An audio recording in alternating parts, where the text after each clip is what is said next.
Yo, hi.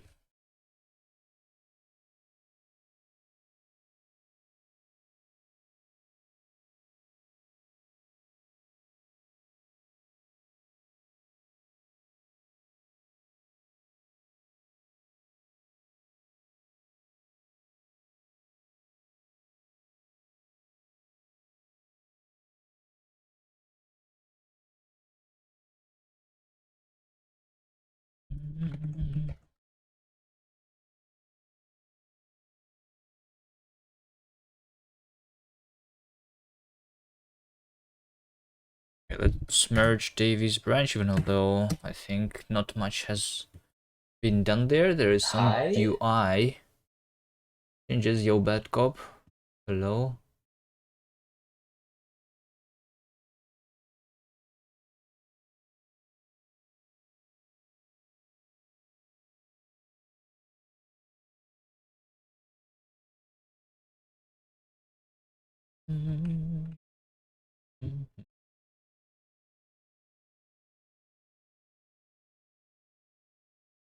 How are you doing? Did we just change the UI? Change the colors of the top UI? Let's see. Hello, bad cop.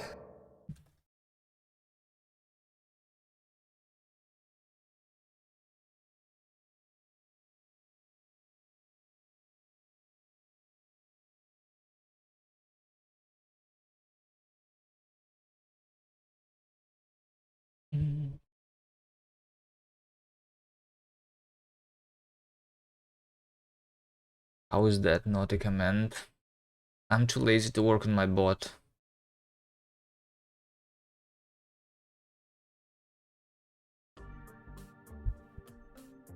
That's why. Okay, what did Davy do here? Look at this top thing. Is Davy here? Hello, Davy. Why did we change this top thing to be this orange? You'll make a pull request? Okay. Make a pull request. I don't like this orange at the top. You guys like? I don't think I like. The thing.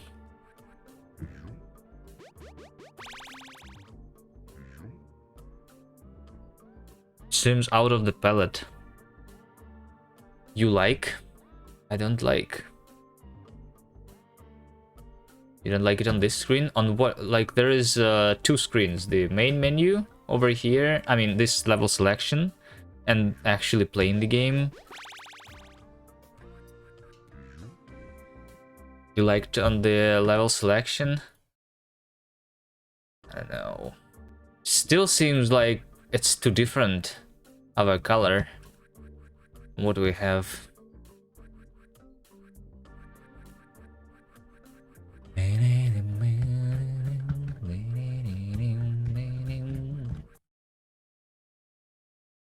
Okay. I'm not sure what I'm going to do today yet. Let's see over here. Menu mockup. Orange and purple is good combo, you think? They are like opposite colors. We were supposed to be working on the main menu too, soon. Here's the current mockup of the main menu.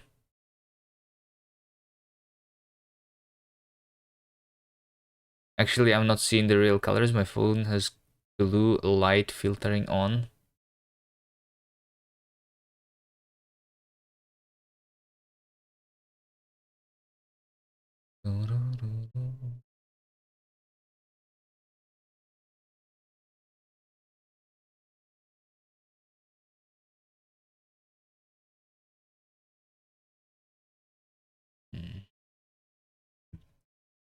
Sure how I feel about that too.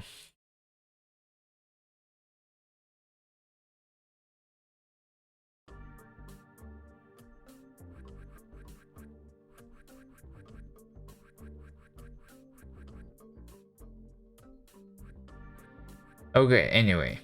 Let's start by doing something. I wanted to, I think, work on the optimizations today a little bit. One other thing is that compiling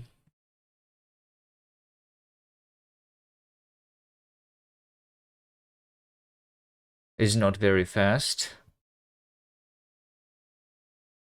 The background is not as purple as you thought. You don't like it anymore? Okay. I don't know. It says 7 seconds. 7 seconds is not too bad. But that's me just touching the main. Usually we do some more stuff.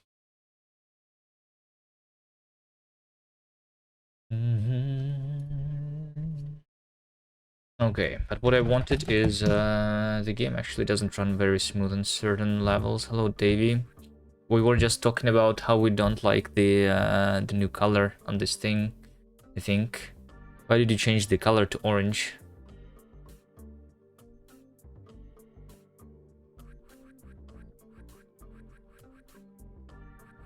Yeah, I don't like it.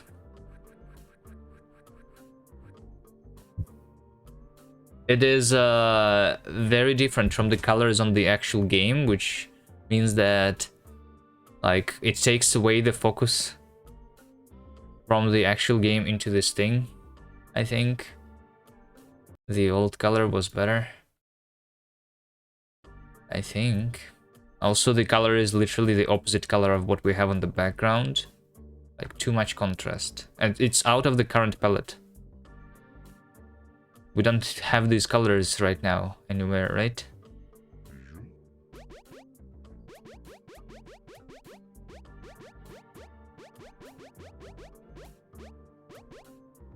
Do you remember the old color? No, I like this thing in the bottom. In the bottom, I like. But in the top, the color is different. Why is the color like that different? On the background of the UI at the top. In the bottom, this thing is just like, I don't know, we can call it gray, whatever. Because, yeah, I don't feel like it should be colored much. Why don't you use the same color at the top that you use at the bottom? The UI has pixels.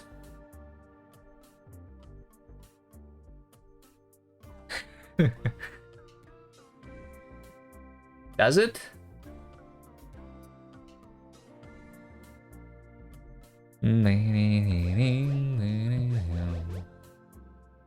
Or are you saying that it is pixels compared to the actual game?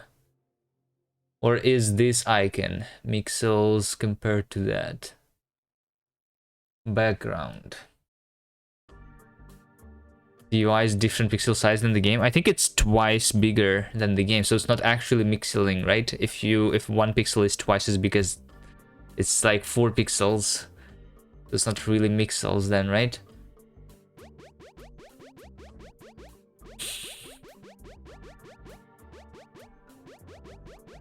Okay. Well, Davey, there you go. There's another thing for you to fix. The pixels. We were talking about that some point in the past.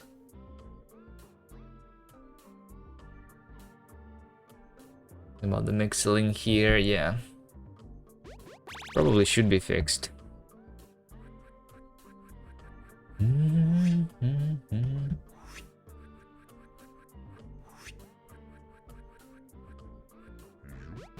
Okay, anyway. I think I want to fix a little problem with performance here. I don't have a lot of FPS on that level.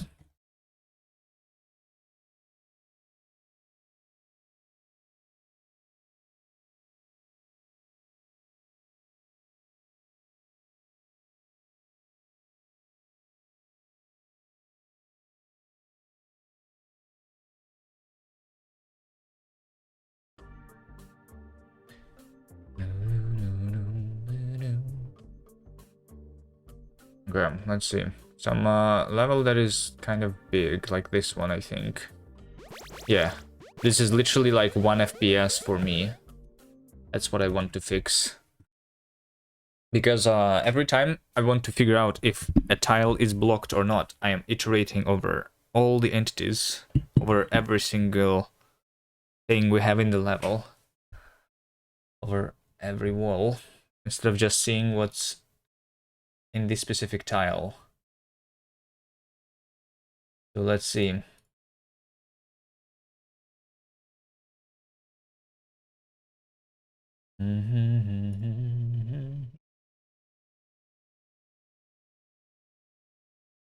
Quad tree time? It's not quad tree, I just need to be able to index my entities by the tile, right?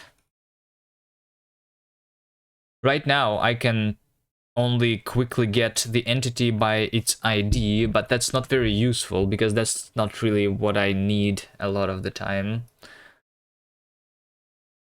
Just hash map, yeah, just hash map. But I was wondering if I can make it something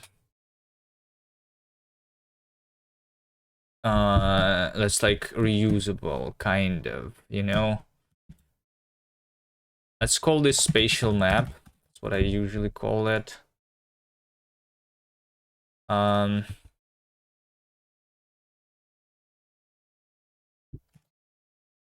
Like, can I make it something generic?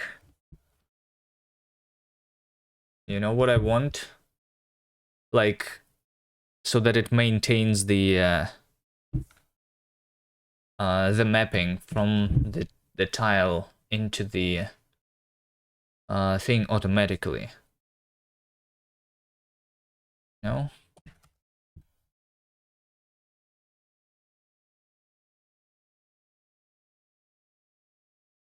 So I want to be able to create a new one, right? I want to be able to get at position, right? Which is going to return me. So like but multiple things can be at the same position. So this is going to return the iterator like this.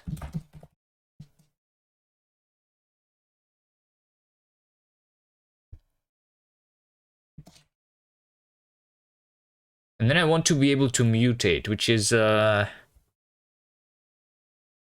going to be harder, right? Because if when I mutate something and if I change the position, it should rebuild the indices. So if I do get add mute, for example, it should return the iterator where item is mute t, right? But that's not enough, because if I just have mutable references and then I change the position that is stored inside this thing, then it's not going to rebuild the index, you know? So we need to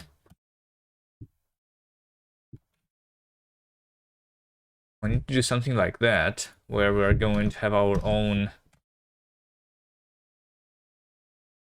reference type.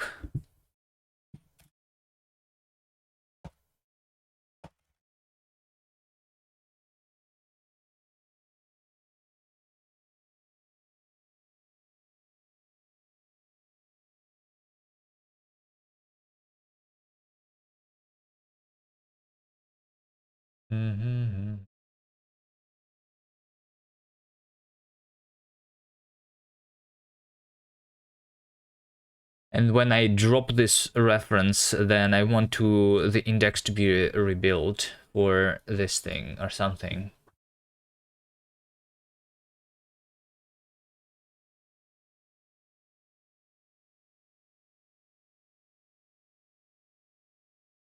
You know what I mean?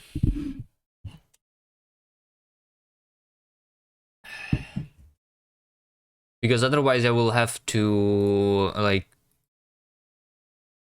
rebuild my indices manually in different positions, and if I forget to do it, then everything will break. So if we can...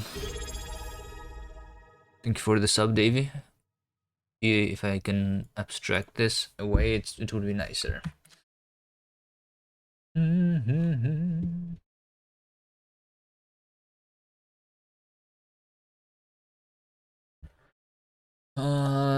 If I drop the reference, it should rebuild the index, right? Something like this. So I think almost a year. The fuck? Yeah.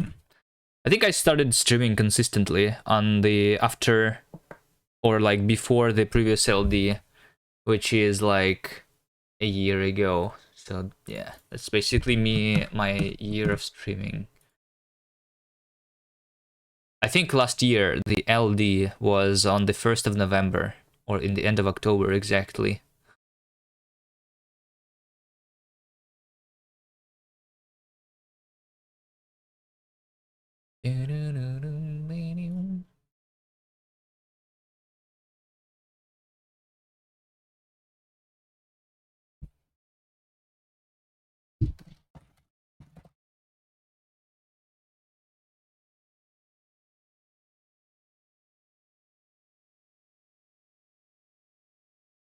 Okay, so what is a spatial map, right? This is going to be just I don't know, maybe I want to be able to like handle them by IDs too. Let's see.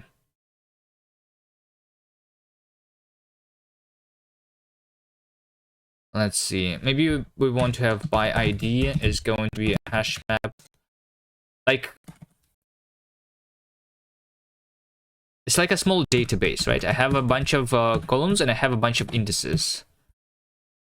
Wait, what do you think about the UI size? You said we need to have different scale on PC and mobile. I don't know. I said that that's a possibility. Do we want to have... is it too big right now?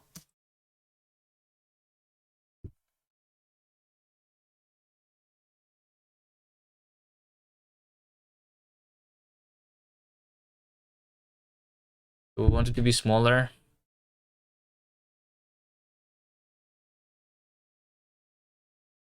Maybe, potentially. But then if we have different scale, do you want to have...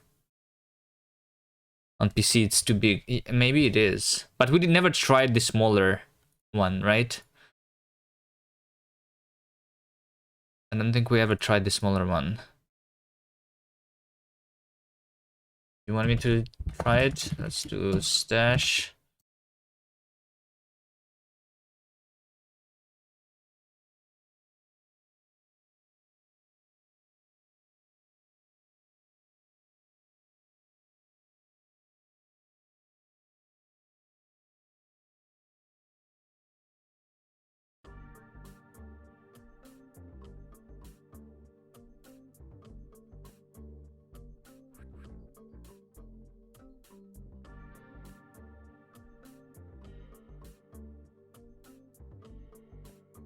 I mean, on one hand,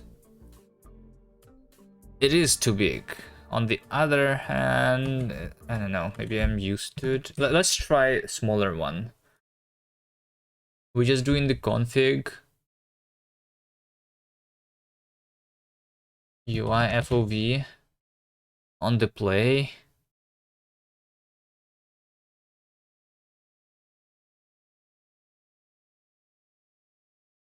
But we just make it the same as the regular FOV, then it's not going to be mixels, right? 2.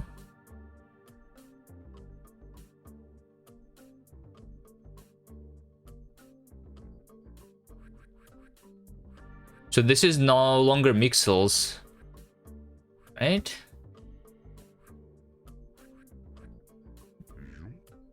If we just literally use the same FOV for the UI. Okay, there you go, bad cop, we fixed it. We fixed the mixels. Easy. And I think, yeah, I think this UI size is better for the PC. anyway. But I think it's going to be too small on the mobile then.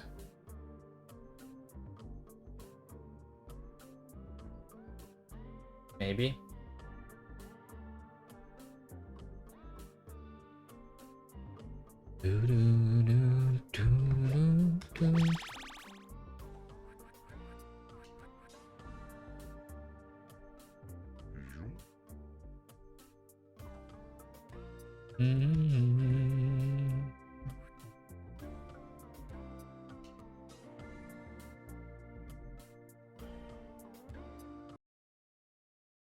But what if we make the FOV to be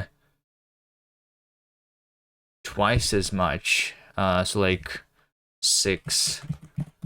Is this good for mobile then? Or is this too big?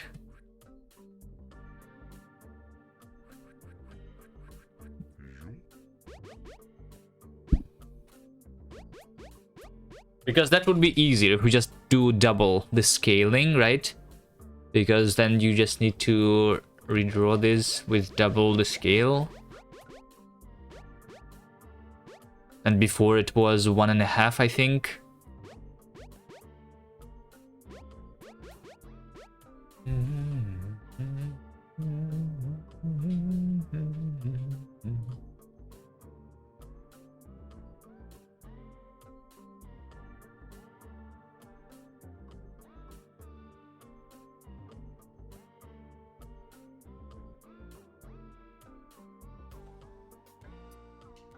I don't know. I think I'm looking at it and it looks fine.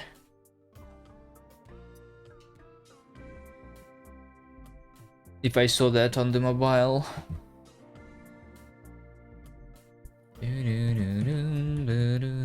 Okay. So maybe that's what we do then. Let's focus on the PC one for now though. Let's just write down the thing. Different UI scale on mobile.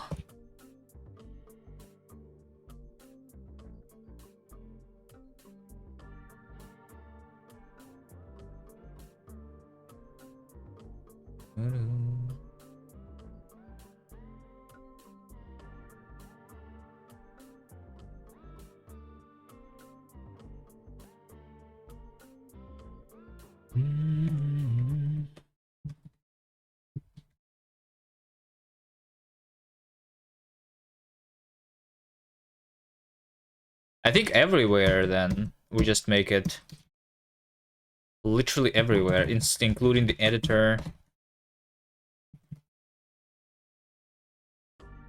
Just make it the same UI size everywhere. Like this.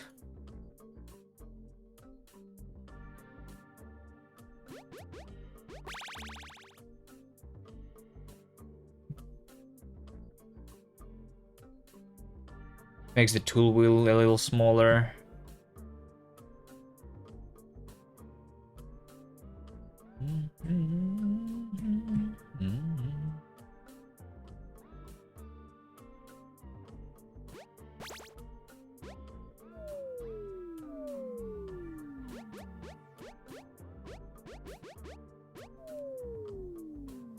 Okay.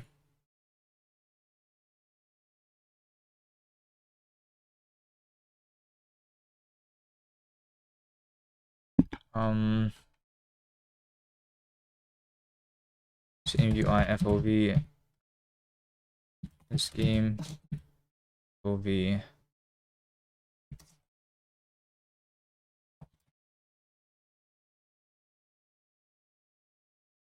WI is actually the color from slide. Slide? What is slide? Like this side effect?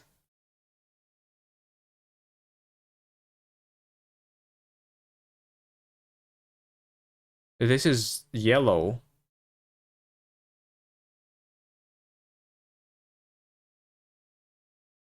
And this is orange. What do you mean? It's different colors.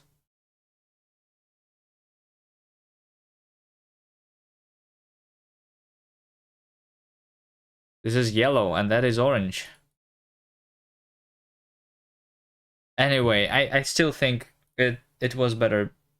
Like the top and the bottom UI, they should be same colors, right? Why are they different anyway? And I think the bottom color looks better.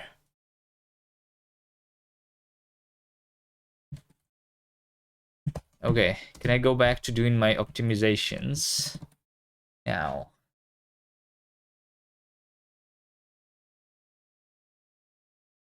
It was different color before. Like top and the bottom? Or what? I know that you changed the bottom color a little bit.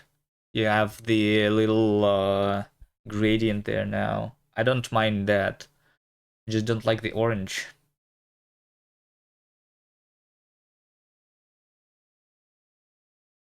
The top and bottom was different before. Yeah, but not that different. They are now opposite colors. And before they were just slightly different. They were not opposite colors.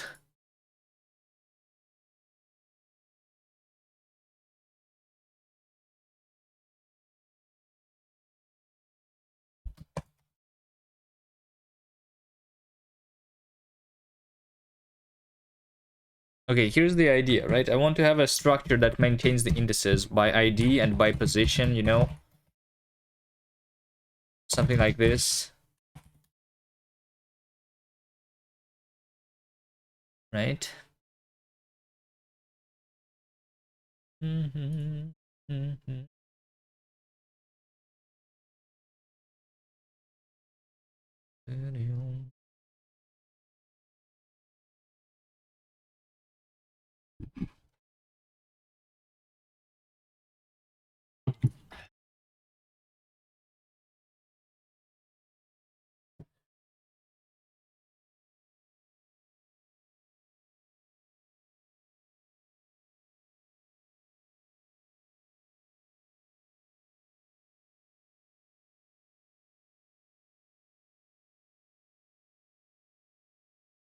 You want the old color back? I don't want the old color back. I want it to be not orange. I want to be something that makes sense. Make it similar to the color that you use at the bottom and not the opposite color. So it's not taking away the focus from the game.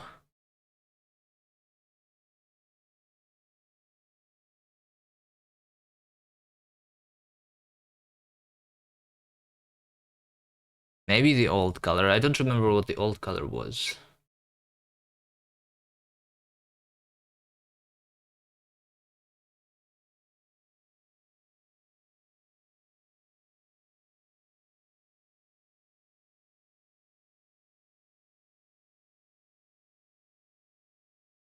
So like over here, I actually think that this change in the bottom is good. This looks nice. But this is making it too different. You know? Can you make a change that is similar to this change? For the top without making it. The problem is if you use the similar color with the bottom one, it will blend with the selection background. Yeah, but is it bad that it blends? Because it shouldn't be too much different anyway. You're going to have the outline here anyway, right? Yes, of course. Yes, of course. What? Like, is it like is the background of the bottom UI right now blending with the background? I wouldn't say it's like it should not be super different because you don't want the focus to be on that part, right? You want the player to be a different color because you want the person who plays the game to be looking at the player, not at the UI background. There's like not much reason for the UI background to be different. It's not because it's not used in the selection level. I'm not sure what you're. I mean, I can just say that I like or not like something, and the current change is something that I don't like. You can try something else, and then I say if I like it or not. Make it a different color than the background, but still similar, so it's not.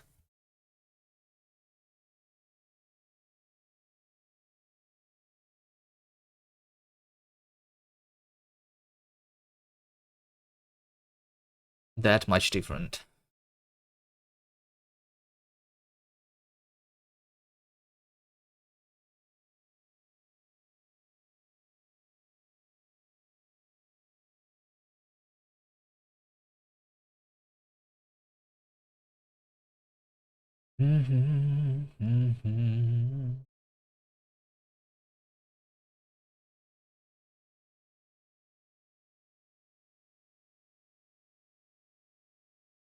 Okay, so here's what I think. So my reference to the actual element inside our data structure, when we stop using that reference, we should rebuild the indices, right?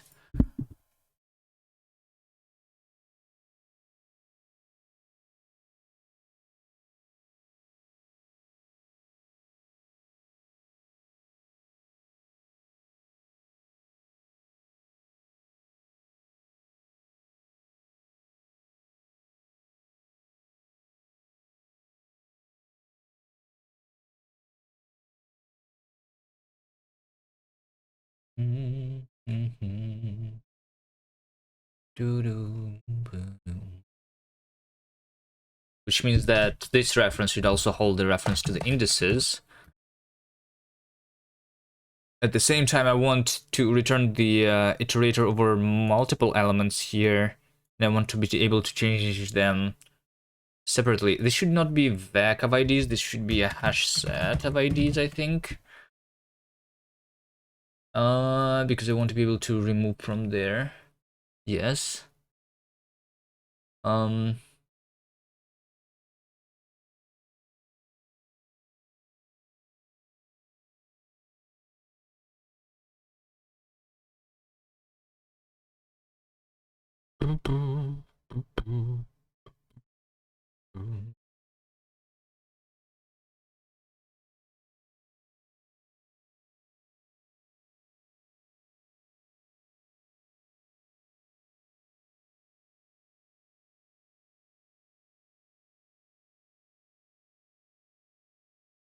Which probably means that I need to have a...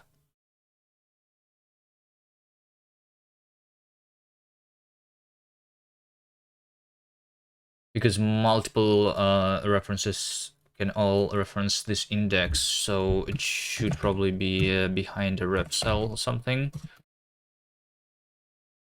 So this will be a reference to the ref cell. Let's call this indices.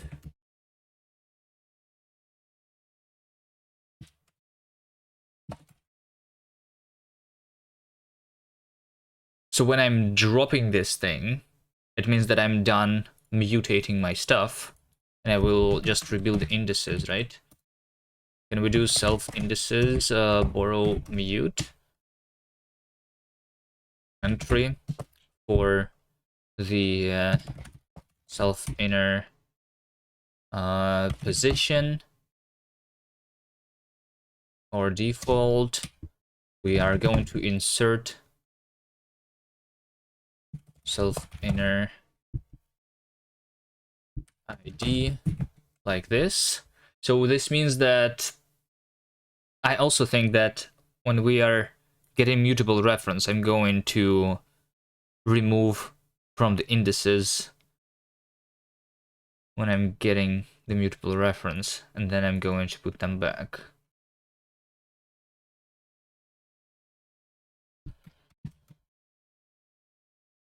Let's see, what do we need for this element? we want to be able to get the position of the element, and we want to be able to get its ID.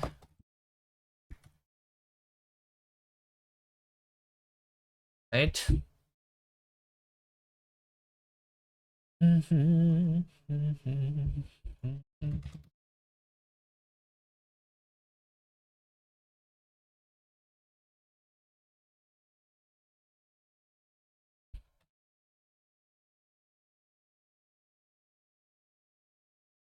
So when I'm dropping the reference, I'm rebuilding the index.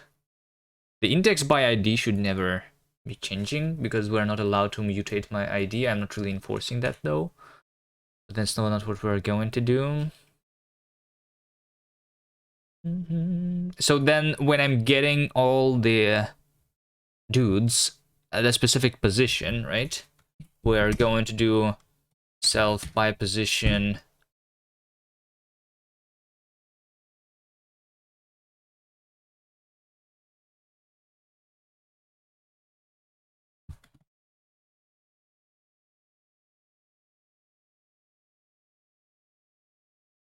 I'm going to borrow this and then get for this position.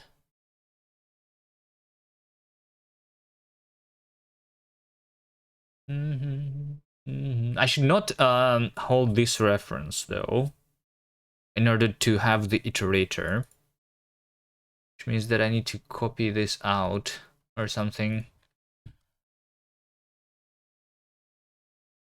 Cloned. These are all the IDs of the of everyone inside this. I wonder if we can do this without cloning.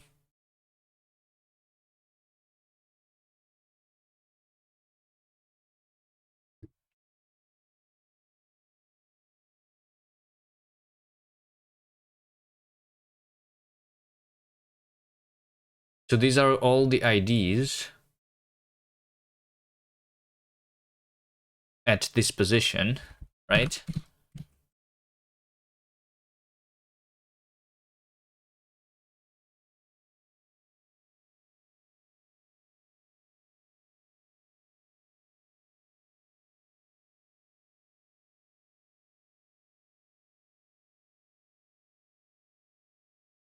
So basically we do self IDs at position, and then I'm going to do the map. These IDs should all be different.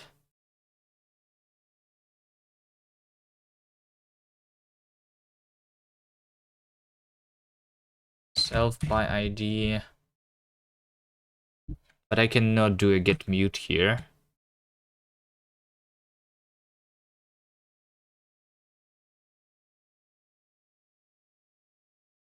Can you get a list of references into a hash map if you have an iterator of keys? Interesting. Rust hash map get iterator of mute iterator of keys.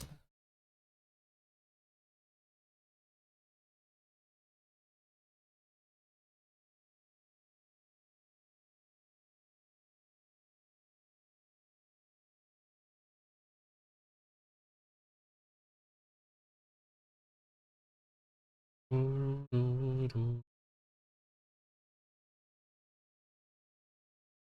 don't think there is. But I mean, technically, I can have the ID here.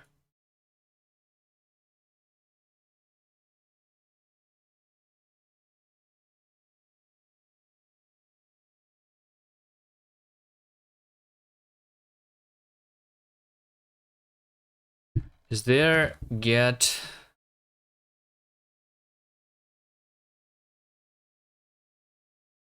Hmm.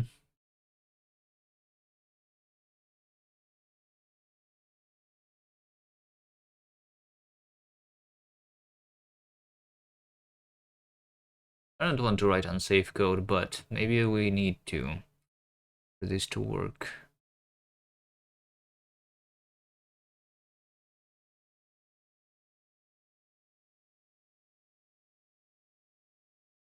Because technically we're not guaranteeing that the IDs that we have are different here too.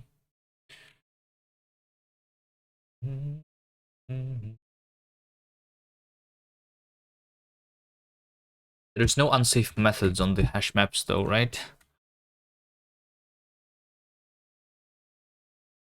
I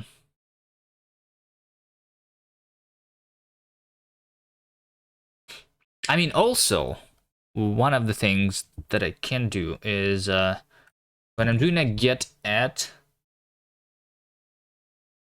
like, I can remove the element from this thing. So this is going to actually own this stuff, you know? How about that? Just going to remove this here. Self by ID, remove ID, unwrap. We can do this. This is our actual values, right? We have the element, and we're going to create the ref mute where we have this element, and indices is a reference to our indices, like this. Is something that we can do, right?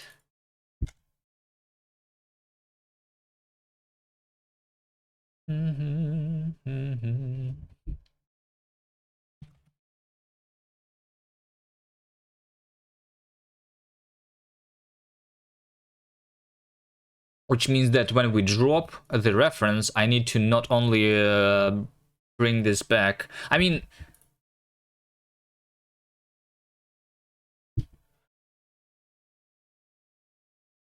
I'll just have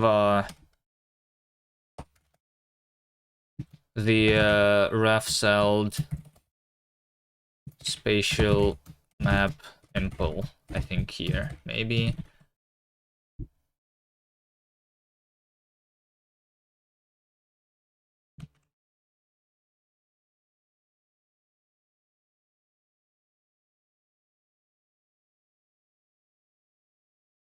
And then we just have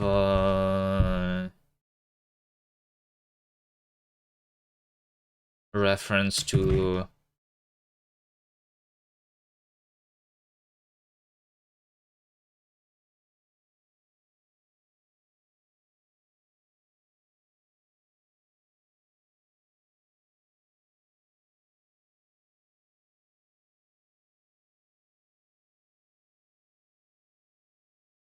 this or something.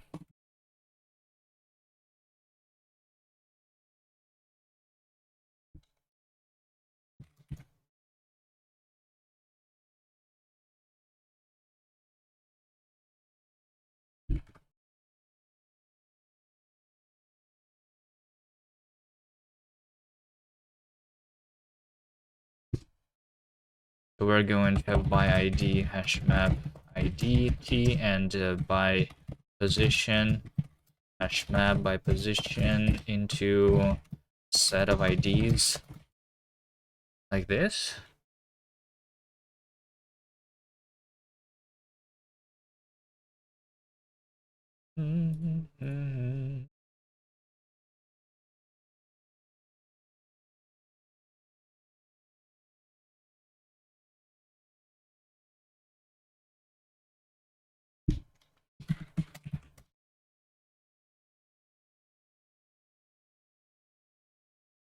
So when we're dropping the reference, we're going to insert back into the map because we are basically removing this here,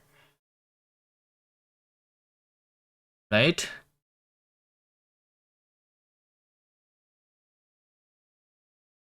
Yeah. And when we drop the reference, we're inserting them back. There you go. I think so we need to insert back by position, and we also need to insert back by ID.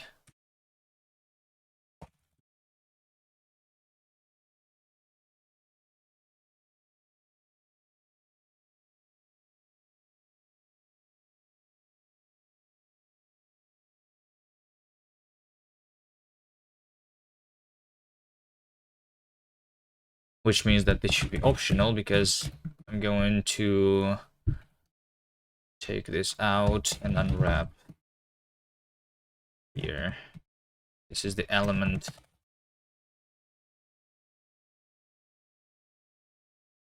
And this is the ID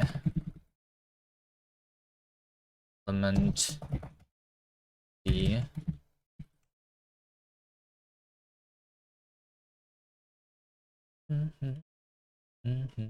Okay, we're going to implement the ref.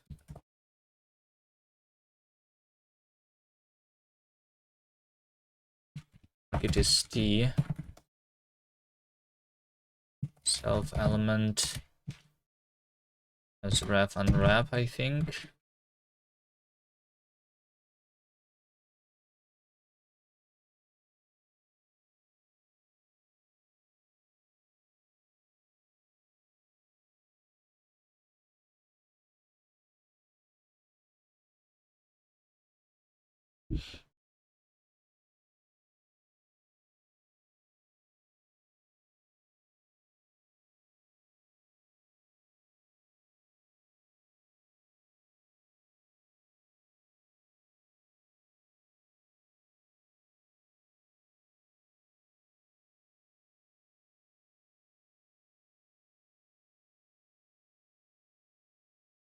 Drop impl requires T special. But this struct that is implemented for does not. Okay, sure. We need this to be here, which means that I need this to be everywhere. Okay.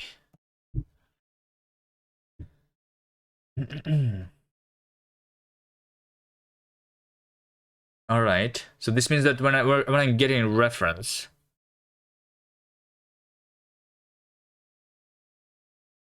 IDs at, which means that I don't need to clone the IDs, by the way.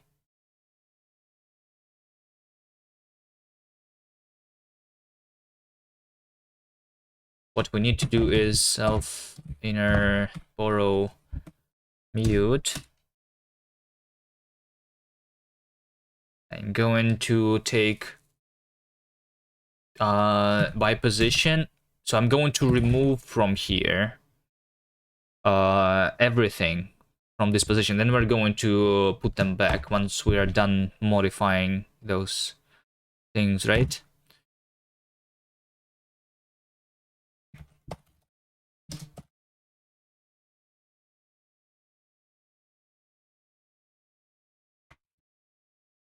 So these are the IDs.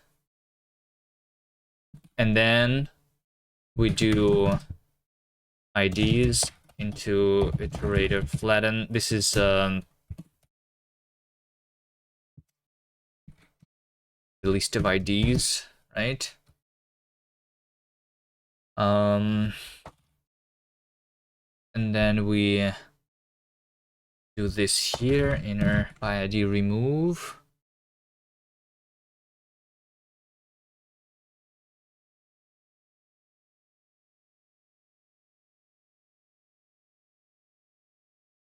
Map self inner.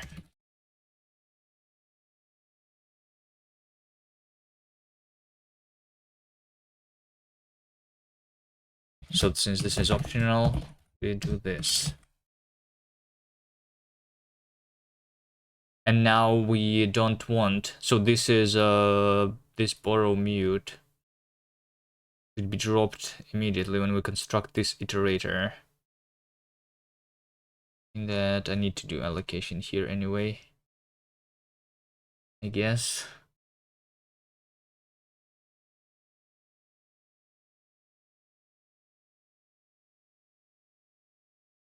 Also, since I'm removing everything, if I don't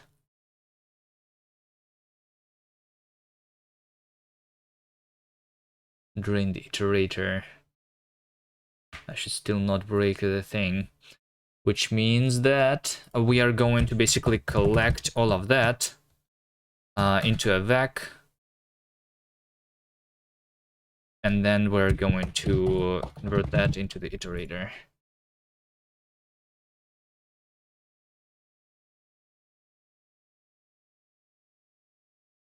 Okay.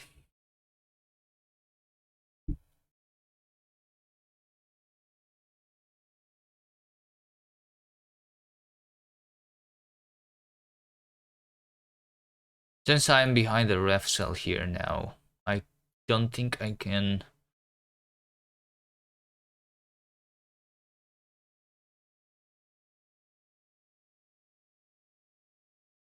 Get normal references here, right?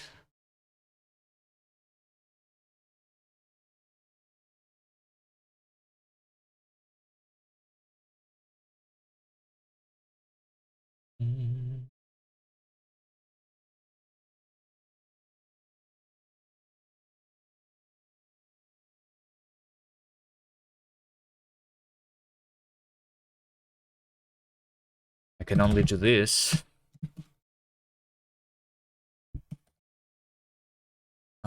Inner, borrow.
Okay, well, this right now returns a normal reference, but this is not going to work.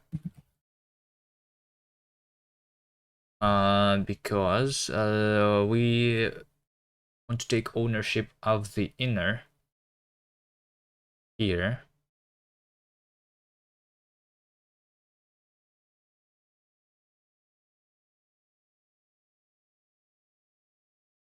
Mm.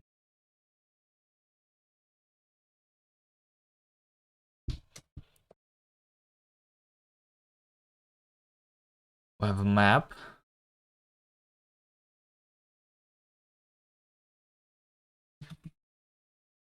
So I think it's going to be a ref map. Like this. Consider giving IDs an explicit type.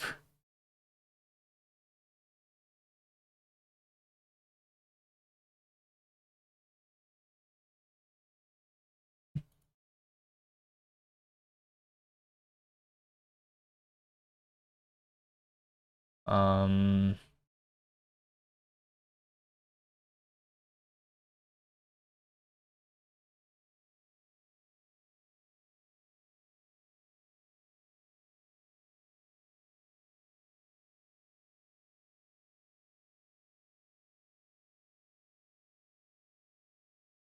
Looks like the non-mutable is harder to implement here than the mutable part.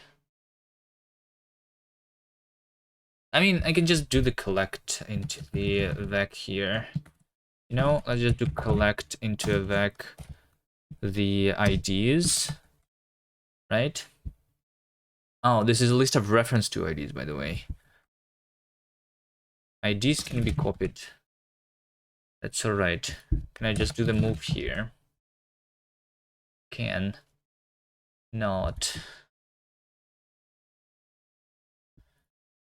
Alright. Going to do that.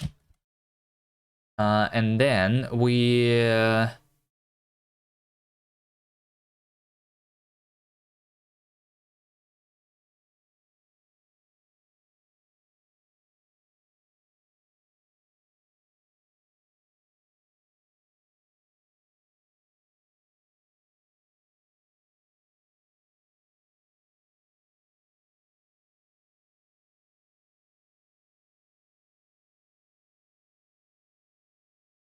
Captured vertical will not escape.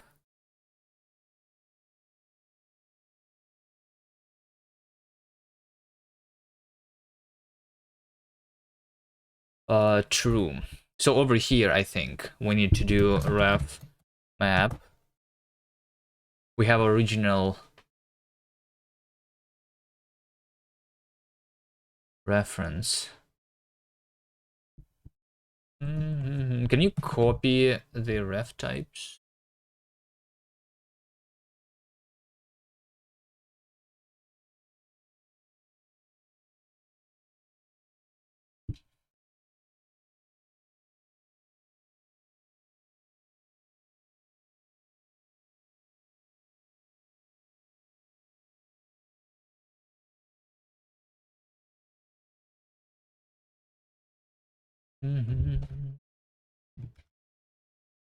Ref clone. Oh, there is a ref clone. Yes, this is what we want. Want to clone the reference to this thing. And then we want to do the map.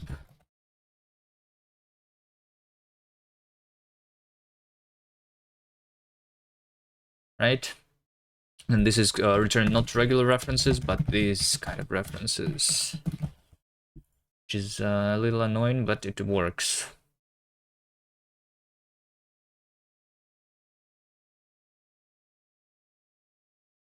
Okay. So this is it, the spatial map. That is maintaining the index by ID and by position. Right.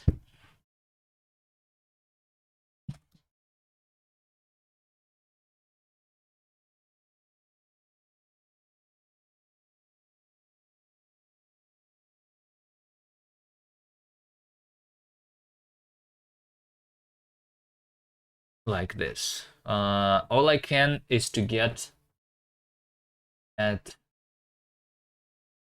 and that's it, right? I feel like I also want to get not by the position but by ID sometimes, because yeah, these are the two indices that we have, right? By ID and by position. So I should be able to get by both. So get by ID. It's going to be optional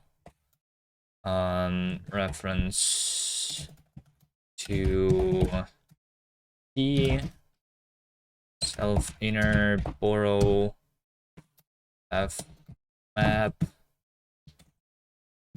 inner by ID get ID, like this.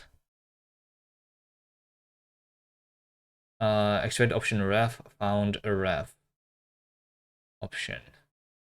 Wait, hold on. I found a ref option instead of an option ref. Can I transpose that?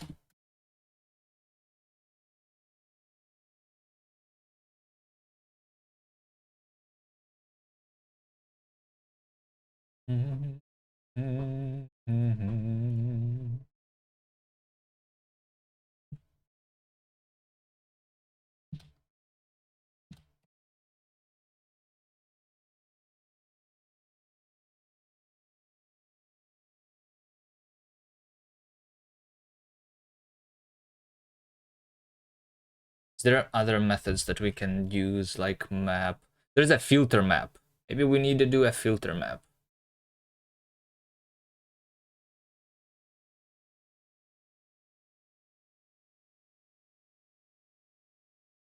We just do filter map.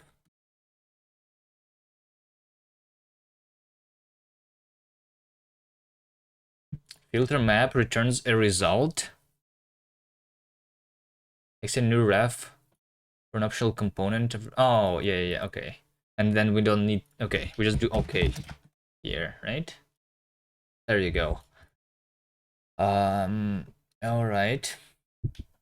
And then we want get by ID mute. It's going to be an optional ref mute.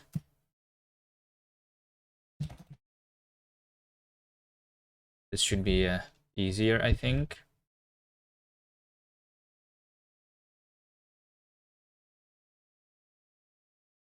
So first of all, we need to, we're doing ref mutes, we're actually removing everything.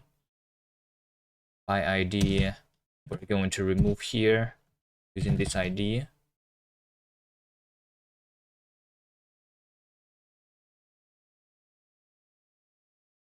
This is how we get the actual element.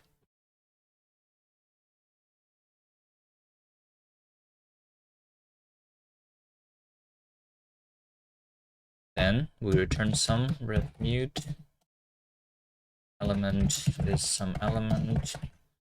And then app is inner, like this. But we also need to remove from the positions here for this to work. So we do inner by position, remove, no, get from element position. So this should always be there. We should remove from this set elements ID. And we need to assert that we have removed it because this was in the index before. And we'll borrow data in this reference as mutable. Wait, what are you talking about? I need to do get mute. That's what we need. All right. Get by ID mute, get add. Also, we need a way to iterate over the entire collection here, right?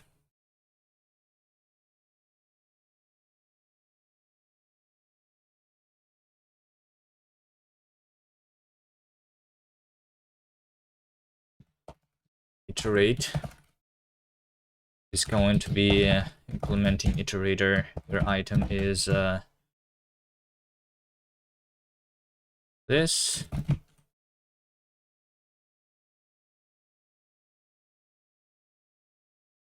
Um,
Can I not just do this?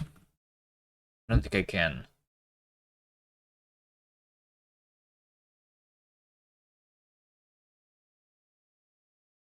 Because this is going to be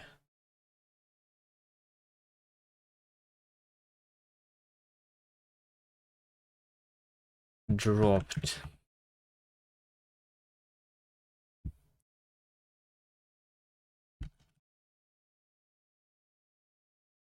But I don't think I can do it like that too. Can I? Because inner does not live long enough. I mean, if I move this. Can it move out of inner because it is borrowed? Yes. Room.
Can I do this without the ref cell somehow?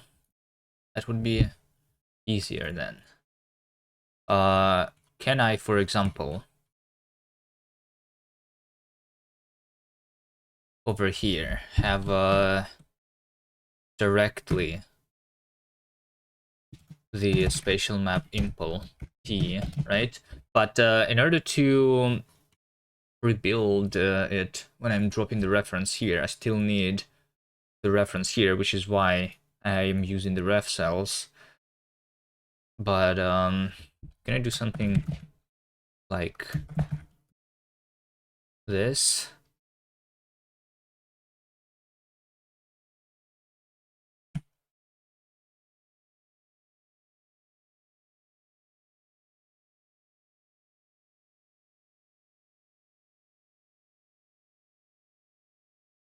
Wondering.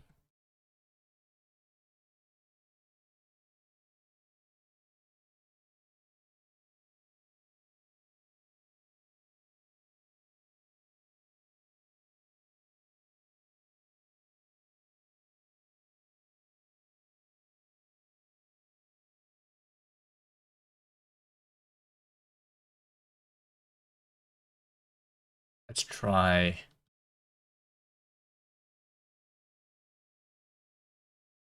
doing that. So I'm not going to have the borrow mute here. Instead, I'm going to create a mutable reference to this.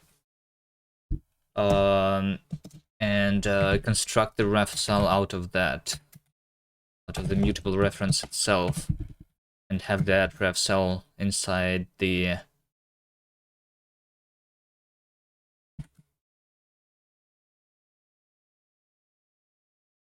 RC, so it's owned here, I think.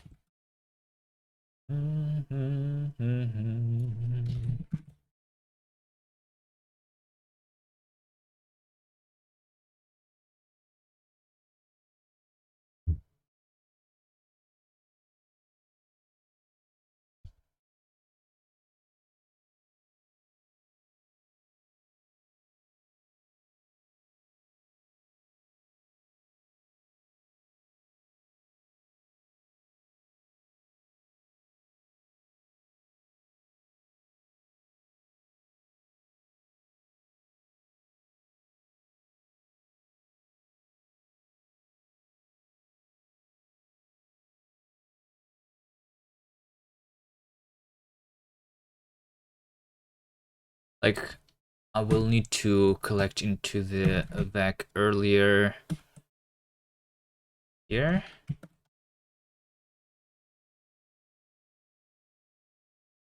So these are the values themselves, the elements, right? And then we do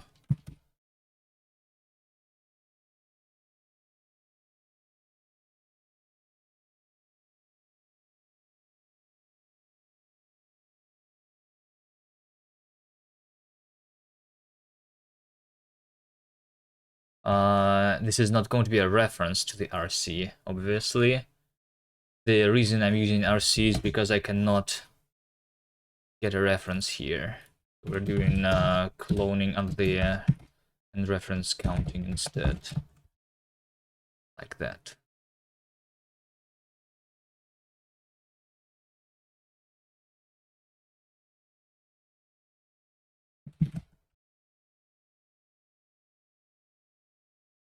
I think this is going to work.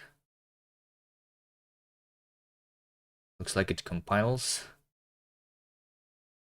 So then it's because I'm not using the ref cell in here directly, I'm only constructing the ref cell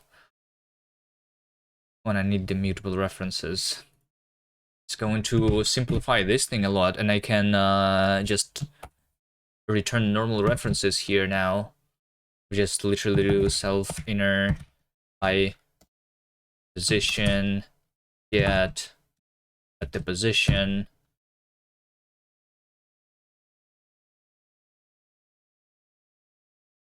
This we have the ID, and then we do self inner by ID get id ref, like this, right?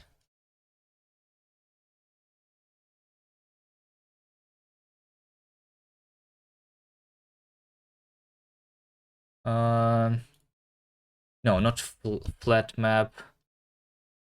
I want flatten and then map, like this. All right. Yeah, this is simpler now. So get by ID also can return a regular reference then.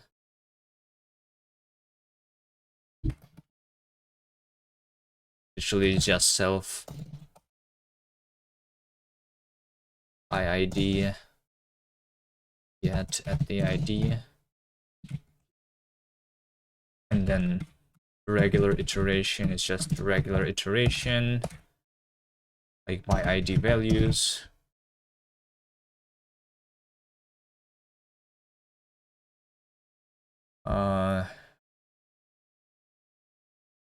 Like that.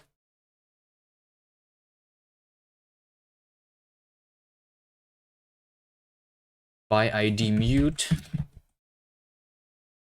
Let's redo this one. By ID mute. So we do self inner by ID remove ID. Yes. We do this. So over here map is RC ref cell mute self inner. Okay. I wonder if I can do this without RC ref cell somehow, but I don't think I can because over here I'm returning multiple refs. That's the reason. Okay, and then we need to do iter mute. This is going to return impl iterator, where item is ref mute. Right? And technically, iter mute is just going to completely destroy the map and then rebuild it.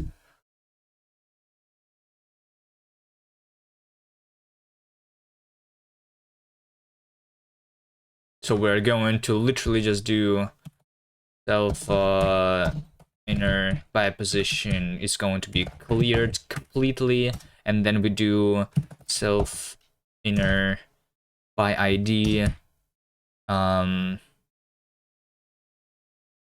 is also going to be cleared, so I'm going to do std mem. I'm going to replace this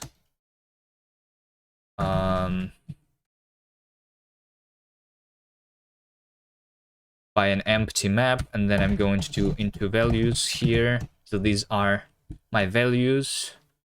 Then I map this elements into the ref mutes. Map is map clone.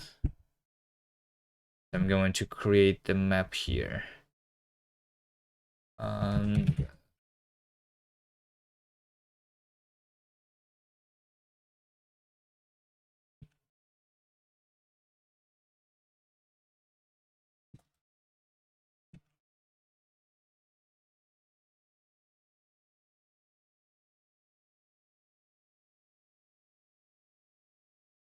That, right?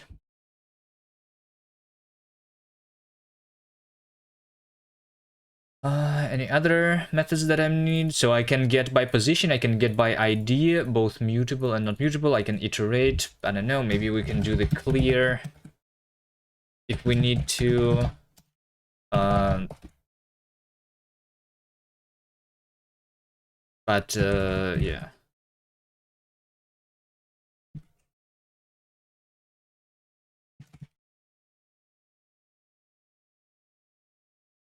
Just replace with the default. We want to be able to clear. Let's also have is empty maybe.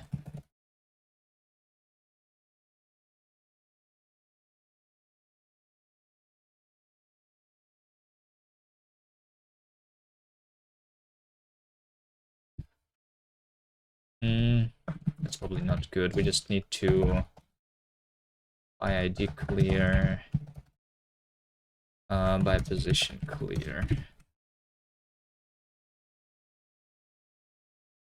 All right, I think this is done.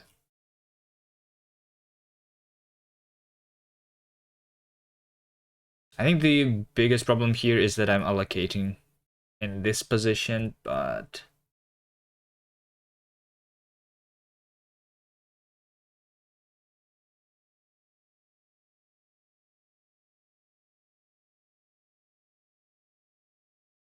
not sure if I can avoid that. Map cell is not needed anymore. All right, and then we just use this instead of our old collection that we were using for our entities. So let's see. Where is my game state? Over here is my game state. So entities is not going to be just the collection, it's going to be a spatial map.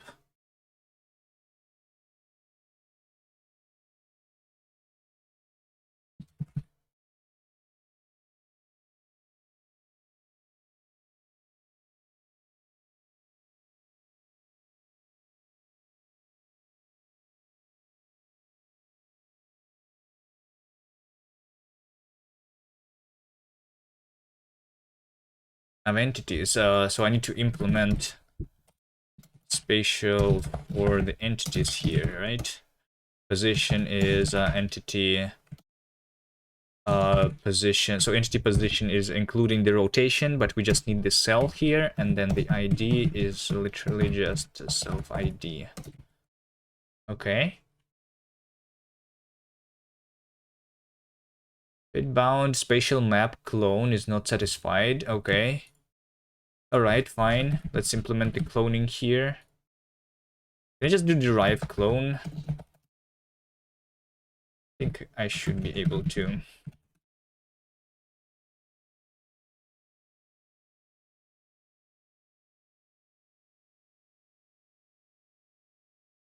Alright.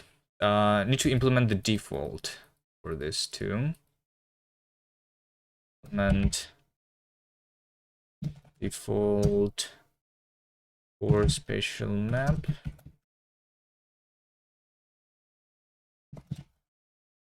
Okay. What else? All right. So oh yeah, we need to be able to insert new entities, right? Like we can only iterate and do stuff, but we need to be able to insert. Let's see. Insert is going to be simple though.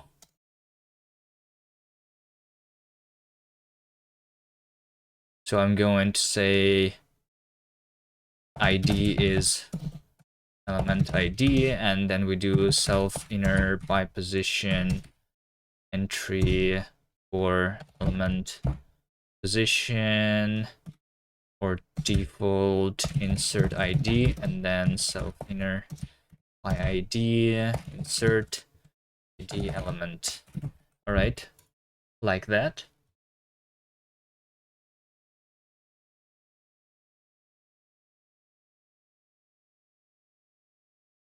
Okay.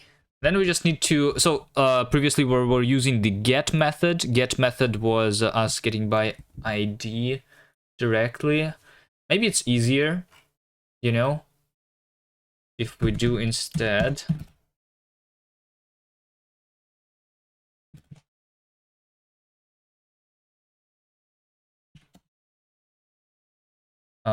If we just rename this to get and rename this to get mute and then rename it back to get by ID.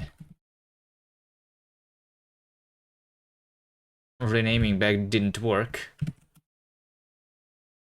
Okay, we don't have much errors anyway. This does not give me an iterator. Okay, let's just use the method here. Yeah, over here, look at this. So, actually should look through these errors. So we were iterating over all the entities and seeing if the entity is located in this position. So right now we are going to optimize this by doing state entities get at, right? So we're going to get all of the entities at the specific position, which is in this case the side cell.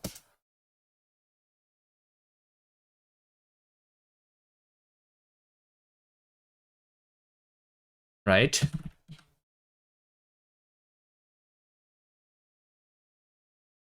Like that. And that's just going to work better now and faster. All right. We need the length method too.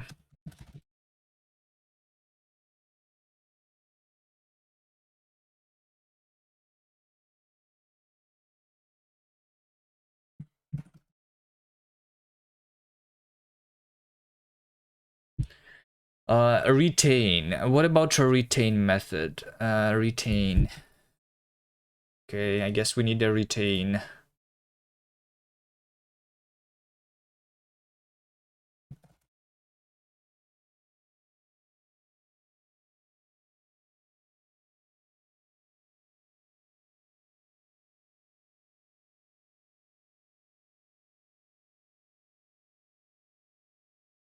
Like this, right?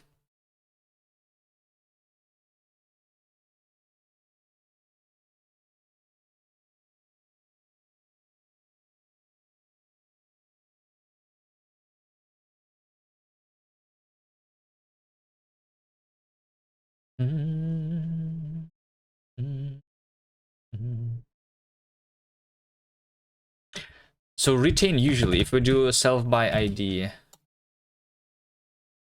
like the regular hash map, I cannot do retain because this does not give me the values back. So I need to know which values I have actually deleted, right?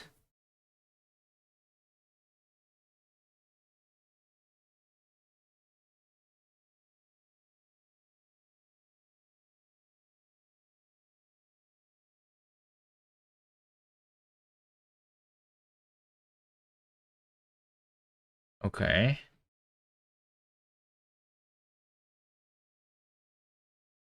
I mean, or I can do retain. Element retain.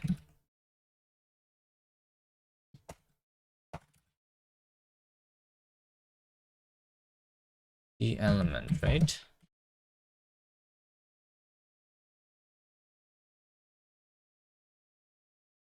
KV. Oh, I see. Okay.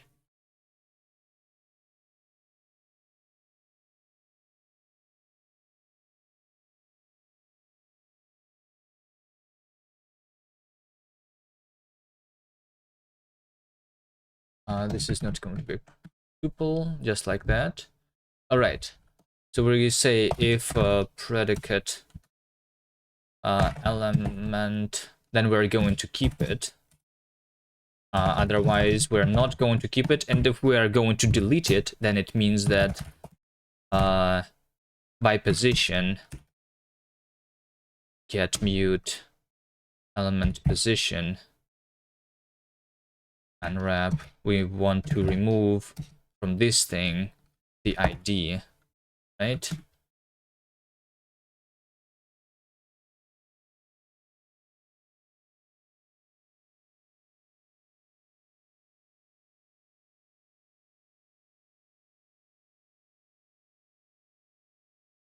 So this should return a boolean.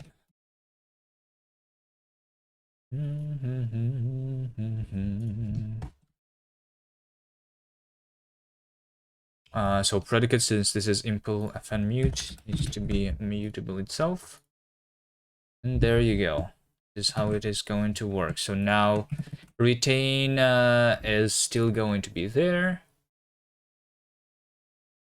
Okay, sure.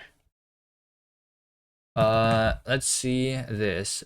So this is us updating. This is us unlocking the doors. Okay, sure. We can just do iter mute. So now, since I'm not returning the normal references, we need to do that. That's okay. What are we doing here? We are updating the previous position and previous moves. I think this is all right. Mute.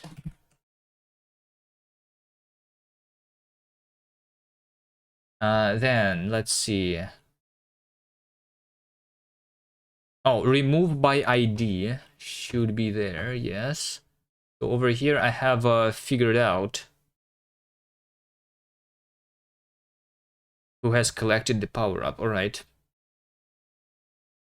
Let's go back to spatial map. We need to have a method that's called remove. That's removing by ID.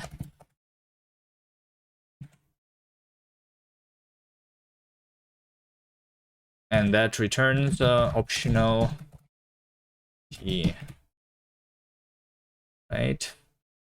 Okay, that element is self. So we are removing by ID, obviously, right? But if we have successfully removed it, then we need to remove this from the position index to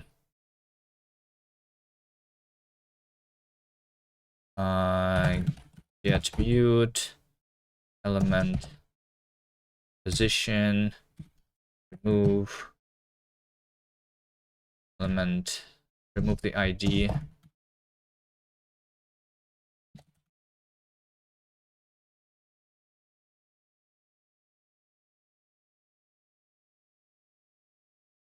Over here we can unwrap.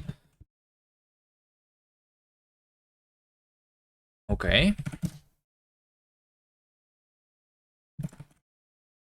And move. Okay. So where we're doing the end in the move, get mute.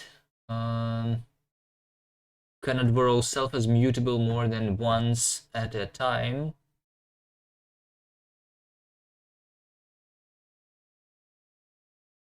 Can borrow entity as mutable. So like, yeah, this is now thing like that. What does this error mean though? Oh, I know why. So because this is a ref mute instead of a normal reference, we have a compilation error here because the compiler is only dropping that reference at the end of the boot scope. So we need to drop it manually here. We need to drop the entity because that's just the reference that we're going to drop, and now we don't have the borrow check ratio. Okay.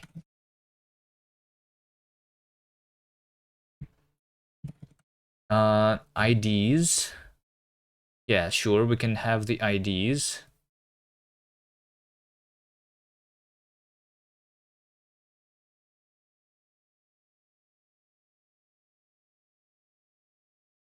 IDs is just an iterator where item is ID. So self by ID, self by ID, keys is what I want here, right?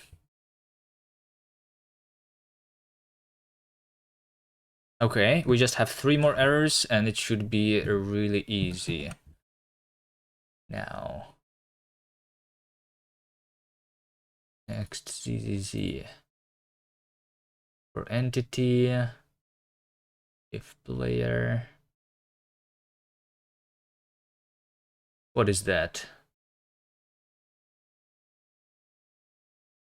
Is this me spawning the sleeping visual effect? Okay, sure, we can do it like that. And then here, this is us just rendering all the entities. So sure, we just iterate over all of them. And then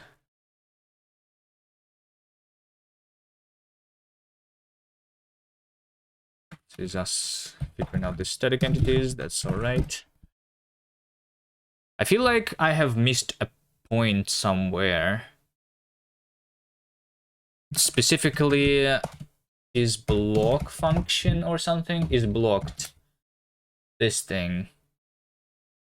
Yes, we are iterating over all the entities here still, so I did not really optimize much here. But we can optimize this now because we can just get all the entities at the specific position. The game should still work though. It's just I didn't really optimize anything. So we still have low FPS here. Yeah, I think we just literally need to do it here. Instead of iterating, where entity position cell is equal to position, instead of doing that, I'm just going to do get at position. And then we don't need to do that. Get at position. So yeah, is the cell blocked? The cell is going to be blocked if any entity at the position is a blocking entity, right? So that's much easier now. Maybe I should get all the references to the iter method and see if any of those should be optimized. This is all right. This is all right. This is okay.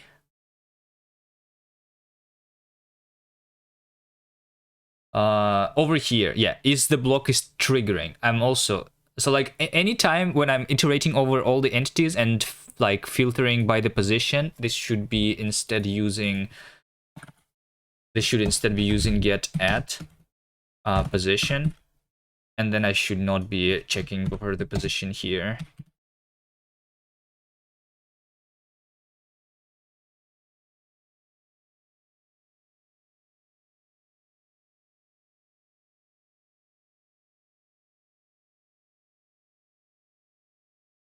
Calculate reachable paths. Yeah, sure. This is same. Get at cell.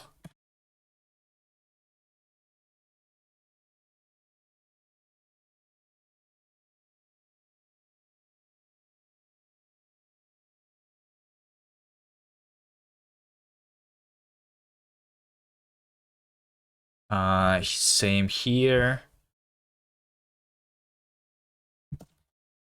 Get at next.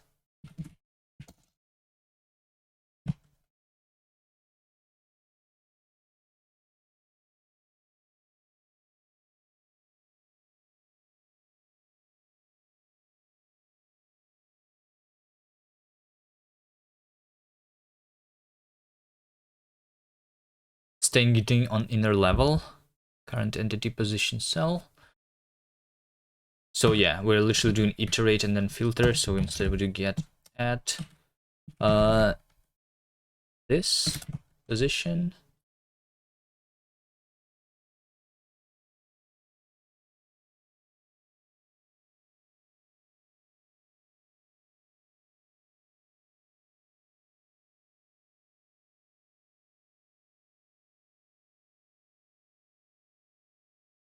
Get at entity position cell.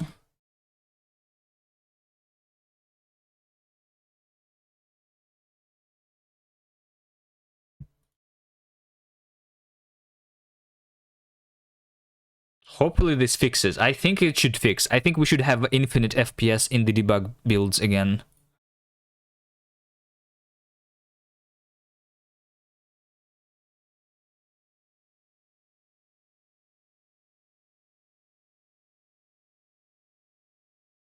I think I found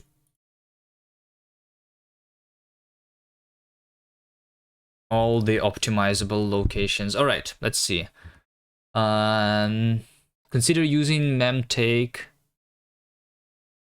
Yeah, take instead of replace, since I'm replacing by the default. Sure. Any other warnings? I'm doing unnecessary reference here.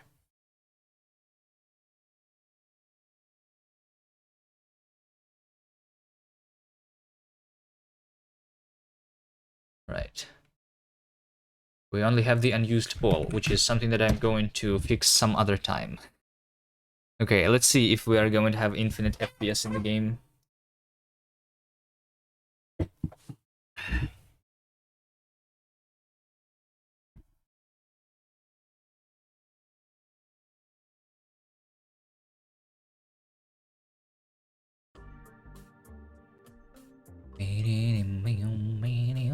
So let's take this big level.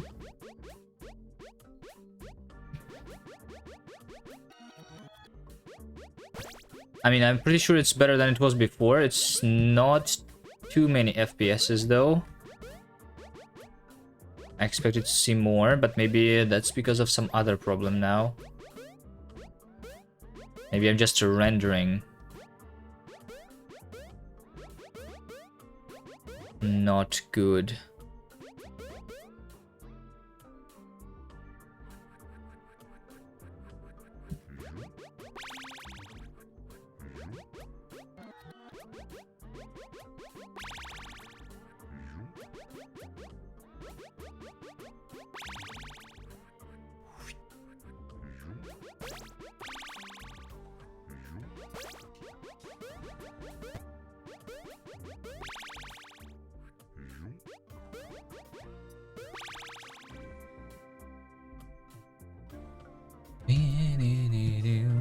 Oh, by the way, Davey, are you here?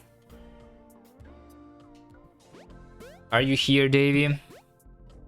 I was thinking about this mechanic. Not sure if we talked about this much. Like the fact that we can jump up and down here, and we actually need to hold, right? It's an okay mechanic. We're not really using that much, right? We can think about going back into forcing the player to move to the right here, but I'm not sure. Like, this level is still going to be finishable.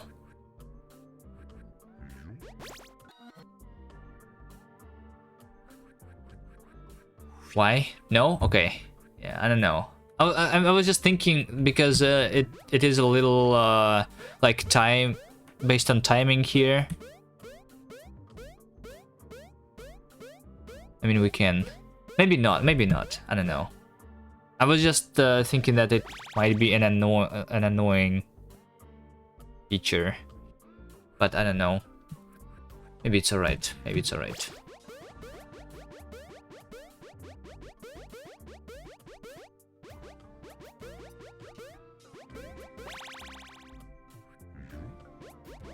Okay, let me try and make sure that the game still works. It looks like it works so far. We don't have World 3 yet. I'm mainly interested in the in this, I think. In the levels involving boxes.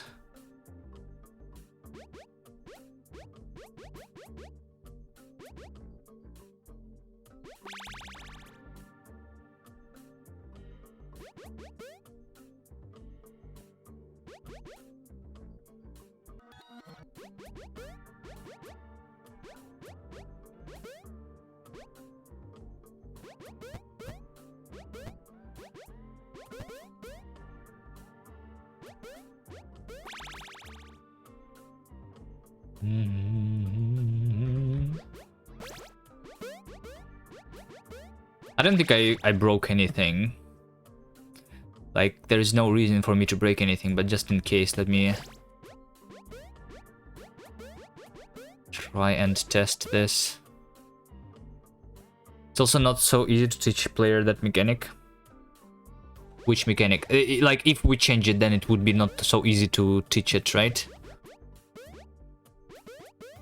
Which is why it works like it works right now.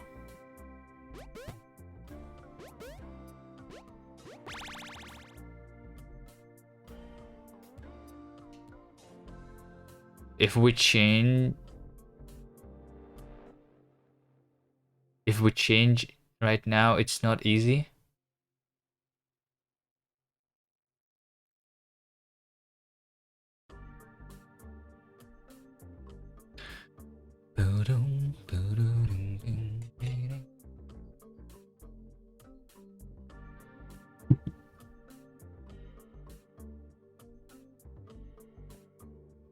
Because it's not just stepping left and right. Yes. Yes, that's what I don't like, I think.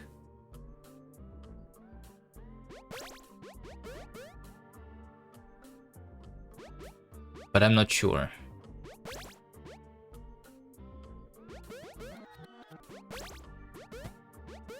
If we should change it or not.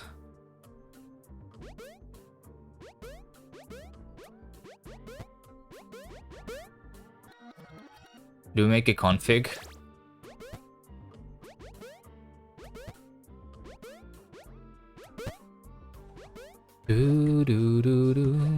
Hello, Salmon.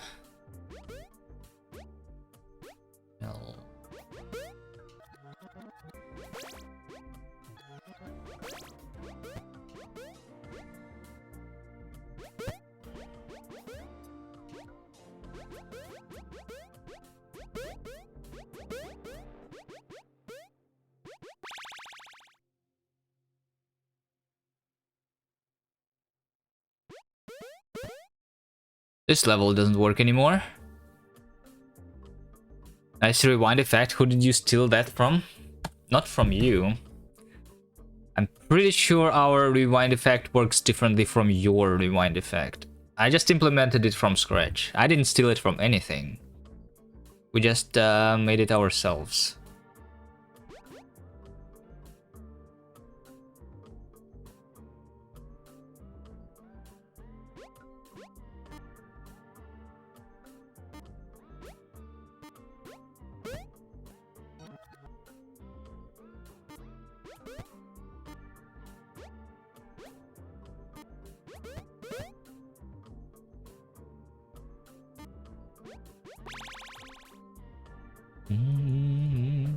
That worked. It's been a long time since I was trying to complete these levels. I kind of remember this. I want there to be new levels. Any new levels incoming anytime soon, Davey? I like solving new levels, but we don't have any new levels.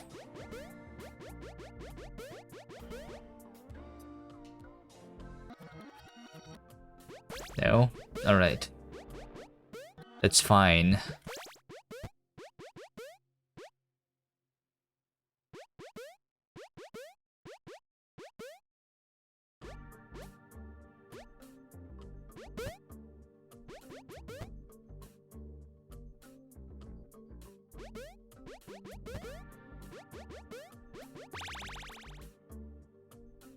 Do we have enough levels? No, yeah. For the demo, we definitely have enough levels. I'm just saying that it would be nice if I played my own game for a second, but there's like no reason. There's not much replayability in puzzle games. But I would like to solve some new puzzles, you know?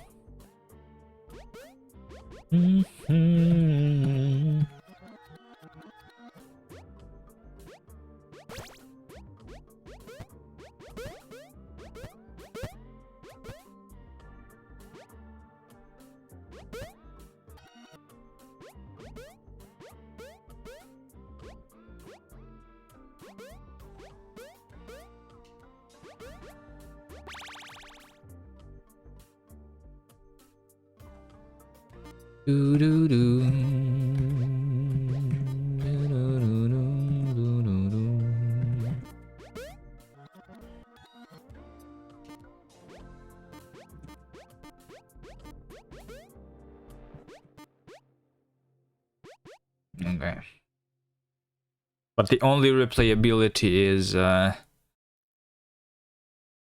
is when I forget how to solve specific levels, like this one. Do I remember this one? I'm not sure.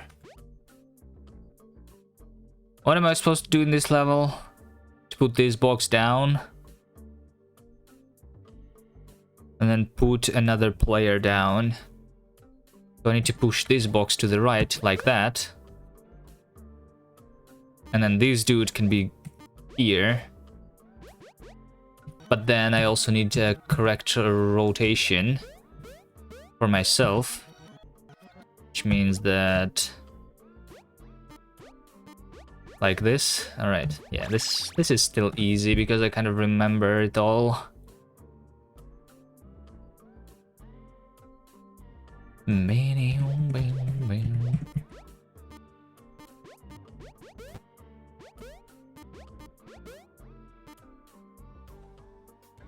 Do do do.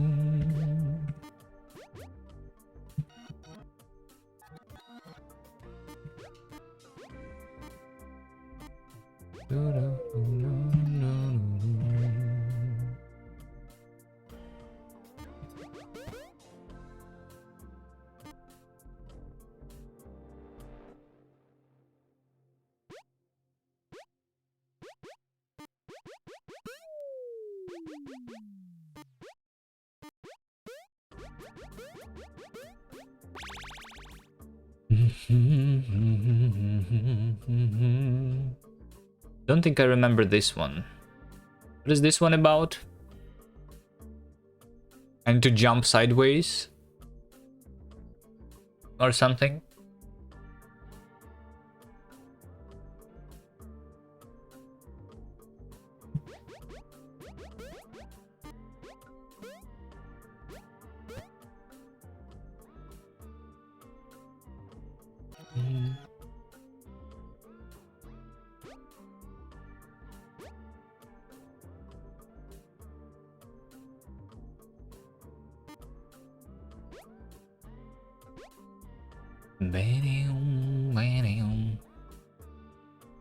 Oh, I need to not jump sideways. I need to push the other player sideways. That's right. Like this.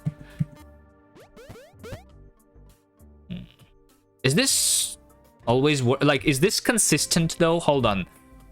I think it is, right? Because so the first move that we are doing is rotating to the right. So this box is going to start falling at the same time as we start jumping. This means that the time it takes for this box to fall should be less or equal than the time it takes us to jump to the right.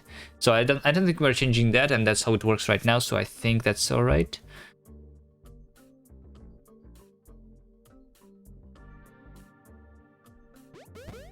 Yeah, it's not using a bug this level.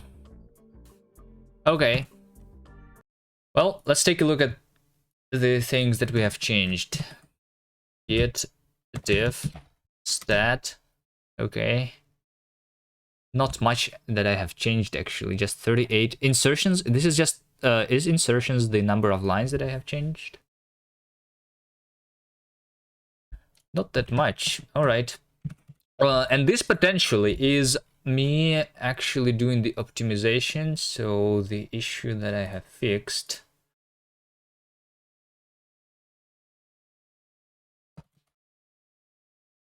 is optimizing this thing, right?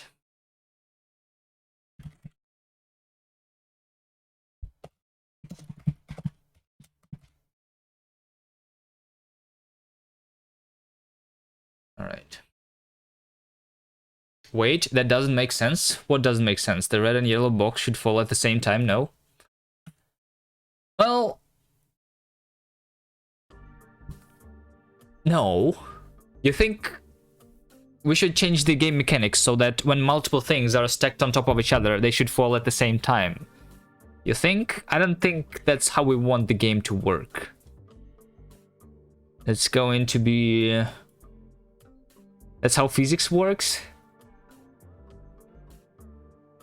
Not in our game. In our game, when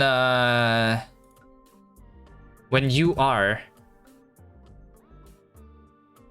at like when you are moving from this tile to this tile, you like technically you are two tiles during that movement, and that is how the game works in all the game mechanics. So when I'm falling down from this position to this position, the dude at the top is not going to start falling down until this cell is completely free, you know?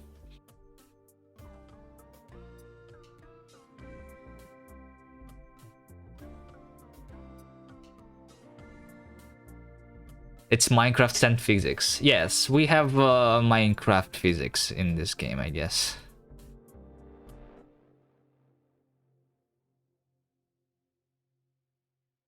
So I think it's going to make sense to most people, because most people don't know how real physics works, but they know Minecraft, right? So I think we're going to be fine. Minecraft says physics is real physics. Yeah.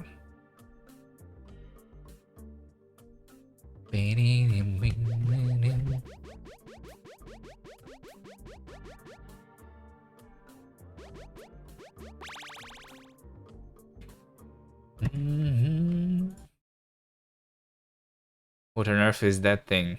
Which thing? Can you play double goal levels? I mean, that was a double goal level, but let's play a different one, sure.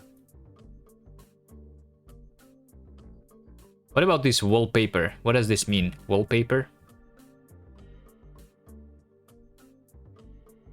Where's the double goal? This one?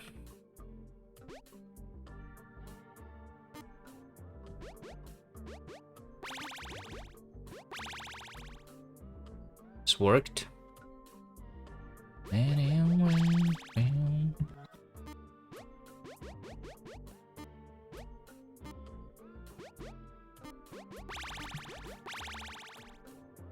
Wallpaper for your phone? Alright.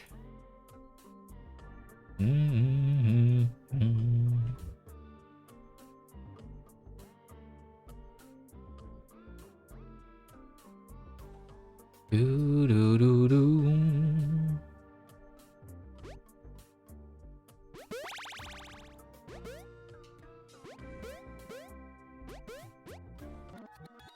I think we need to swap players in this level, right?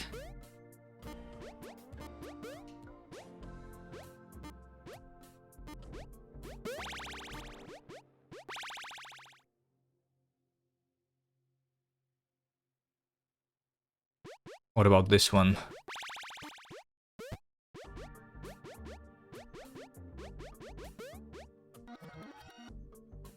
These guys are identical.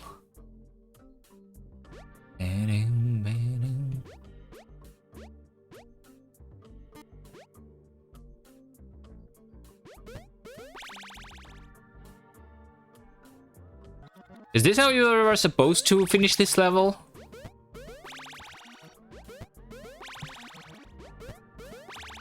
I think it is, right?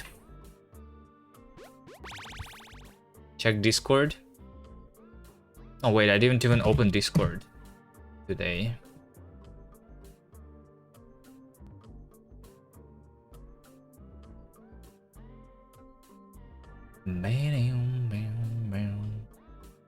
Which means that the notification, it just went there. All right. Nice.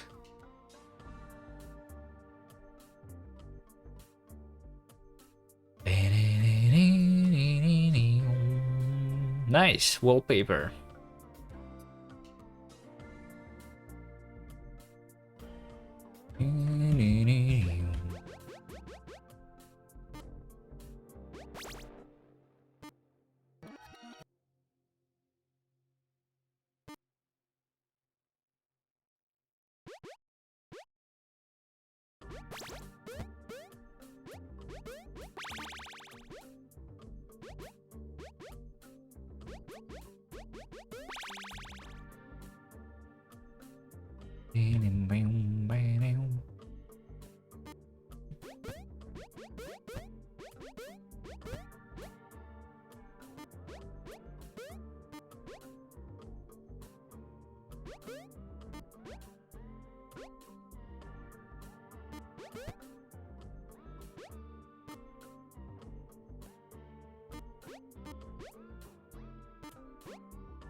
I don't think I remember this level. How do we fix it? We need to switch players here. Again, this guy cannot go on the bottom. This can only go on the top. Oh, well, I guess we can just make this guy drop down. That is how. Wait. Is this a feature, by the way? And have you ever used this in any levels? Maybe you should. You know? So even although this guy still has jump on the left side, he's inside the goal. I don't think you use this in any level though, this mechanic. Maybe you should. A game? Yes. We're working on a game today. Naruto doesn't have a hello. Okay, anyway, that was not what we were supposed to do though. What I want is to just rotate once to the right and then finish and then do that.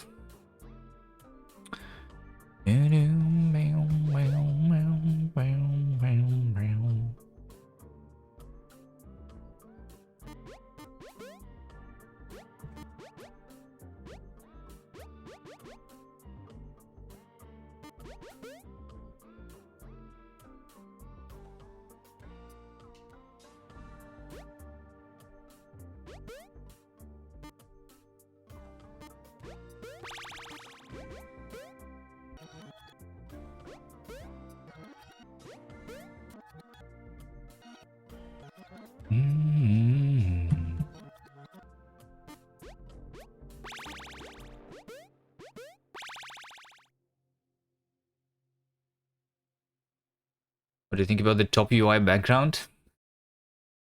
Inside the game, Nerdsoul. Inside the game, so over here, this one.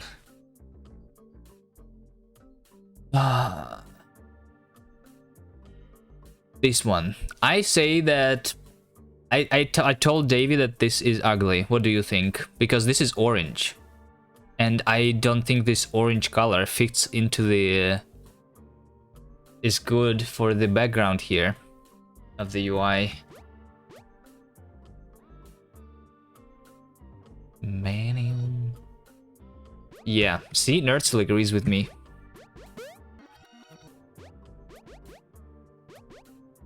Should be same or similar to this color at the bottom.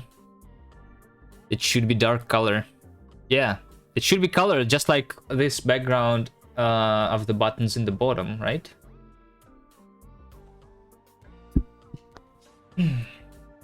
I mean, or if we want it to be light instead of dark, but the level selection has the dark color, it's gonna blend. If you want it to be light, why don't you use this color that you already have on the buttons then? This is different color, but I don't know. Like, hold on. Level selection. We're talking about level selection screen over here, right?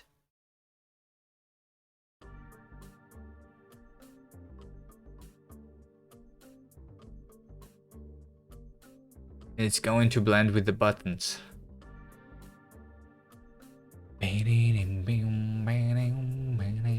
It's not, because the buttons, they have the outline. Also, you don't really care about the UI. You want the buttons themselves to be standing out, right?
Can you split screen here?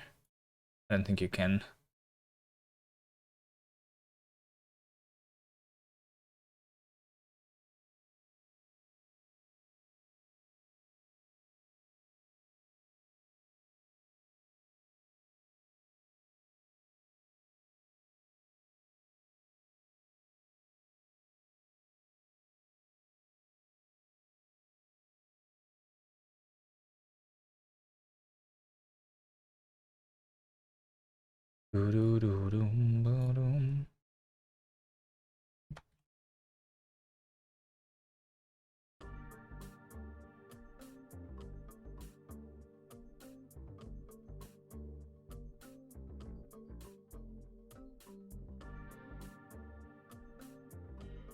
Like it's still is standing out. I don't see problem with these colors.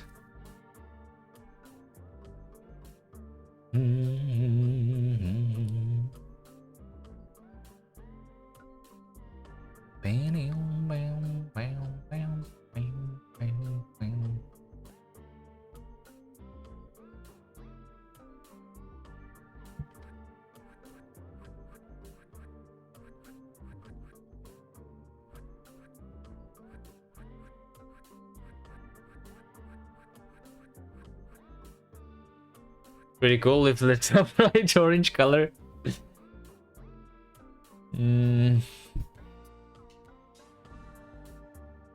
Actually, hold on. What if we... I still think the orange is too different color, like...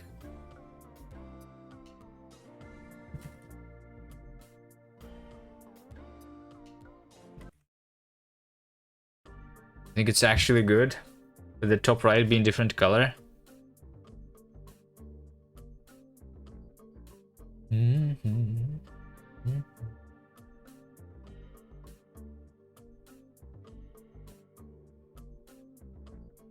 No, I don't like it.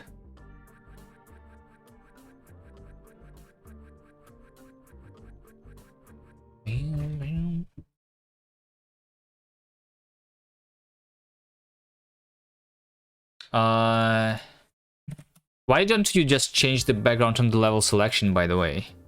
To be...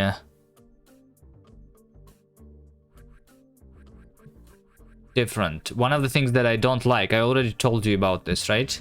Because when we go from the level selection... between the level selection and the game screens, they have different backgrounds, and it's like changing the color schemes. Either change this background to be darker, or change this one to be lighter. Because I think it's changing too much.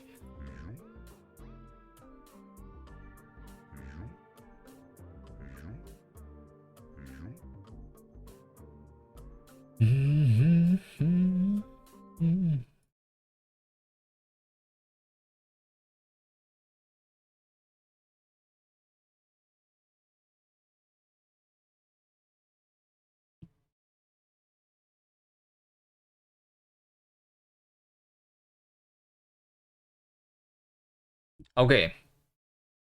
I did what I wanted to do, which is optimizing this thing. Now what? Did I tell you, by the way, Davey, that I don't like this mockup too? Do you want me to talk about this one? You did this 3 days ago. When you look at this again, after 3 days, do you still like it yourself?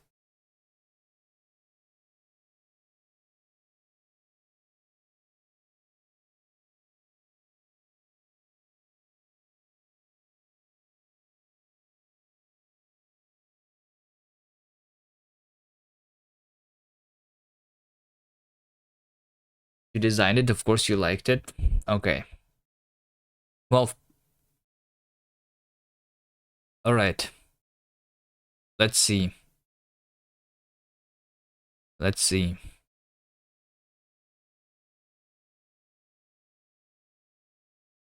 The logo, I think...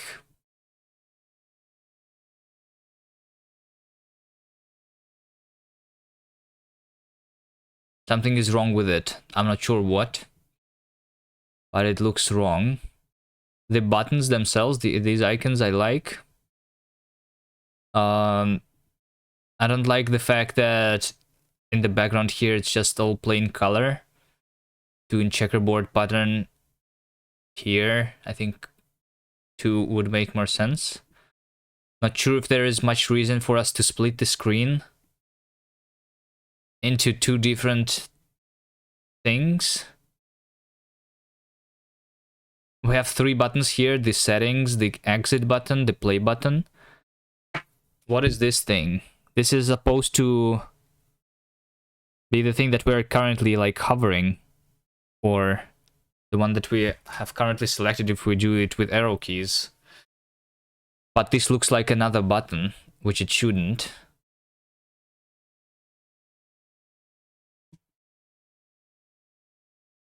I think the idea here, maybe I'm wrong, but is the idea here that this thing is going to press this button on the side? Is that what you want me to do?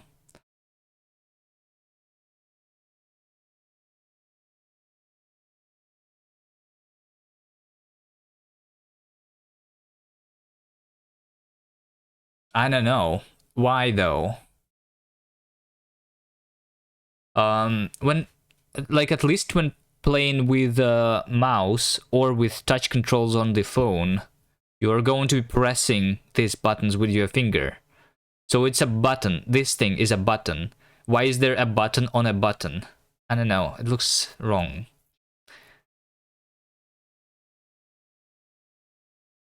Because it's not a game, right? It's a menu. The other buttons that we have on our UI currently are just regular buttons that you press with your mouse or your finger. Why are these different?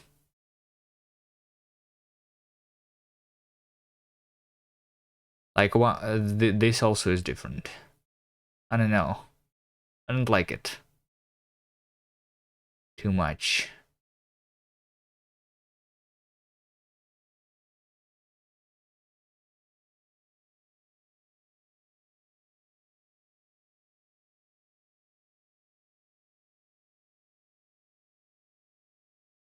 You want every button to have the same color? No, I think the color is not the problem.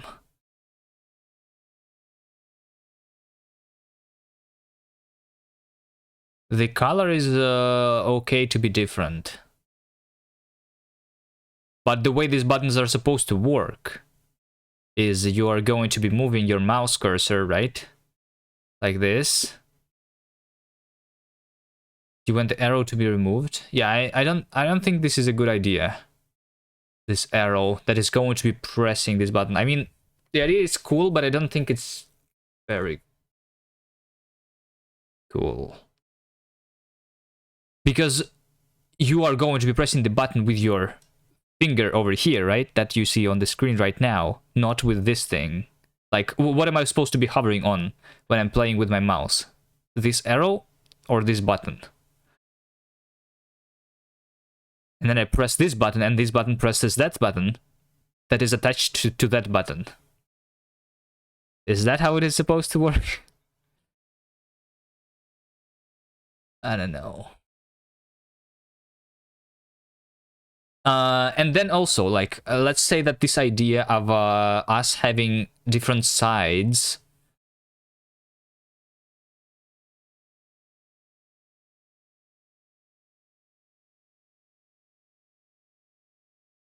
like more in the spirit of the game, maybe.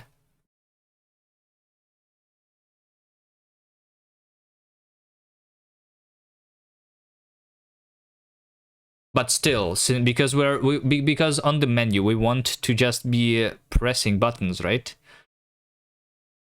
Unless you want the menu to be similar to the game itself, where you press left and right, and then this thing with the buttons on the sides is being rotated, and we always press the one on the top, for example. I don't know.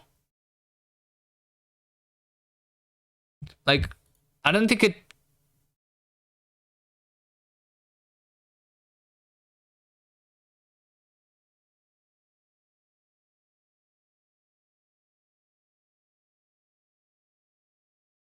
I don't think it's worth it though. This anime, like, I don't know.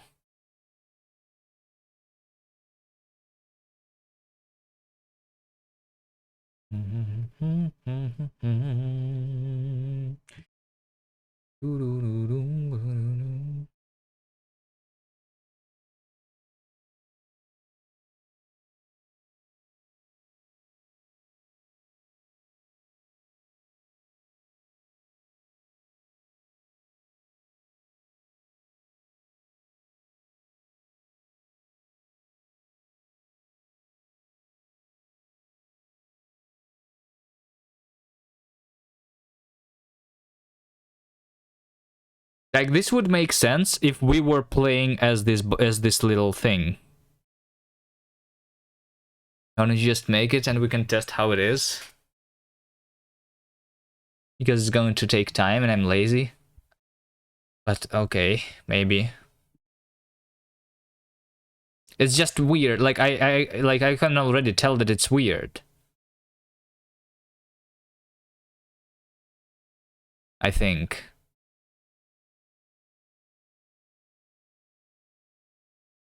Because you are going to be pressing this button. While why should it be when I'm pressing a button, another button should be pressing the button on the side of the button that I'm pressing? You know, like, it's weird. I am weird. The only way you make it not weird is if you control this little thing, right? So if we make the main menu also a game level, just like the other things, then maybe.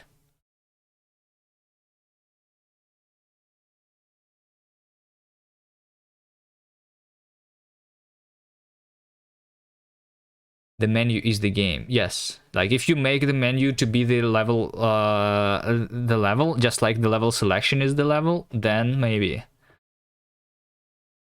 You can just change the arrow to not be looking like the UI button. But still, why is a button being pressed on the side of my button? Because I am holding my finger and I am pressing the button from the, like I should be pushing this button into the screen, right? That's what happens when you are clicking on this thing. And why should it be that something on this side of this button should also be pressed at the same time as I'm pressing this button in? Doesn't make sense. That's what you think. Just don't think it's a button. But that's how it's supposed to work, because that's what you're going to do with your finger. You're going to be pressing this thing. How can you not? Like, the only way you make me think that it's not a button if you make it not a button.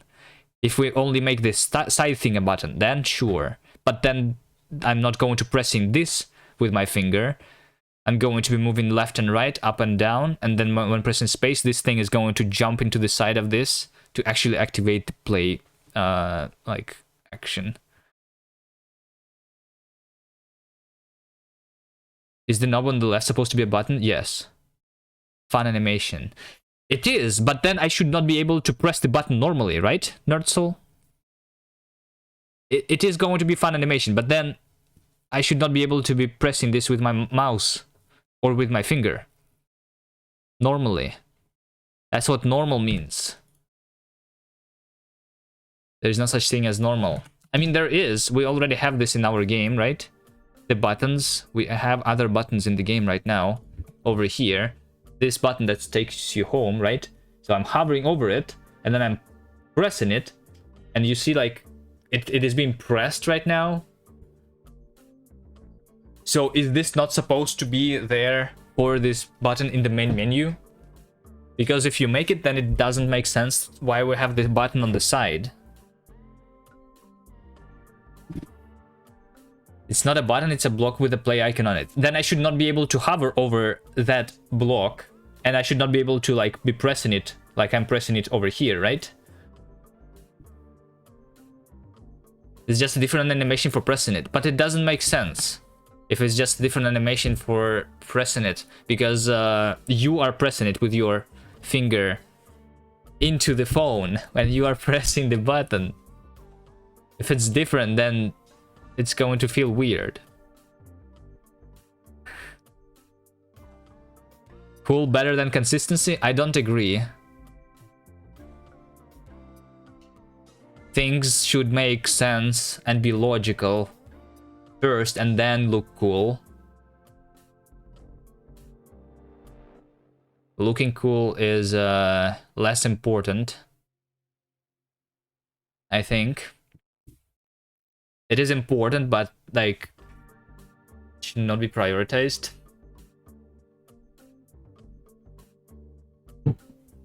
It's not how the world works. Yeah, I know. Like most of the games, they look cool, but they but the gameplay is shit. But I don't want my game to be like that. You know, I don't want my game to look cool and then be shit.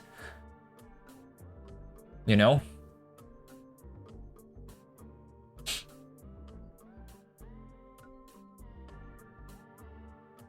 I know that's how most of the games work, but I don't want my game to be like that.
If you make a main menu, something like this, where you are moving left and right, and then when pressing a button, you can like jump and press these buttons on the top.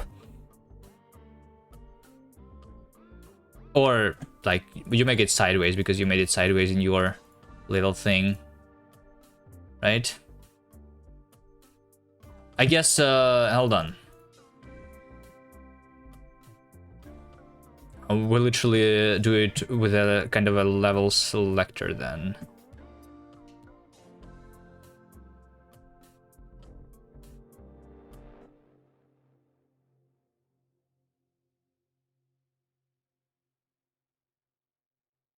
Like...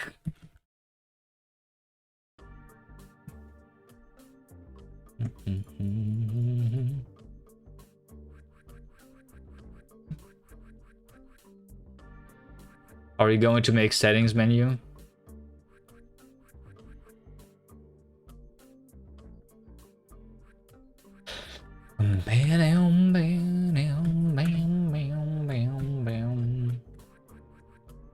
Yeah, I think the settings menu also like... I think it should be just normal menu.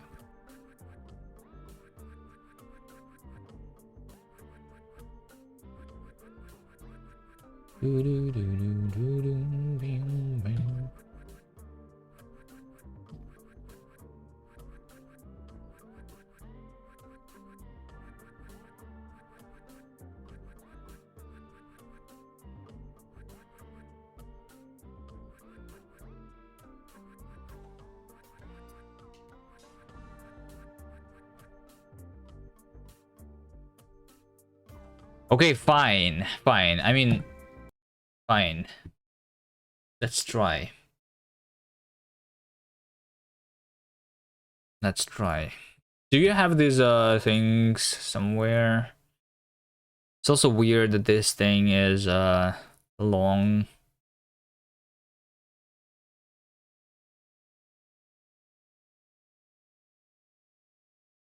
Like, what is the button feedback though here? When I'm hovering on this button with my mouse, what should happen? Then this thing on the left should appear. But the problem with that, like, it's already starting to be weird. Just think about this. You're going to be hovering over this thing, and the thing that is being changed is not over your cursor,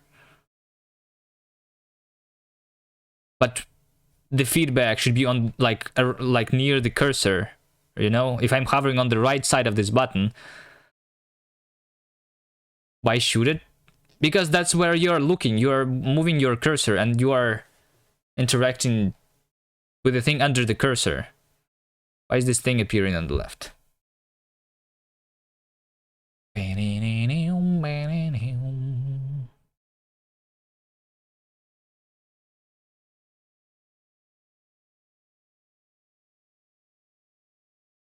Okay, I'm just going to make it and then I'm going to hate it and we're going to re-implement this. Fine.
All right, let's do main menu.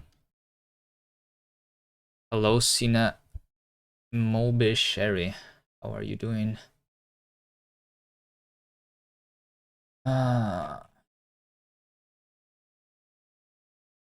while Kuvi is busy reading his code, the real question is, do you want to work on the quantum dungeon at the same time? No.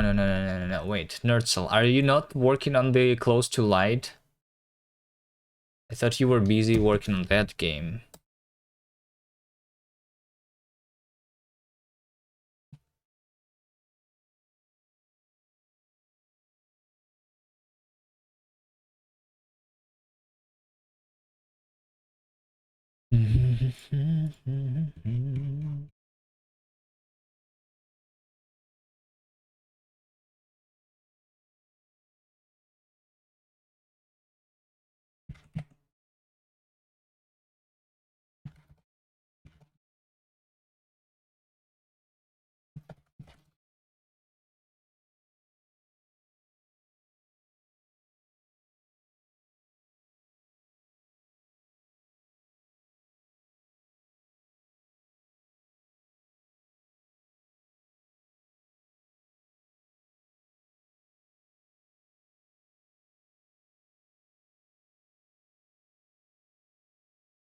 Let me try and remember how to do this.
Whatever. Let's start with this. Sled bindings has an unit value. Alright, because I don't need that. Pretty sure.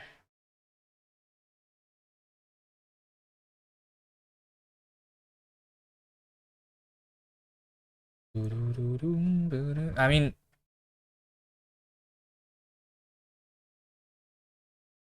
actually no, we want this to return control flow, right?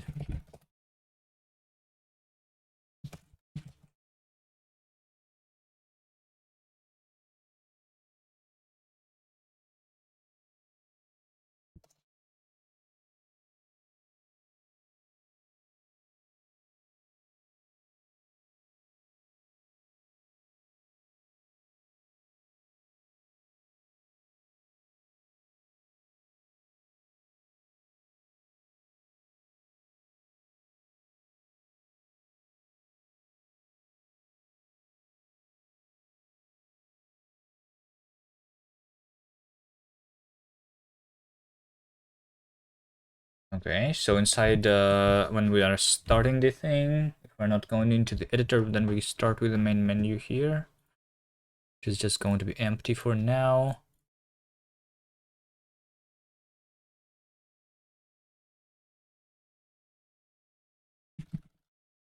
But I need this.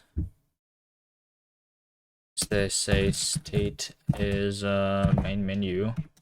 State new context. Guess this to do still holds.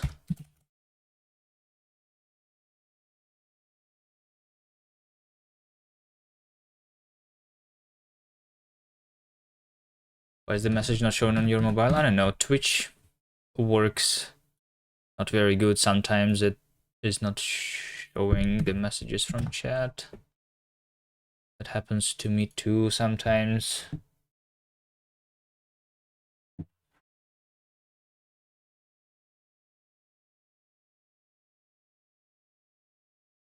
Okay, so I mean, this is going to be the empty main menu for now, and then we need to start doing stuff there. Is that why you sometimes don't read chats? No, that's not the reason.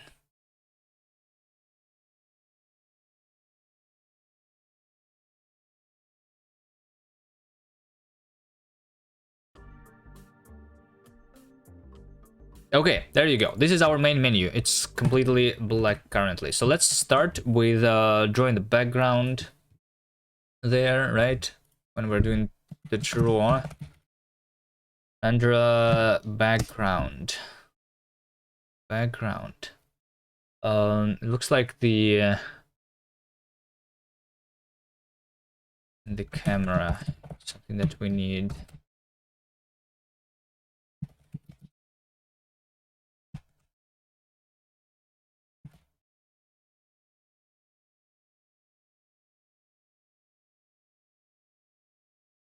You're down, think delaying more will slowly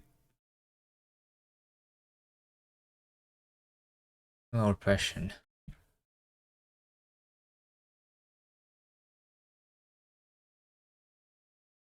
I think you should focus on one project at a time. I think Nerdsel should be focusing on Close to Light, and Davey should be focused on Linksider.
Close to Light work is UI and content. Quantum Dungeon is still gameplay implementation.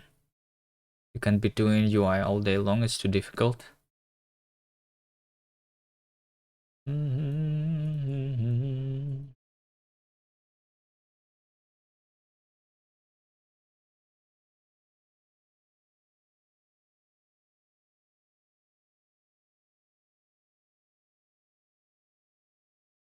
Okay, what about the background? Do we want the background to be same as I guess for now we just do the same because that's what we have in the preview. It's going to be play background, right?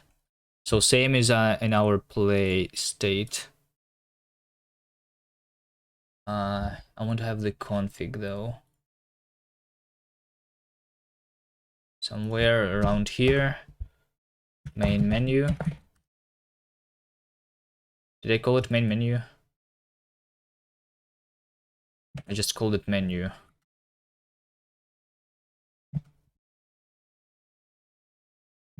Let's use the same FOV as in all the other places. Okay, this should be me seeing the background, and then we want to draw these buttons. Do we have these icons somewhere inside the files?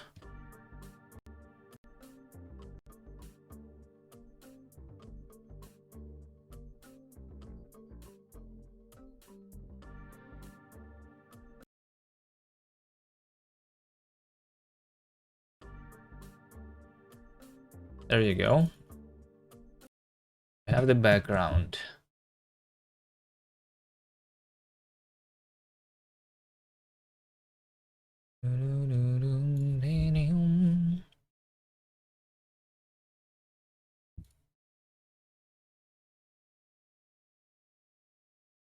Empty screen. It's not empty, we have the background.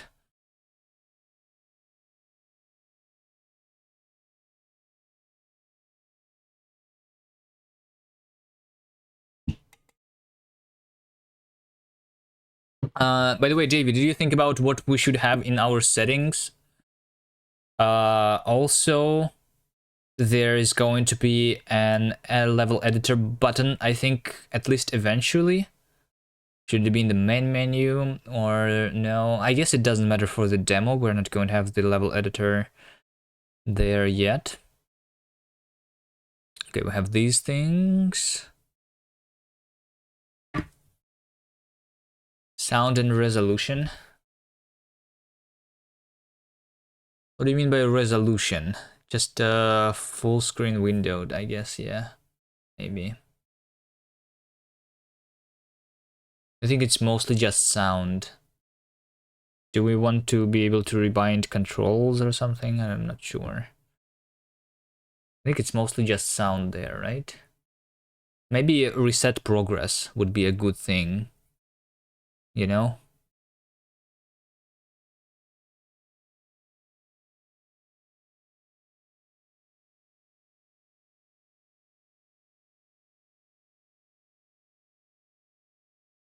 Speaking about progress, maybe we should have multiple different like accounts inside the game. Like in Celeste, you know, like save slots or something.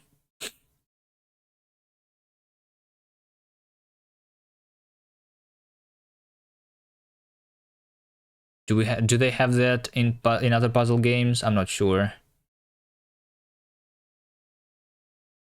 Celeste, I thought you had this game. No, I don't hate any game. I love all the games.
So right now we have the way to do buttons here. But right now, all the buttons that we have, they are all square, and inside this main menu, they are not square. I mean, these two buttons are square, but this is not. So we're going to rebuild it, right?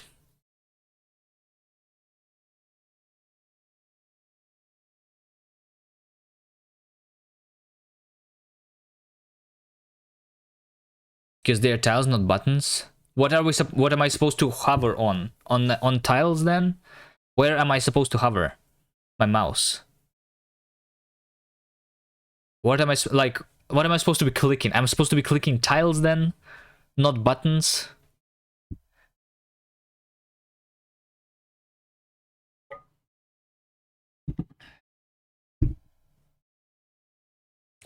Ah. All right. Let me go take bathroom break.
He rage quit. I didn't rage quit yet. Hold on. What about the animation? Like, what am I supposed to see here? Hold on. So when I'm clicking this button, I'm like, this thing from the left is supposed to move into this button to press it, right? And then what? Then this thing should never move back, right? It should never.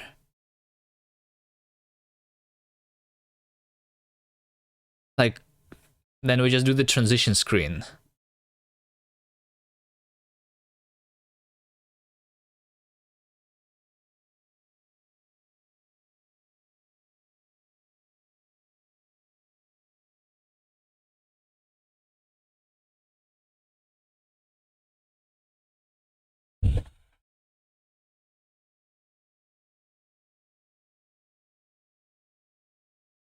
I don't know. All right, fine, fine. I'll just do it, even although I think I'm going to hate it.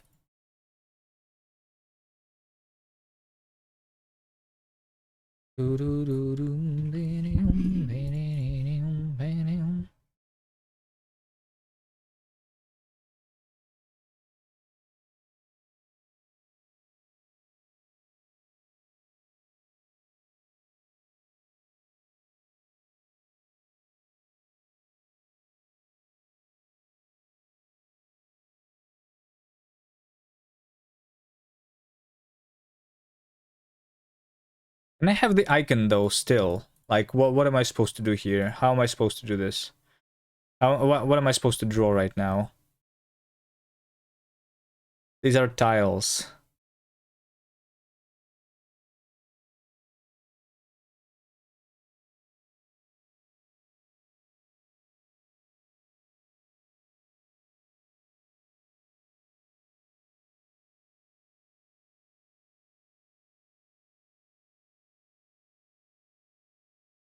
Do we have them somewhere, these tiles?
I can just save this, right? Save image.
Okay, it's not a button, by the way. It's just play, right? Okay. Can I make the background transparent though? How do you make stuff transparent here again? Layer properties.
Coding UI. You don't like it? Yeah, I don't really like coding UI. It looks like Nerdzel also doesn't like coding UI because he's trying to make Davey work on his other game that doesn't require UI work.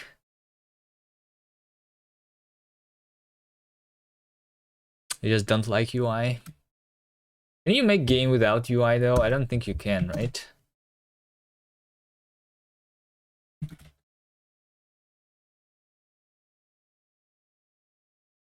Who codes UI?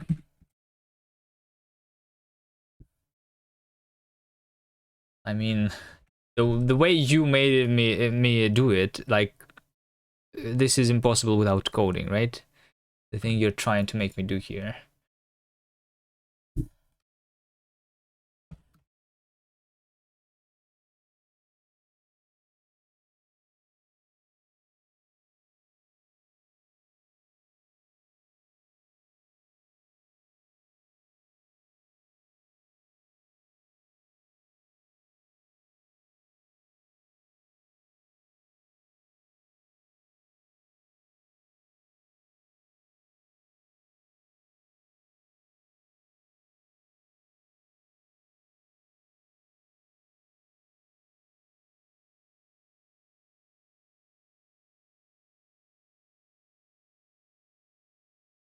Clean mockup, you like it? I hate it though. I mean, I don't hate it. I just think there is a lot to be improved here.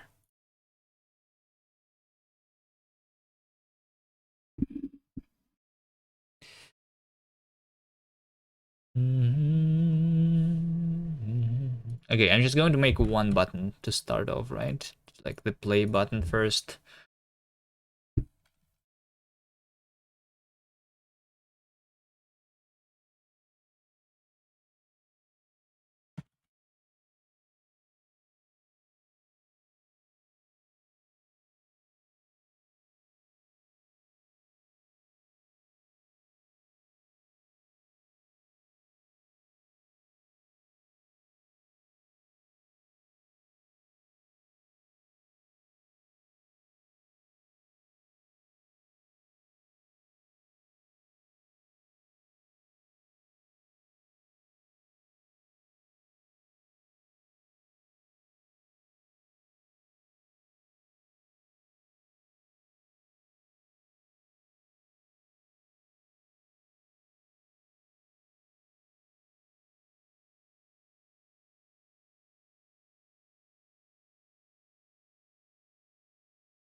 Okay,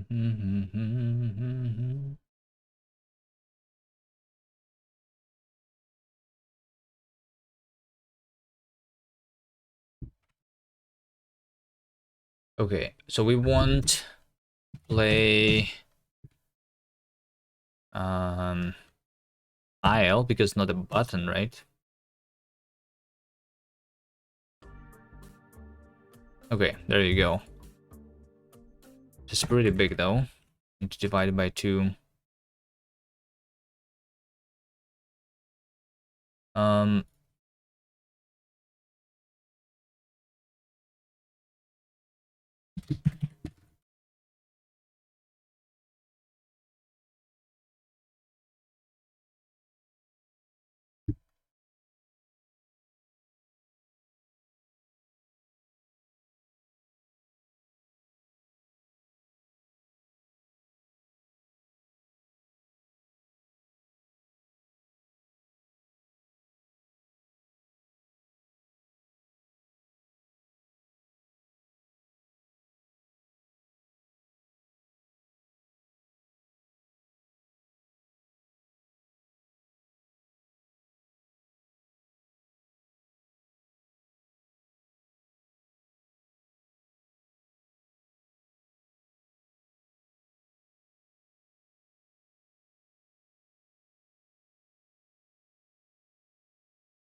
I'm just going to hard code it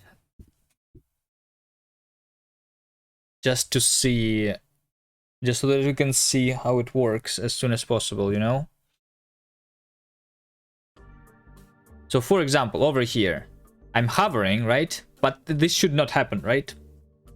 Because you are telling me that instead of me on hover changing the scale of this, there should be this thing on the left that is appearing, right?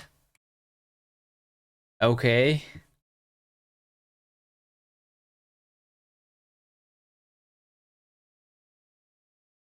Sure. Let's have this.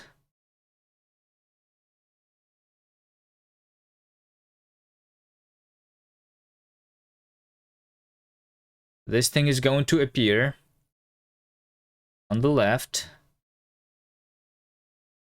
This is a selector. Sure. No. Selector PNG. No, PNG. I don't want the A-sprite file.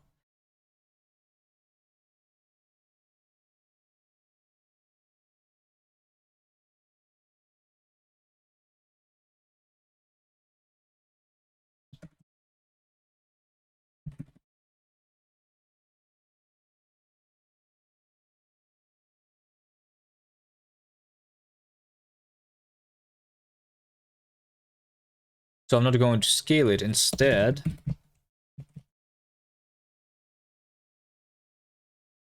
um,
I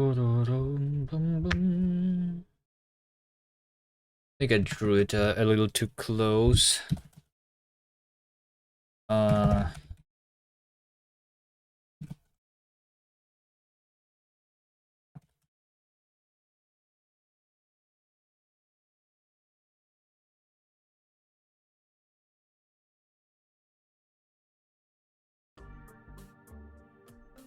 okay.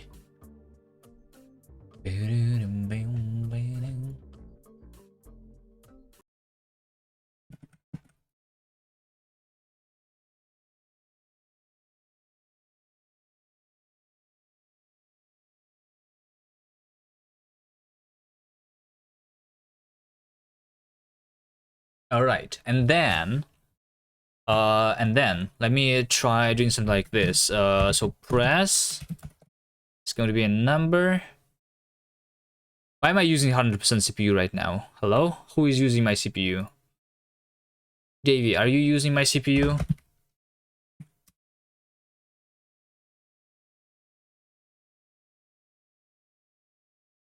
You are? Who's compiling CPP again? It's Davey. Alright. Let me cancel this.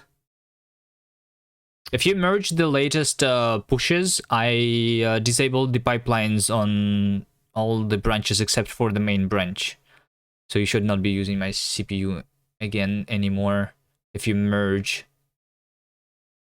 current stuff. I think that's what I did. Yeah, I only running the workflow if the branch is the default branch now. Because there's nothing useful for you there anyway, I think. Mm. Why did I not get the notification that you pushed something though? One new level? Wait, hold on. One new level?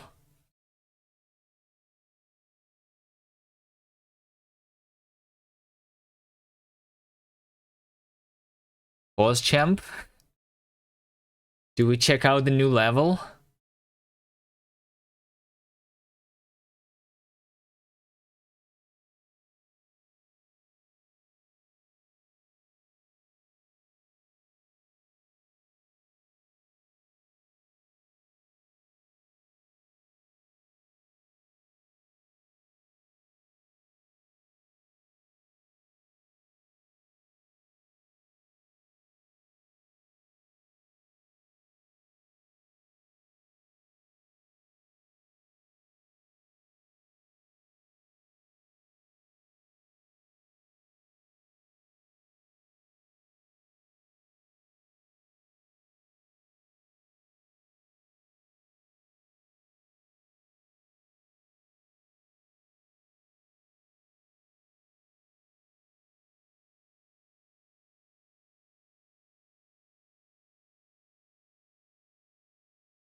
Why are you trying so hard to take Davy away from me, Nerdsoul? Huh?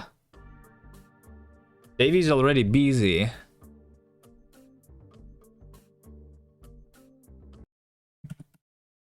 You know? Trying to work on my... And then Davy is also playing a game right now.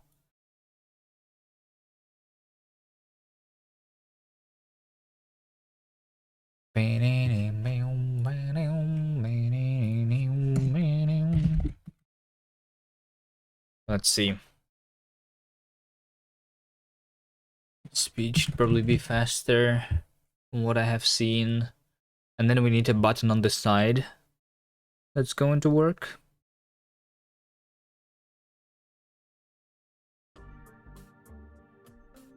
Okay.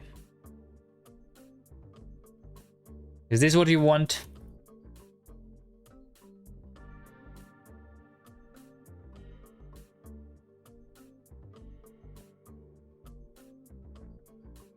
This feels very wrong though. Like, already. I mean, there's going to be a button on the side too, right? But it still feels very wrong to me. Because when I'm hovering over this... I don't know. It looks like a button, by the way. But you're saying that it's not a button. Bam, bam, bam, bam.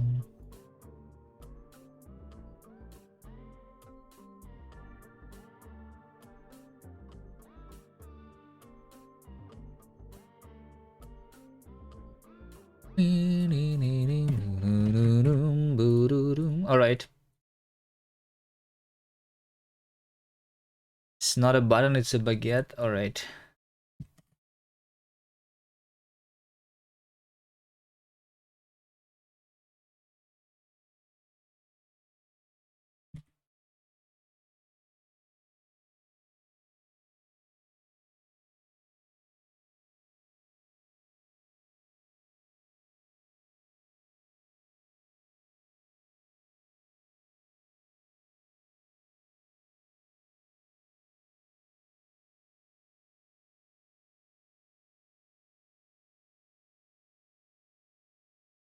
So this on the side is going to be the button.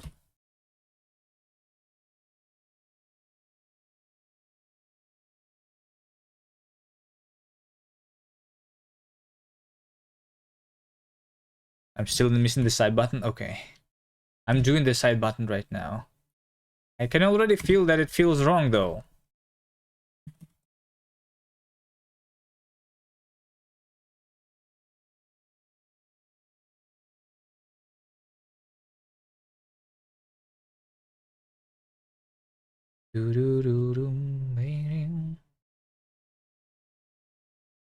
Here comes the satisfaction.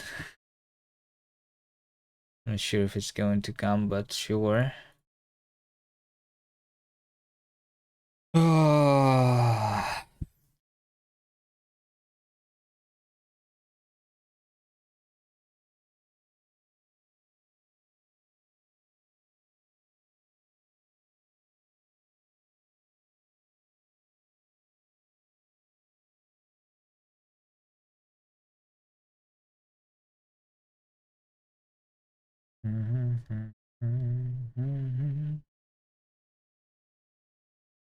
How do you make the arrow follow the mouse vertically?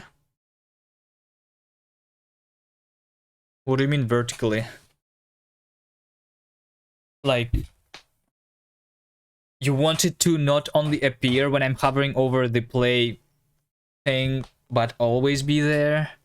I don't know. Like, it should follow them. Like, if it's supposed to be like the mouse, then it should be following my mouse everywhere, not only vertically. Why is it only going to follow my mouse vertically? Why not horizontally?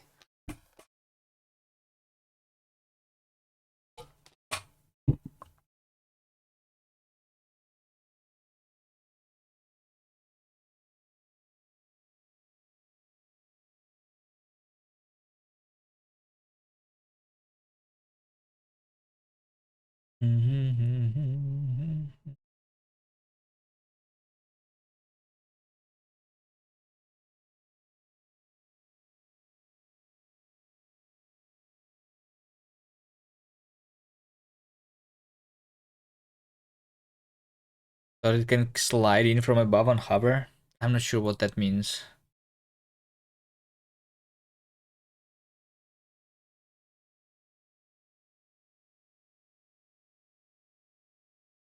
Slide in from above on hover. I think it should be like when I'm not hovering any button, it should not be there, right? This arrow. So from above is from where? Right now it's appearing too fast, right? It's just either there or not there, but it should be appearing slowly. Why would it come from the above though? Why would it come from outside of the screen? Because the animation of the hovering should be very fast. So I think it should just fade in on hover, like Davis says instead. Because it should be a fast animation. If it comes from outside of the screen, then it should travel the entire screen in like couple milliseconds, which is not couple milliseconds, right? But like in like 1/10 of a second or something. It will be like the slide will be too fast, I think. I don't know. I mean, fine. Let's do all the ideas that you guys want.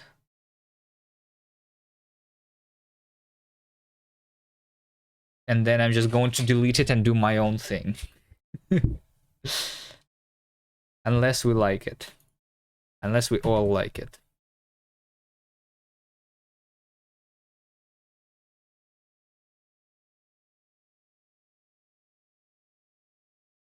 But I was doing something else. I was doing the side button.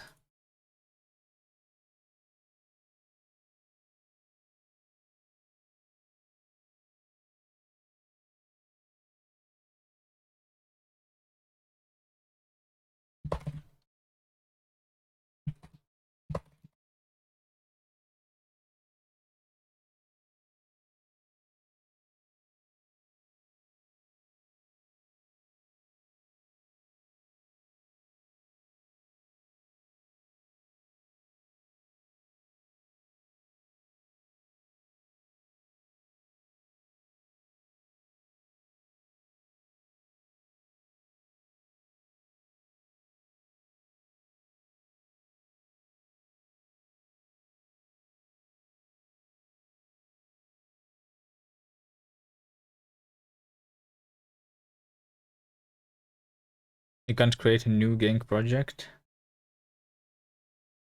Why not?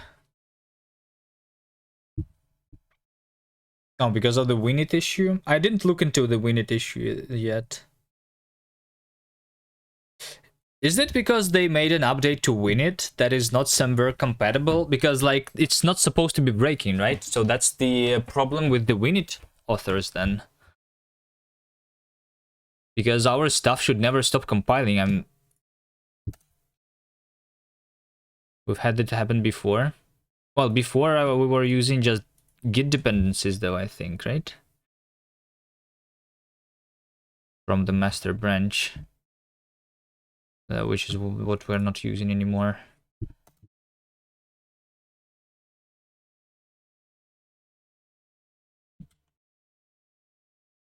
Before Winit was breaking when I was updating it myself, so that because I wanted to use the latest version.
Okay, well, it's not super well aligned right now because whatever, but this is how it's supposed to work, right?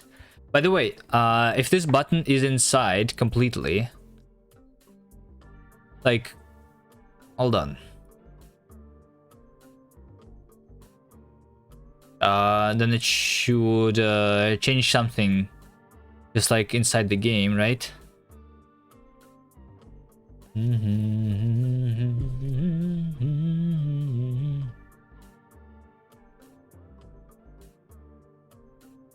I think in order for this to look less like a button for me, there should not be this shadow here, because this shadow makes it look like it is like pushed in. I feel like I should have a sensor bar over that. Over what?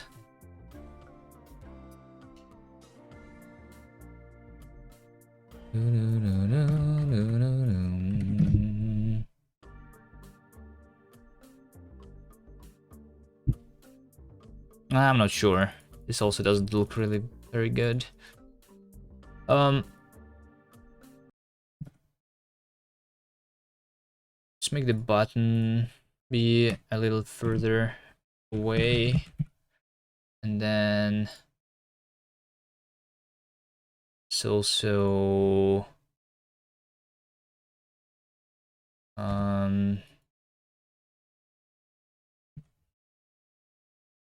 Let's also do the cropping. How do you crop? Crop. And it's just at least going to touch this thing. You know?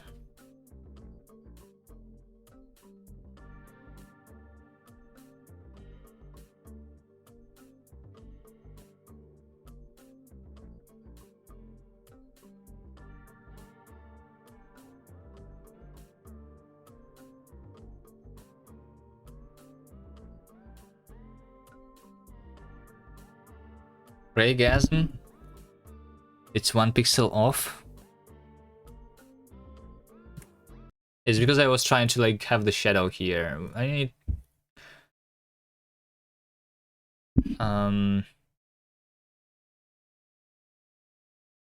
2, 3 because I need to crop this thing.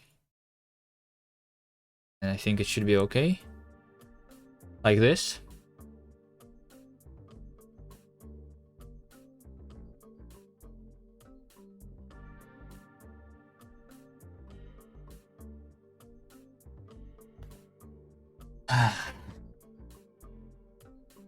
That's it.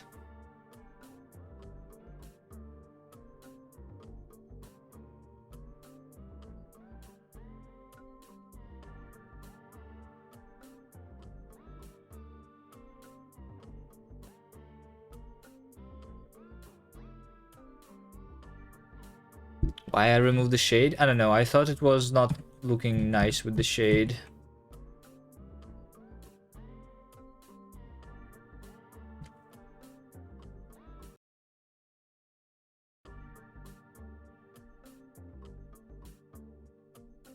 Because it looks like a button when you have the shade. And we're not pressing this button. We're pressing this button from the side. We're pressing the button that is on the side of the thing that I'm hovering on. Which is weird.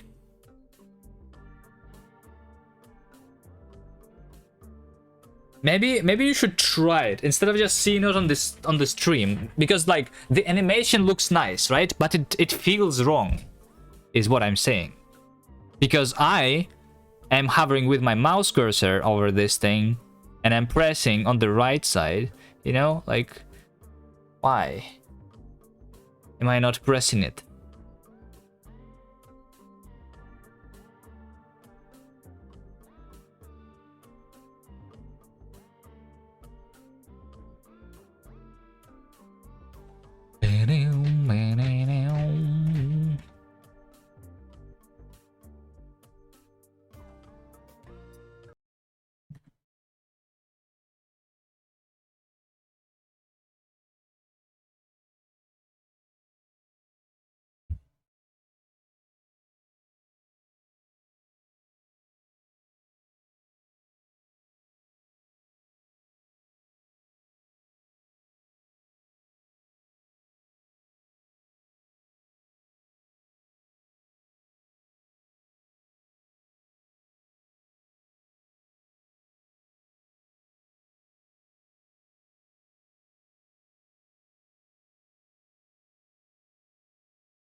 Hello, bad cop.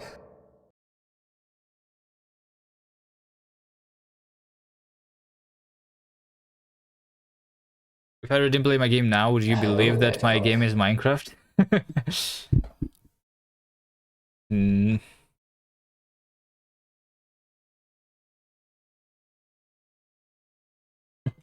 No, I don't think we're... I'm not sure if I'm going to play Minecraft today. I'm not sure. Although at the same time, here's the slide animation, by the way, Nerdsoul, that you wanted. Like, is this what you wanted?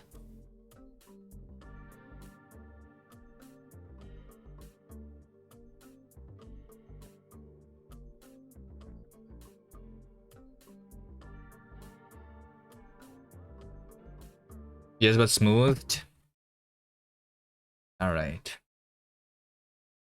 How do we smooth? Smooth.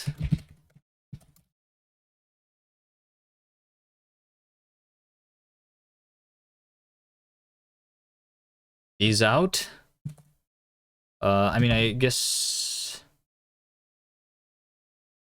x squared, whatever. No, hold on. Not that. Ease out elastic. Wait, you want elastic one?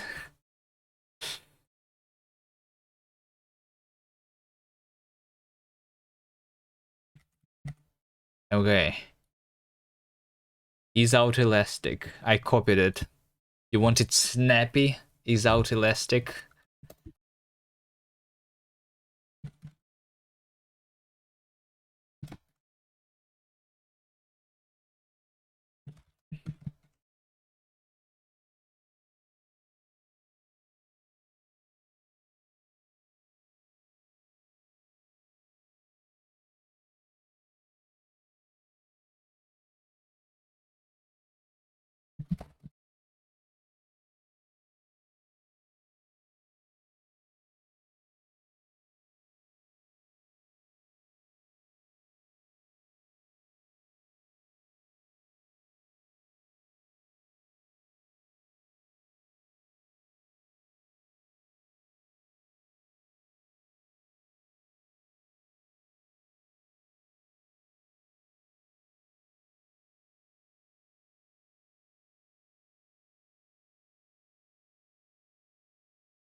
Is this it? Ease out elastic.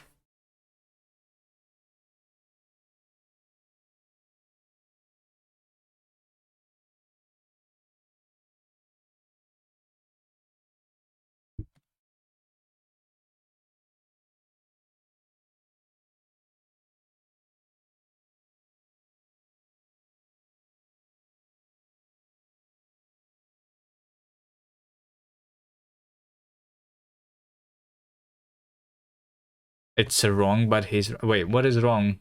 I copy pasted it. No way, like, it's wrong, right? If I copy paste it, how is it going to be wrong then? Copy paste is always right.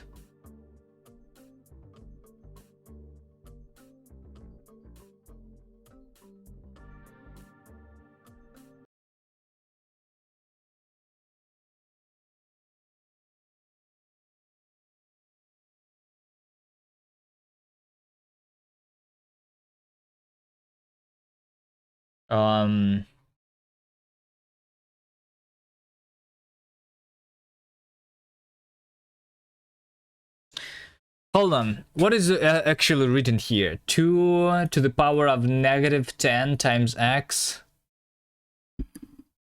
So,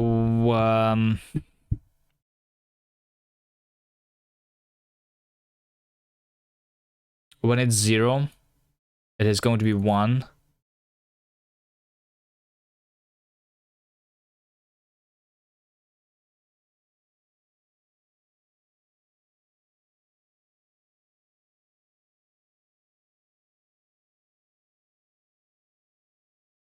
Huh.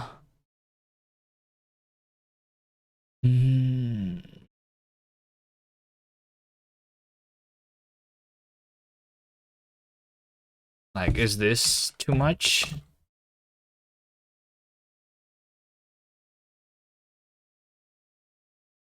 Maybe it's too fast or something?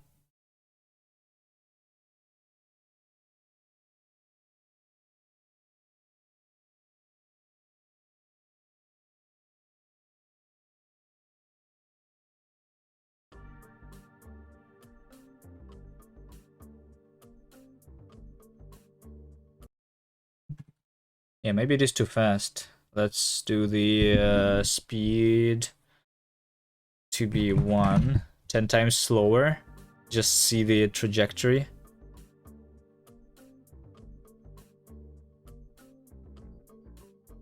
Yeah, it was just super fast.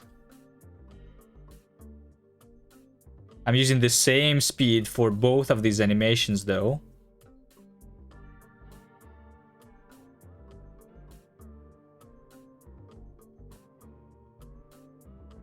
I don't like this. Like what? I don't want it to be.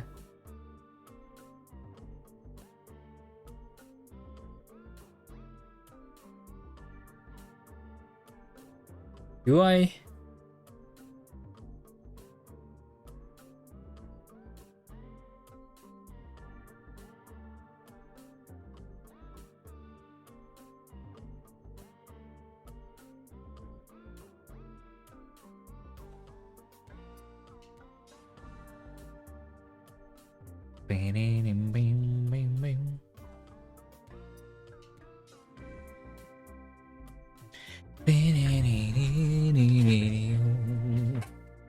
What should it do when I'm like unhovering? It's right now just disappearing then.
I don't know, I still don't like it. But I'm trying to think of a better suggestion. Like, what about this suggestion that I had before? What if...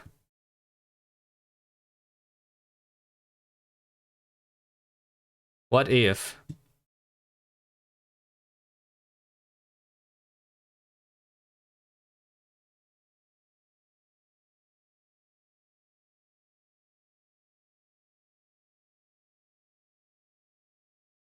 What if we have a thing like that, and then over here we have a button that says play, and over here we have a button that says exit, and over here we have a button that says settings, and they work like regular buttons inside the game, but when I'm pressing this button, then this button moves into this thing, pressing the actual other button, which is like here or something, and would make more sense, I think. I don't like the way I'm currently interacting with this thing. If you still want to have this animation, we can have it, but like we will have it that way still, you know? So I pressed button, press another button.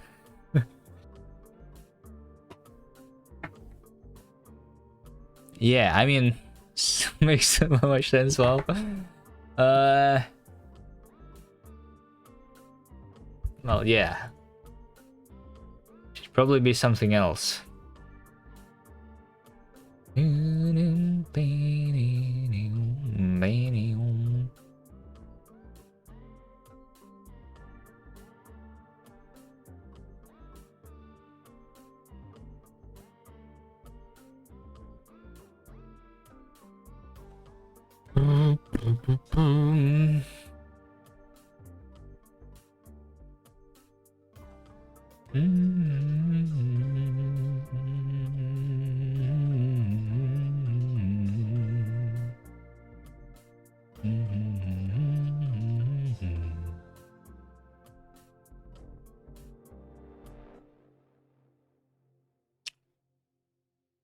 I don't know. Am I the only one who doesn't like this? There's no way I'm the only one who doesn't like it, right?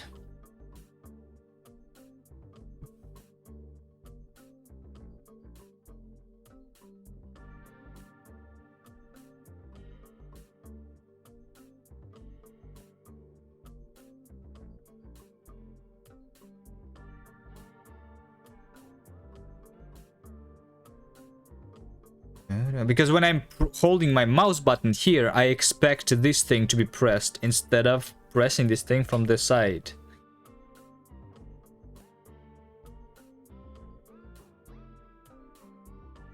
Do we have any references from other games that do similar things? Where the buttons in your menu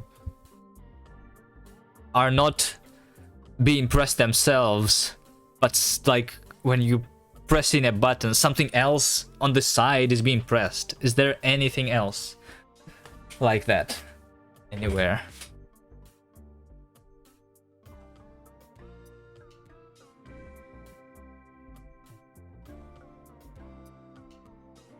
You are back. Are we looking? What is that?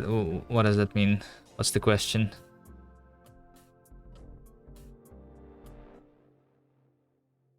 We're looking at the same thing, yeah. I'm just saying that this still is, like, doesn't make any sense to me.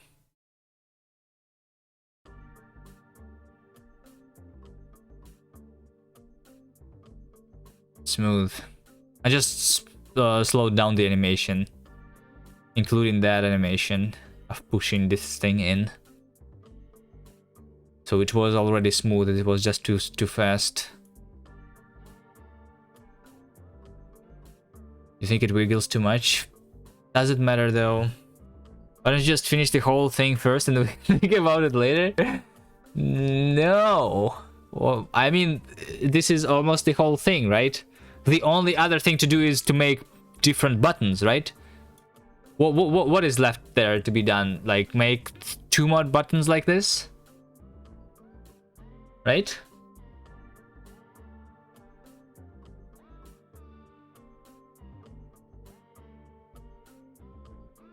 I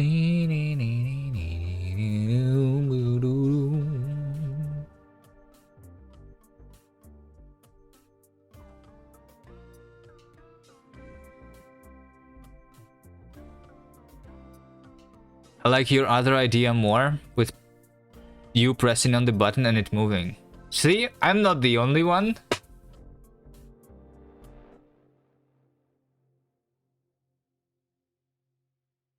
Because at least I'm going to be pressing on this button, you know, even if it makes less sense that the button when pressed is going to start moving.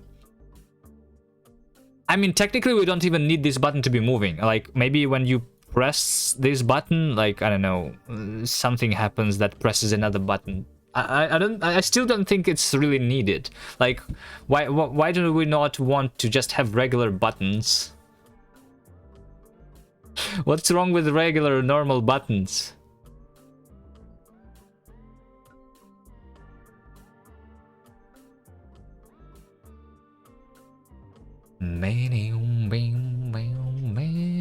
They are boring.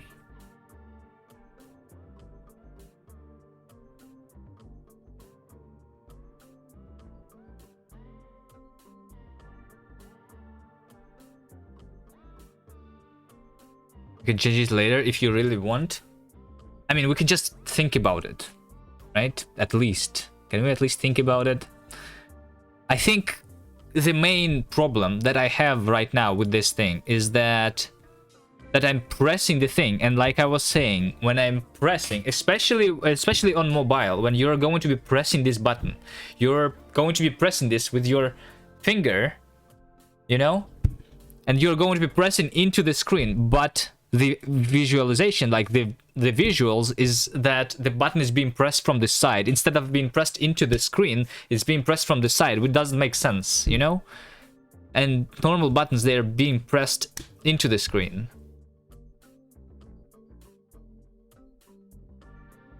And that's my biggest problem with that.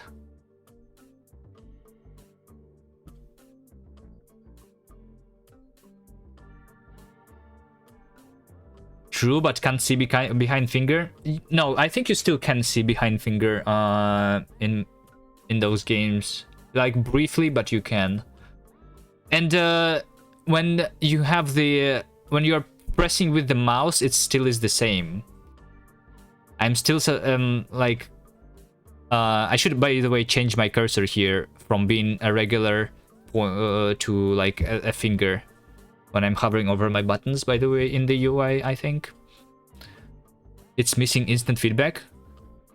Well, you are saying that, and I am saying that it's missing instant feedback, right? But at the same time, this arrow on the left that is appearing, this is like the replacement for the instant feedback. So like there should be feedback on hover and on actually me pressing. So when I'm pressing, I'm doing this animation from the side. But on the normal buttons, it like other stuff. I think it's just a style thing either way, as long as the function is the same.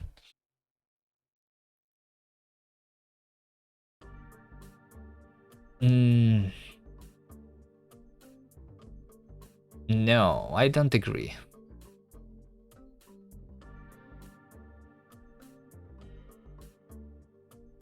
I don't agree, Davey.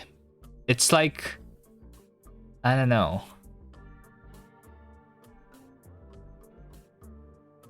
Why do we have the animations on the buttons at all then? Because all we care about is the fact that they work, you know? Why don't we just have the buttons without any animation and without any feedback? Just make it so that when you click it works, you know, and puts you into the game.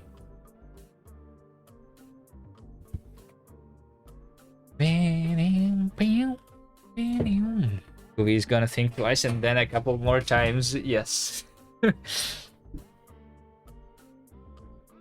I mean, maybe it's not that important of a thing, but I still want it to be good. We are making this game. Players aren't going to care. I don't know. It like if it like it's better when it feels better.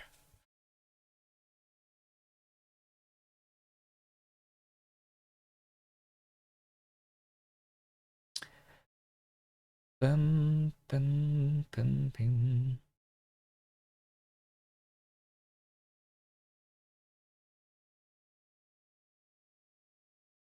Yes, but it's not a button game.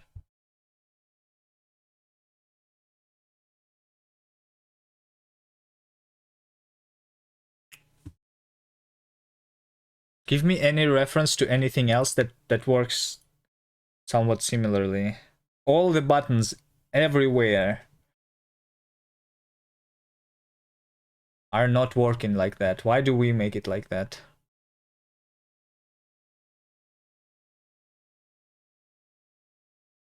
A button game. I mean, the main menu is a button game though, right? Because that's what we are supposed to, that's what we're working on here. We're trying to make the main menu for our game. So the main menu is the game where you only have buttons. So it is a button game.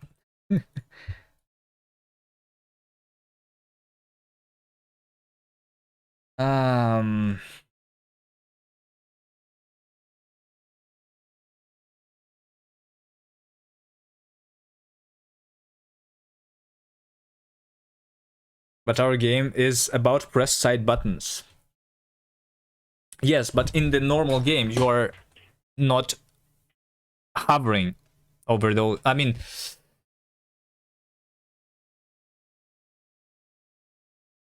we're doing different controls. Like that's what I was saying, right? If inside the main menu we were playing the game same as our normal game, like if I was controlling this arrow to the left by pressing up and down to like control where it is located, and then by pressing space I make it move into this thing to press the button on the side, then it would make more sense. But when I'm doing it with this hovering mechanic, it doesn't feel correct anymore.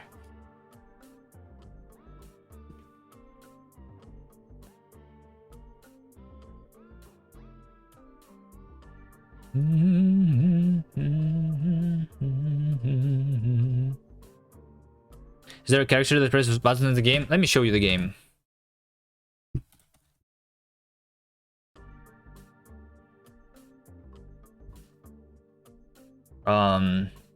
We're playing as a cube, which can move left and right. And in some of the levels, like over here, you can collect a power-up to put on your side.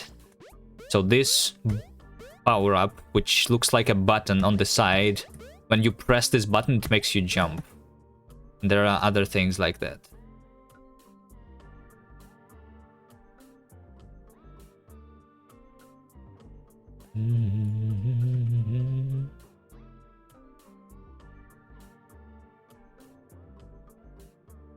Like this over here, for example, is a button that makes you slide instead.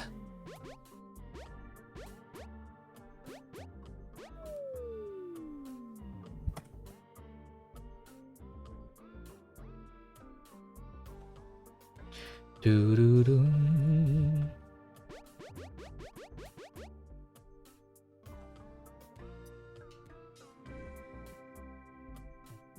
Yeah, so if it was a character that was hitting this side, then it would make more sense to me too. But then I should be controlling the character like in the normal game, right? I should not be able to hover over this play button with my mouse.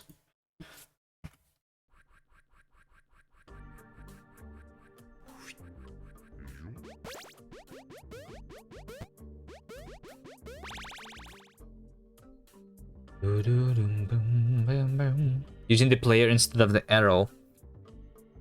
But the player in the normal game cannot just move into other things like without rotating, right? That's how we are doing it. We are rotating. Over here, our player, this is the level selection screen. So over here we have a different controls from the normal game, in where we can move left, right, up and down, and all the 4 directions. I feel like this is more like the main menu. But I'm still not pressing the button here at all.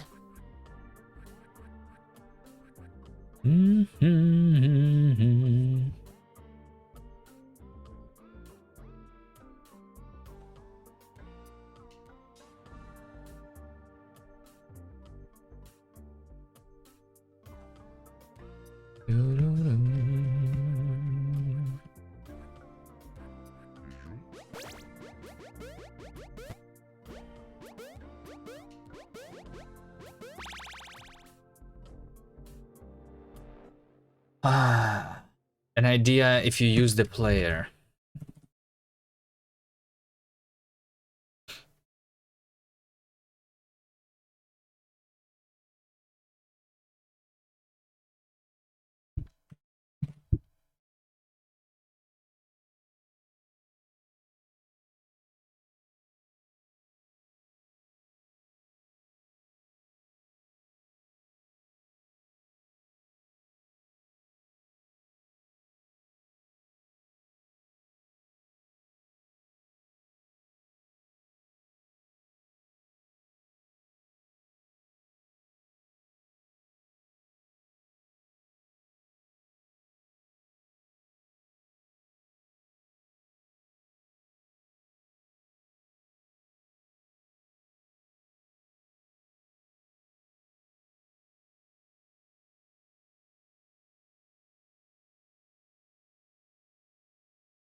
The player has a jump power up on top, falls to the left of the button on hover and rotates right on press.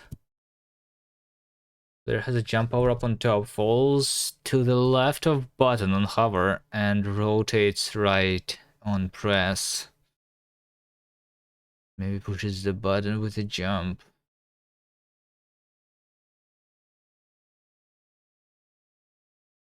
The most constrained form of a level that just selects play or other.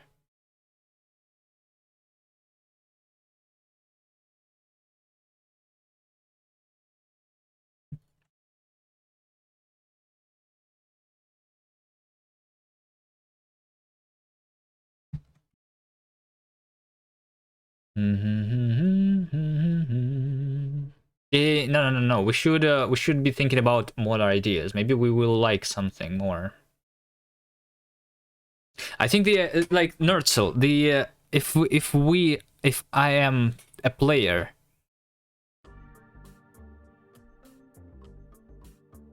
like if this is still going to be a player, it is still wrong because I am hovering with my mouse, right? Over here, see, this is a player, and the player is like moving in.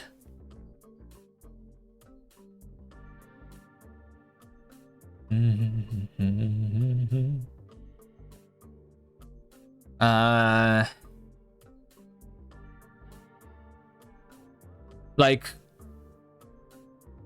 it should be moving in with rotating then, if we want it to be resembling the game even more. At the same time, like, why do we want everything to be looking like the game? You know, we have the level selection screen, Davey. Why don't we? Why didn't you do this the same stuff in the level selection already? Like in the level selection, we are not pressing side buttons to go into the levels, right? This is how our level selection looks like.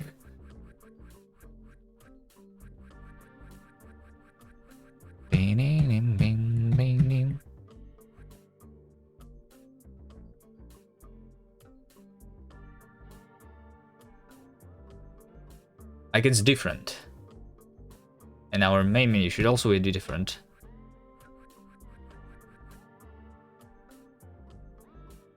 Could use that for main menu as well. Yeah, we can make the main menu just like that.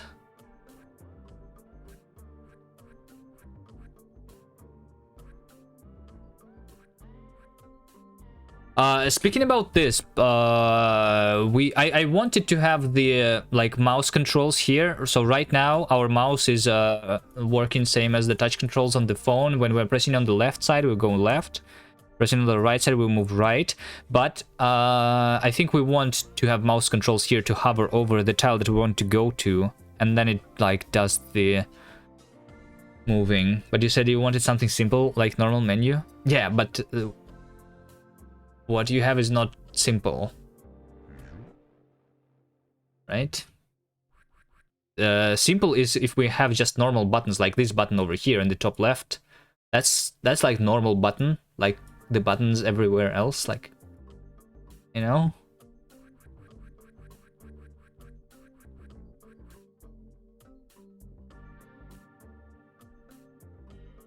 Simple is having an empty screen.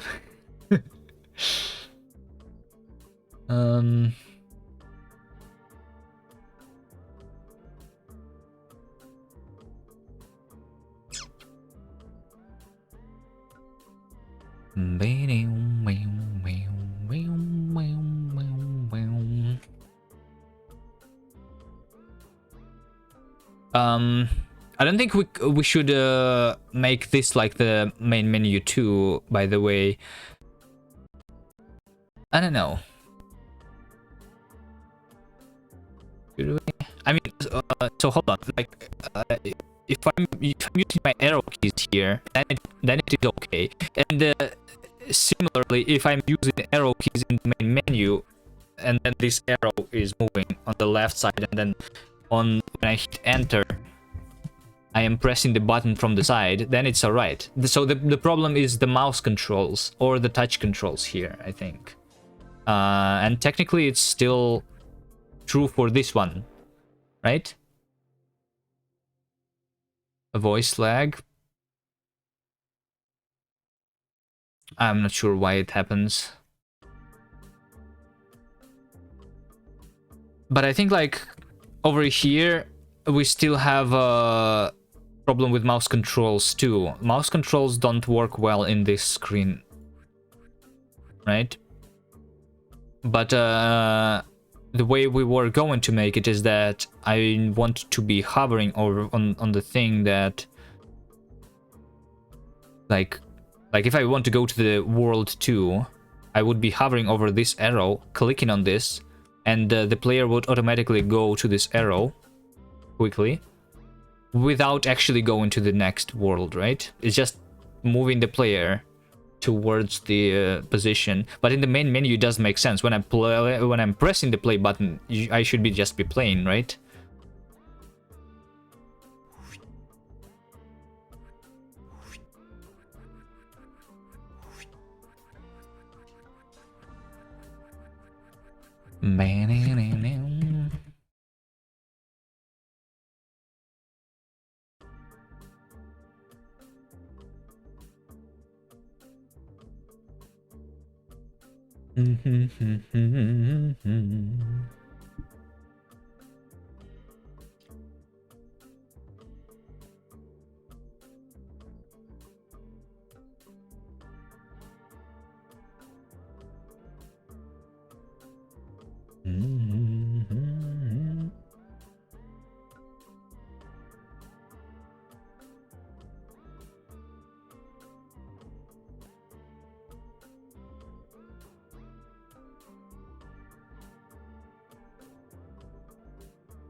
Okay, whatever. Let's just for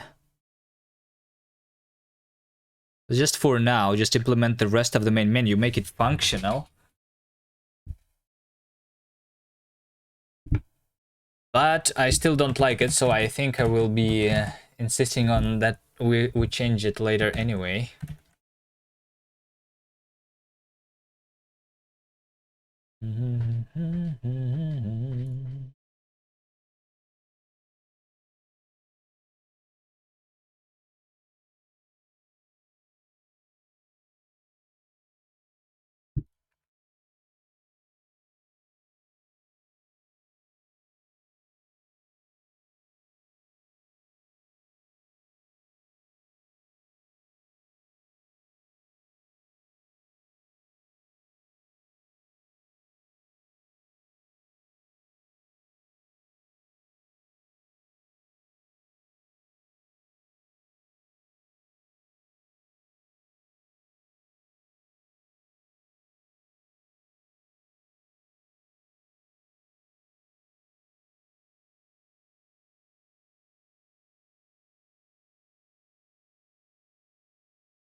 And I think the arrow looked better than the player icon, by the way.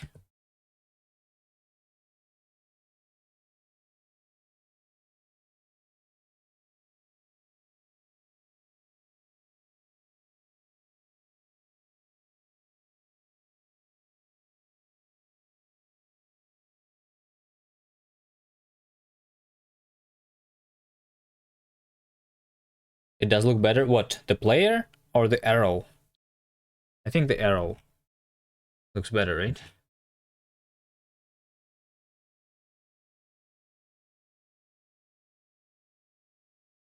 You like the player?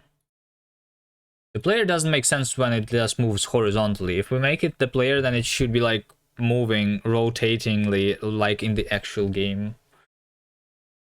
And then for it to be moving by doing the rotation, it should also like be standing on the ground. So I don't know. Arrow is better.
Um,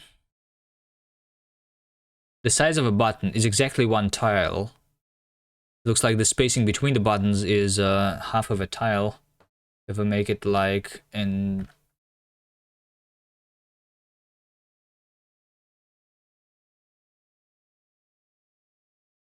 what engine? I'm using custom engine. Use our own custom engine here. Yes. The game was also made for the game jam originally. Using Bevy engine, but usually we use our own custom engine. Here's the link to the engine. It's OpenGL. Winit. I'm using Rust, as you can see. On the web, we're using WebGL. On the native builds, we're using OpenGL. And here's the link to the game itself. There is a page on each if you're interested to just play through the levels that were there in the gem version. But you will see that it is working differently from the current version of the game. So we made it for a game jam. Now we're trying to make it into a full release.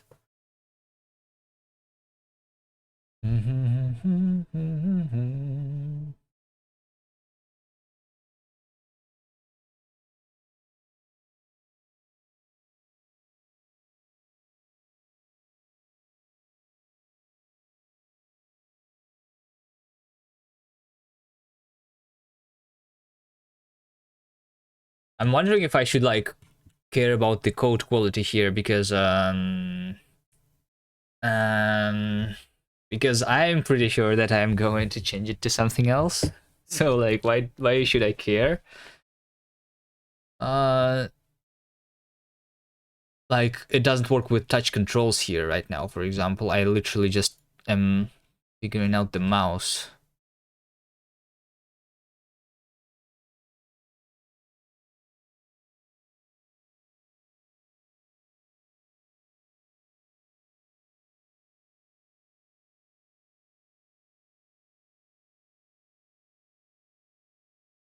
Style.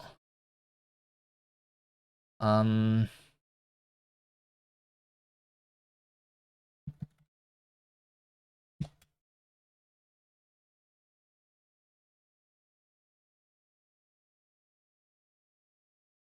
Let me just do copy pasta.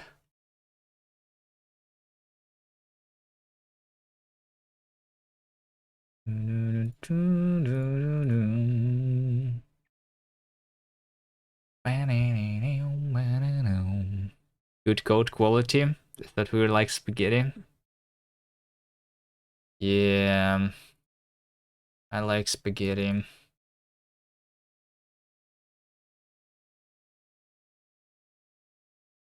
Hello, Beaver. How are you doing? Um,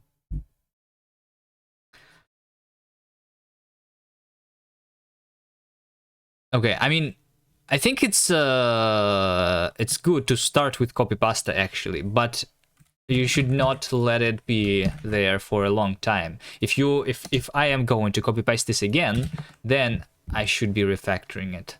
You know? Literally tired beaver. Sleepy beaver.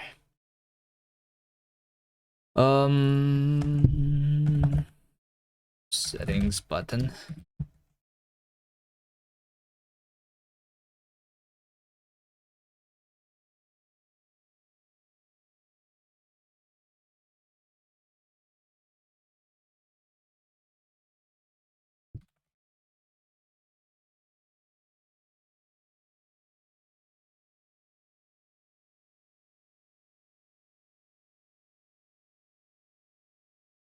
Ambitious is writing a C compiler in Rust.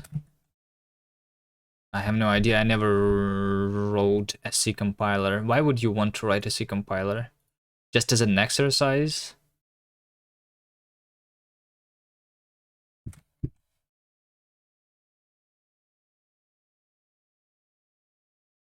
think that's too big of an exercise, though. Although I'm not sure. Like I know that there is the tiny C compiler, right? And this one is pretty small. How many lines of codes do they have? Where is the source code of this thing? Is it not on GitHub?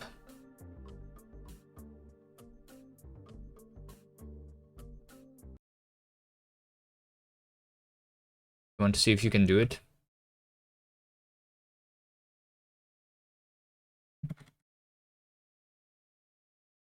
I'll just do it then.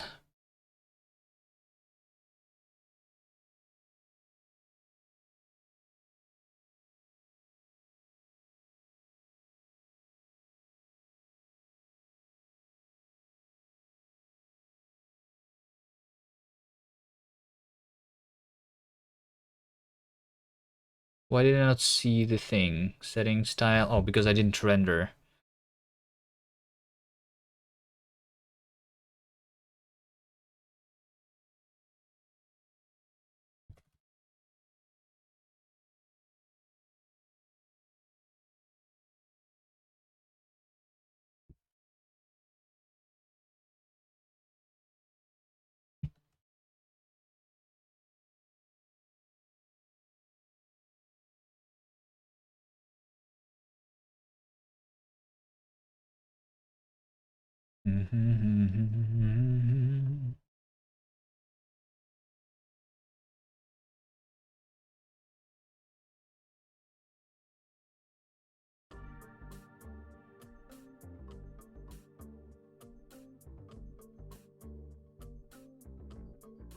I'm pressing both buttons at the same time too.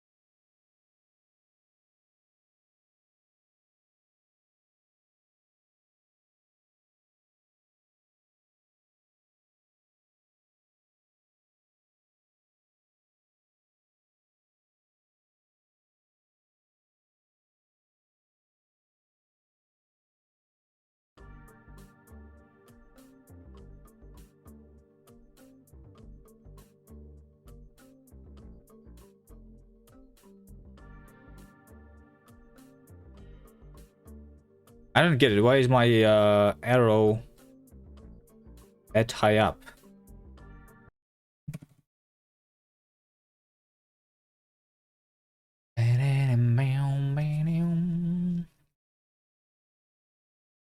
Okay, you know what? Let's do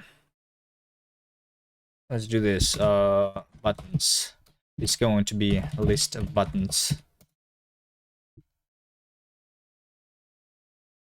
Press slide.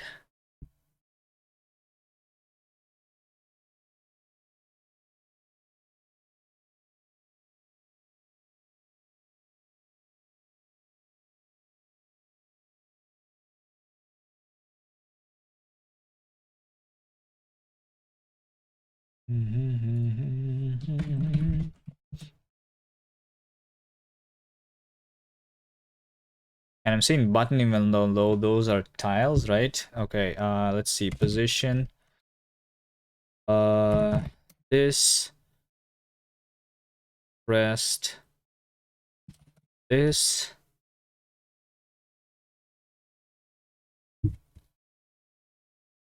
Okay, so button is 0 to 2.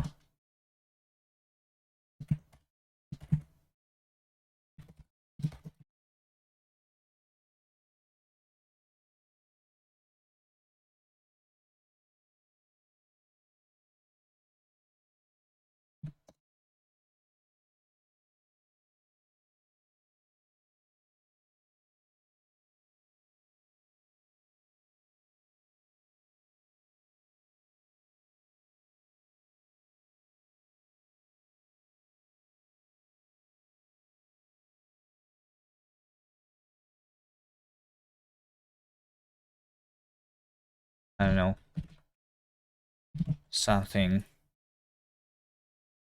However, no such field. Okay, I don't need that.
Mismatch types.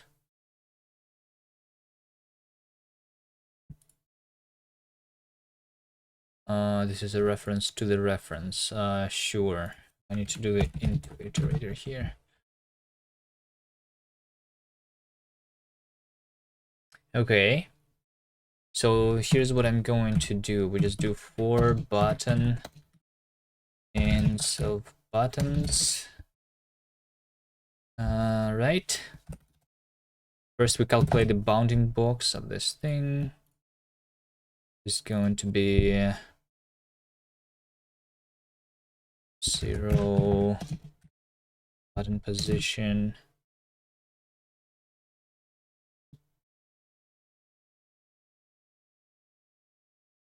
The tile texture size divided by that. Yeah, sure. Okay. And we figure out if we have hovered on this thing or not.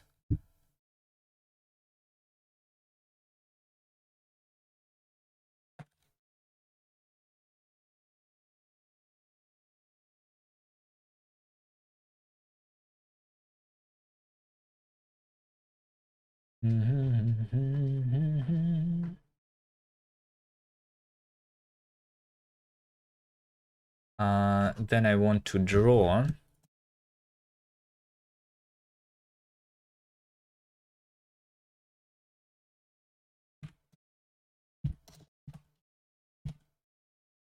So for every button, we want to draw the tile texture and the button texture.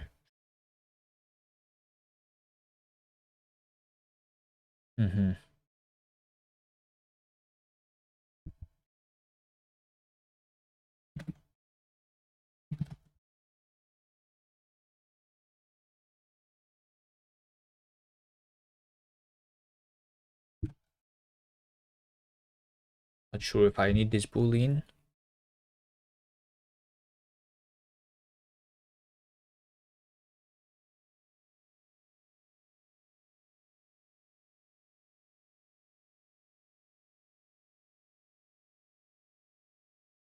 This is me pressing the button, right? Yes. Button assets, button texture.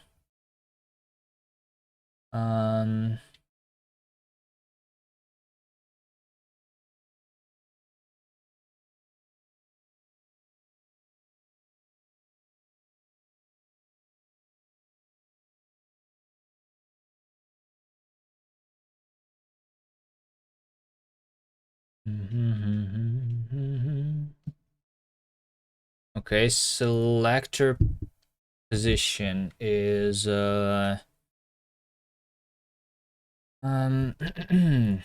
let's see. I guess selected button. Selected is buttons find. I mean the one that is hovered, I guess.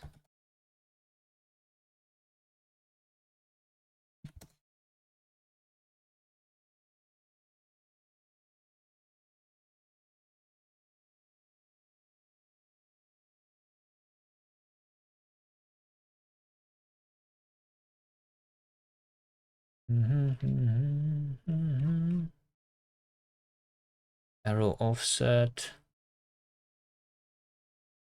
is this.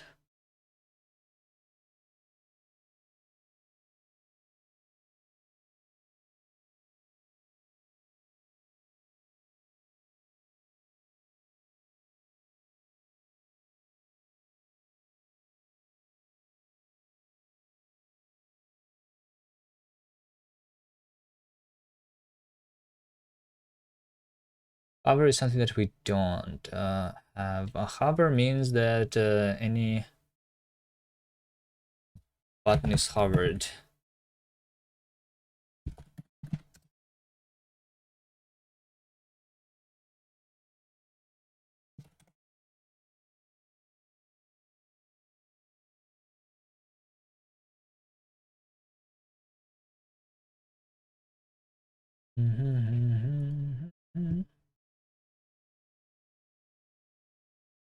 Means that we need to reset them to false.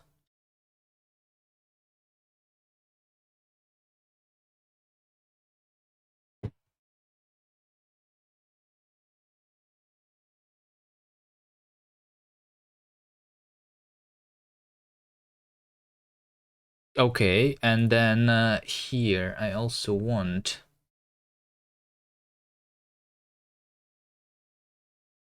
this.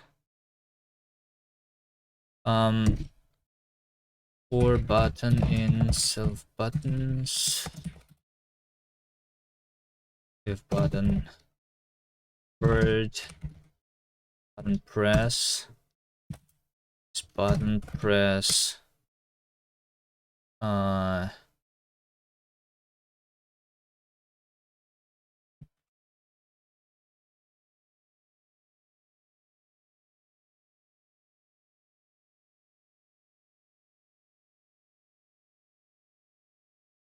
Like that.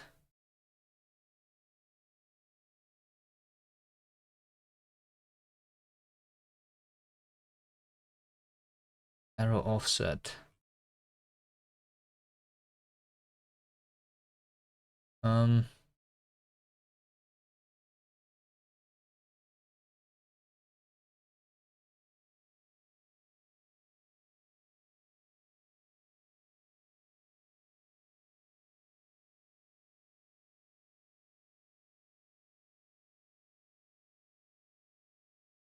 I want all of those buttons to be like independent of where my arrow is. Basically I want them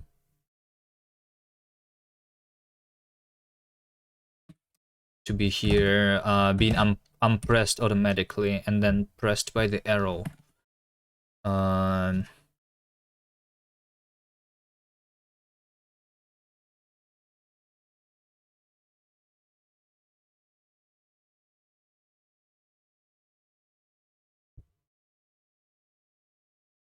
Hello there. Hello, hello, hello.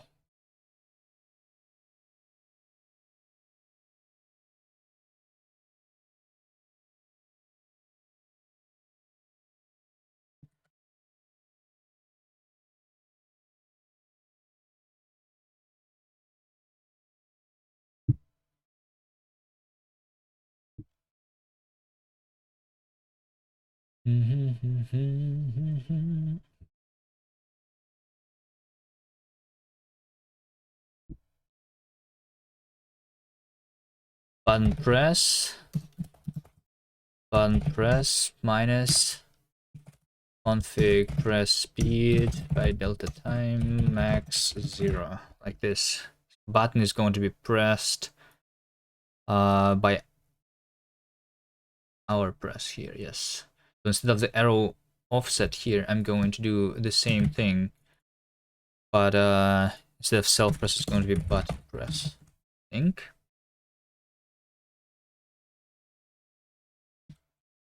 Covered false.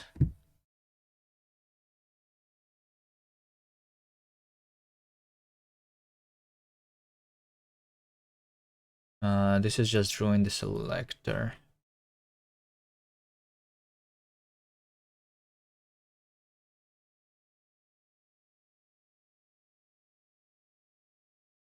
Okay. Let's see.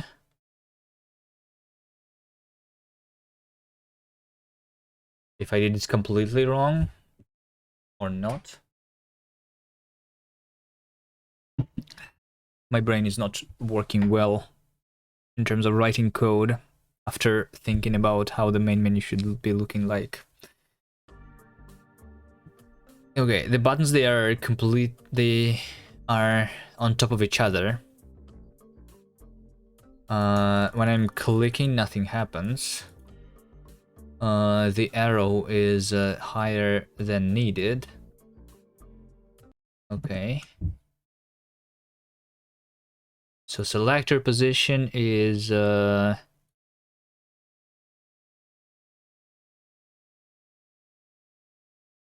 position is the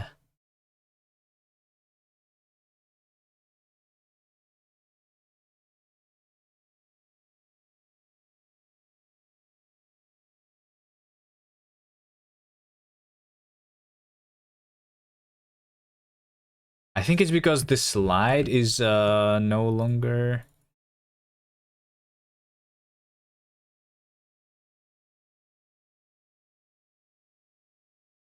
If not hovered, that's the problem over here. It was the arrow was higher up because it was in the beginning of the animation of the arrow. And then I want over here to multiply the index by 1.5. Should move most of those things into the config so that Davey can change them, maybe. Okay. Let's also make sure that we have the third button, too, which is the exit button. By the way, the exit button is not always going to be there.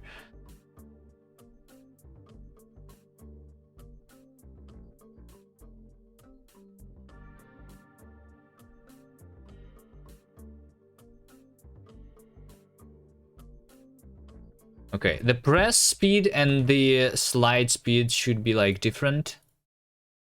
I should not have closed that. Why did I close that?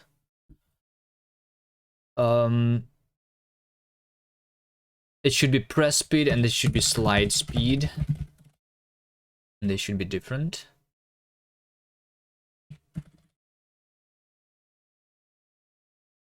So slide speed is 1 and press speed is 10, I think.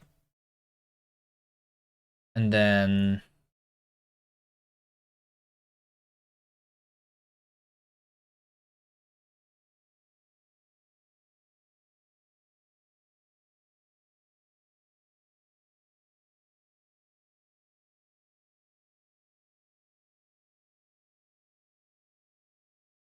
just make that other thing.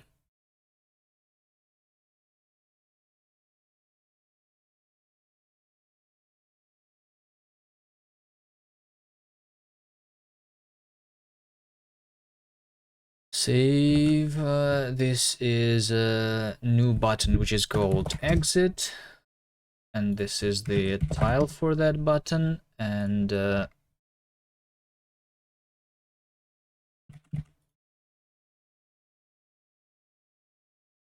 this is the side. No, the button itself.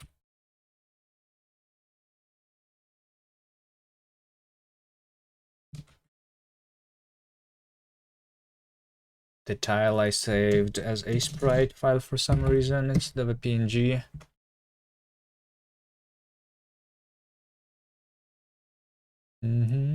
Okay, so we are going to have the play settings and the exit button.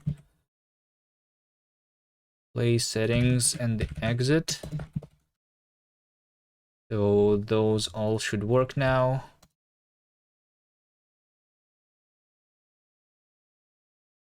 Whatever. Doesn't matter yet.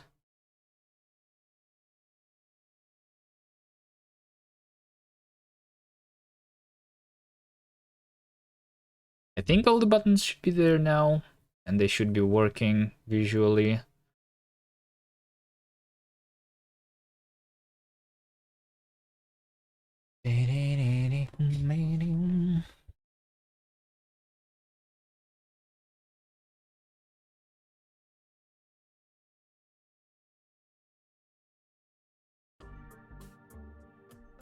Okay, they're a little too high up.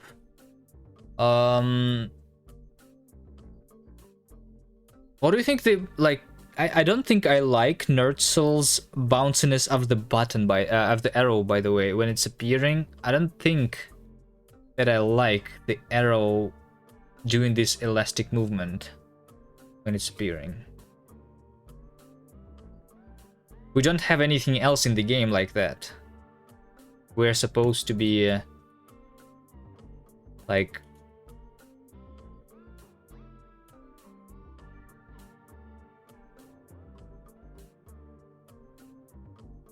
doing this like we have in other things in the game.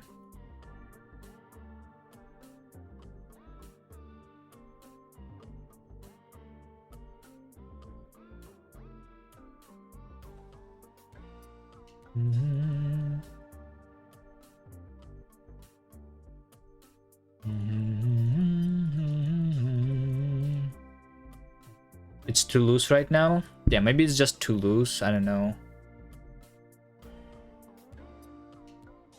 I think it should be no elastic movement though at all.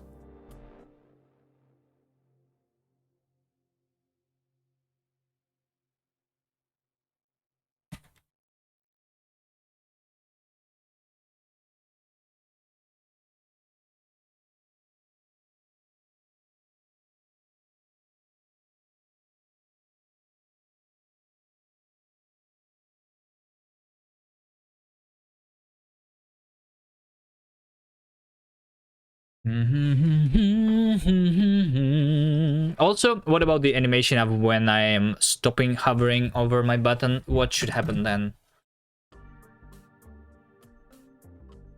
When I'm doing the animation, when I'm changing from this button to this button, it looks alright. But when from that button to that button, because I'm restarting the animation of the arrow appearing basically right now. I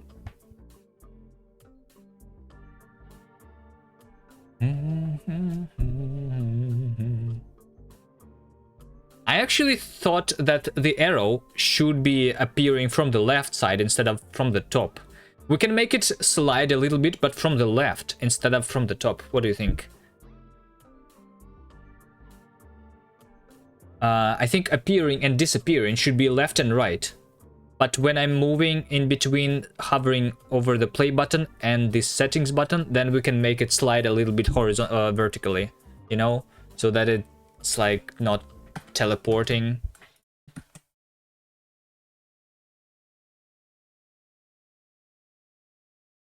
You know?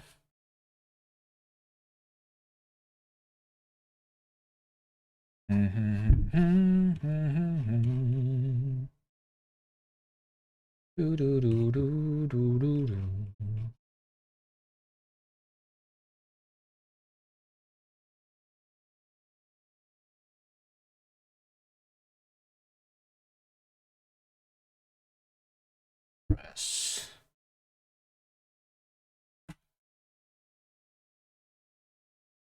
Slide. Right.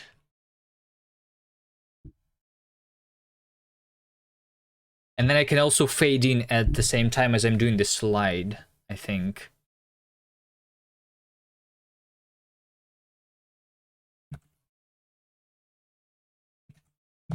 So I think arrow offset is going to be... We can also just make it play the same animation of slide from left to right when switching to a different one. Yes, we can do that too. Yes.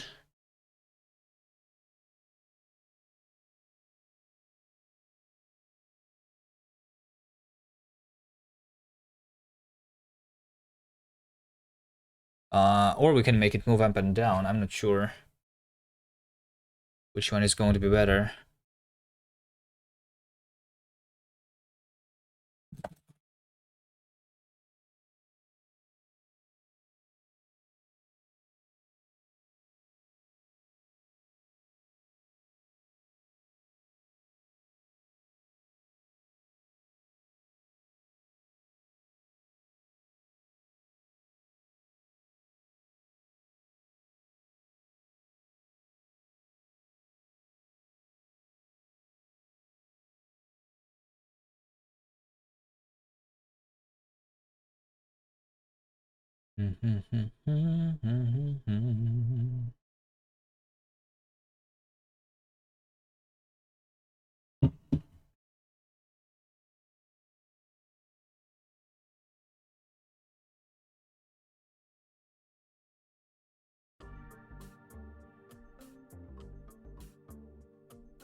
But the thing is, when I am changing my hover from one button to another button, should I be able to see two of those at the same time? Maybe. Maybe then I'm just doing for... I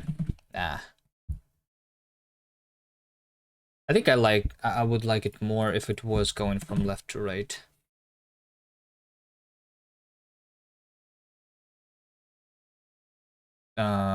Selector Why?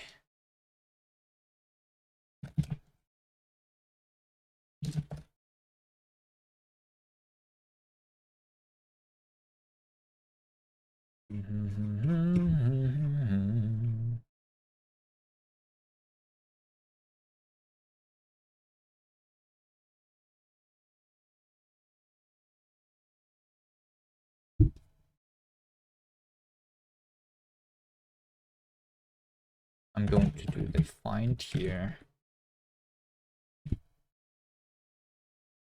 So if let some hovered is hovered, then selector y plus equal hovered this.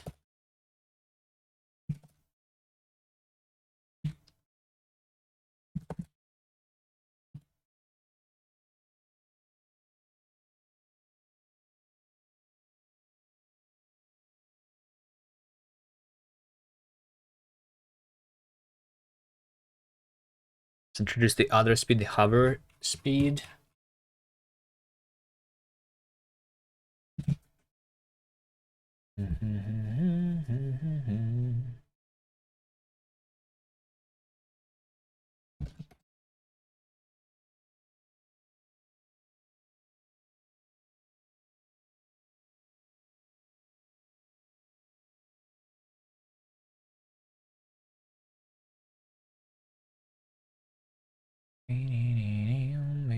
So I'm going to draw this all the time. Just it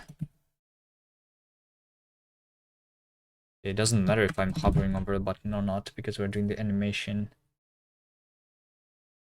And this is going to be that position instead.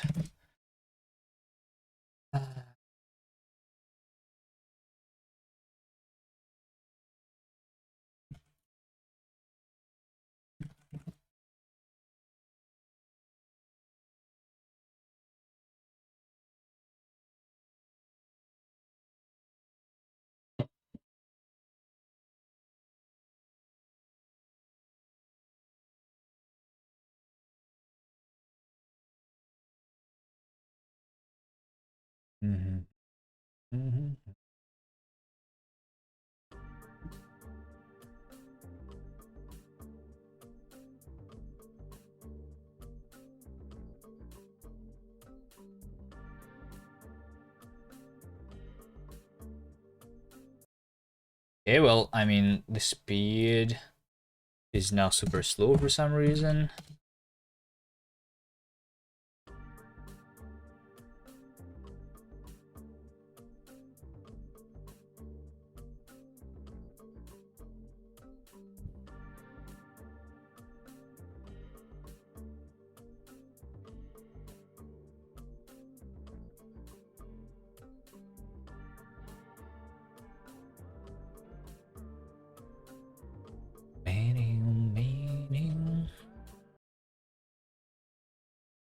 I think the thing that I don't like right now is that when I'm moving my mouse from one button to the other, it is changing this arrow.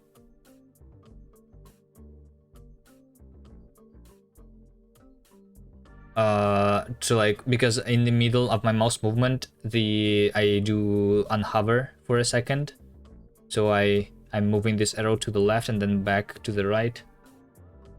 By the way, here's another thing. When I'm going to do this menu on the phone, how am I supposed to be pressing my buttons here? Like, so when I'm pressing with my finger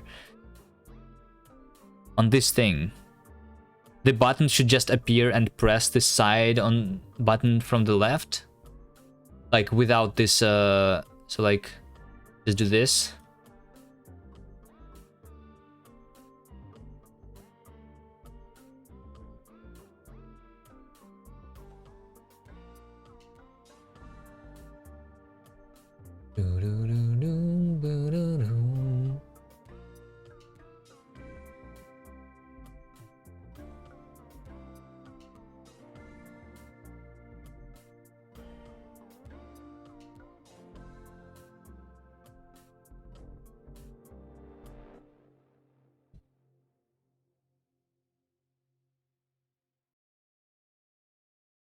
Okay.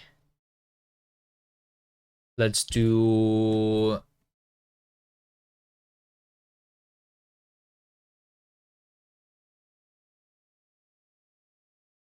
let's do hover cooldown, I guess.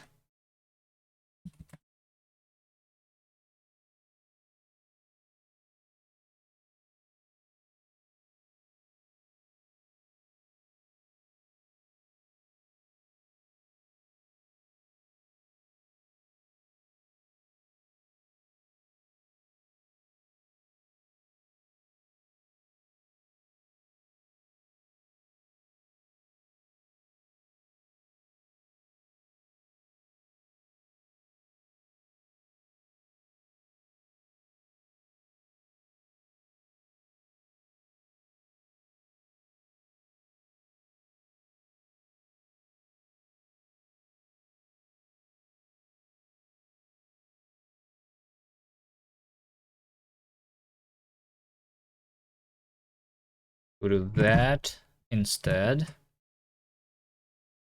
You can try this. Make it play the same animation. I think I prefer it going up and...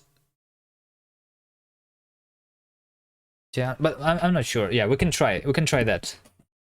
You are saying.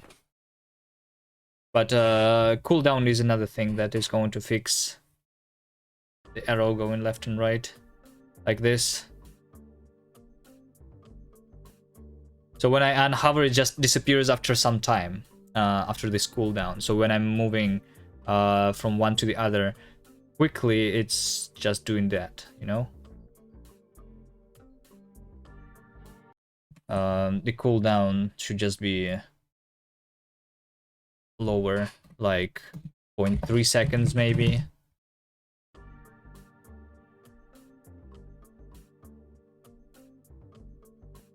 I mean, it should be like a very small number technically.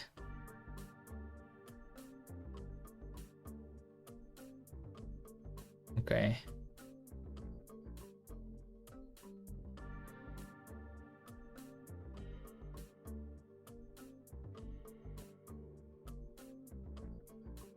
I still feel like we need some visual feedback around the cursor itself.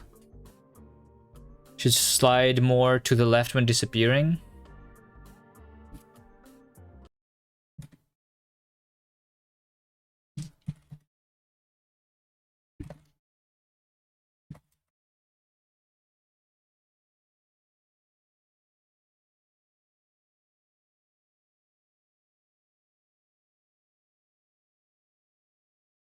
Nightlight, hello?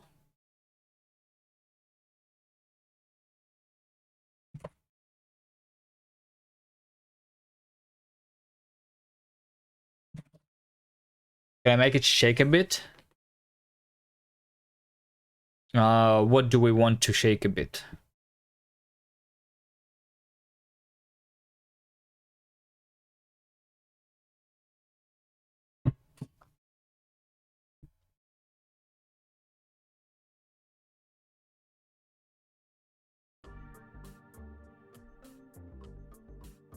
Is this better, Davey? We just make it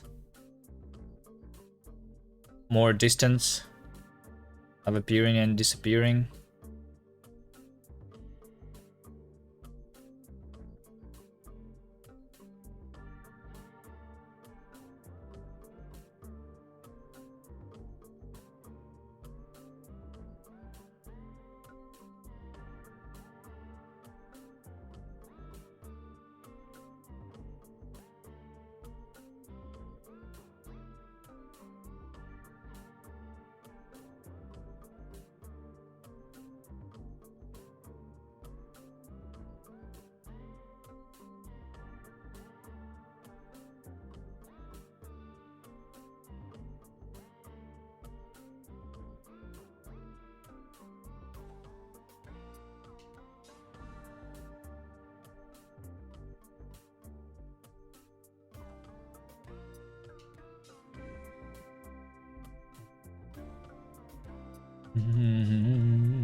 The button. Okay. Which one of these buttons? What are you referring to as a button? What do we want to shake and when do we want it to shake? I'm not against adding shake here, but I'm not sure what exactly are we talking about here. What is the button that should be shaking? So like the button is on the side of this button. So this is not a button. This is like the play. Like what do we even what do you even call it, Davey? This is the play, and on the side of a play we have a button which is being pressed by this arrow from the left, right? So the button is this thing on the left. And then this is just the option, I guess. The options that we have are play, go to settings, and exit the game. Those are the options, and on the side of the options we have buttons. And those buttons are being pressed by the arrow. And not by the mouse cursor. Mouse cursor is like a completely different thing, you know? Yeah.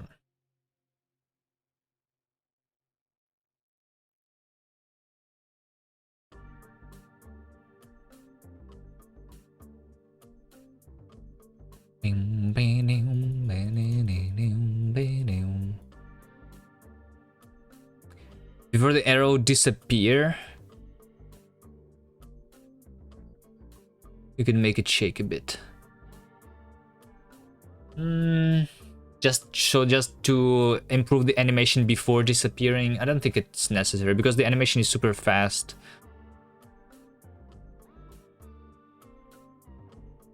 So like while the cooldown is happening, right? Because I'm making it disappear after a cooldown, so we can make the cooldown have its own animation, right? I guess.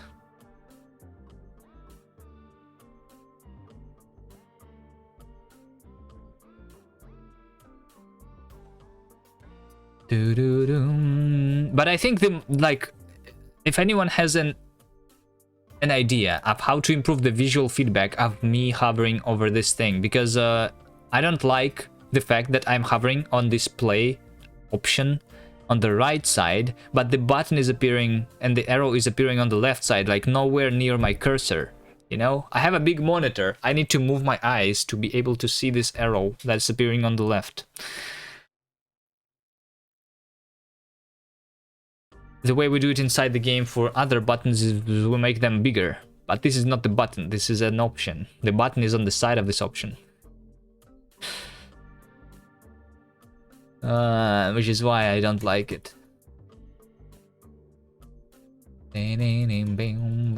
Like if I was being able to hover only on this button, so this is the actual button, right? If I was only be able to hover over this little thing on the side, then it would be fine.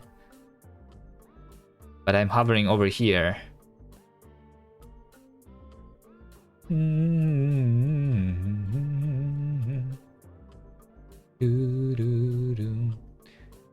So I'm making it bigger as well.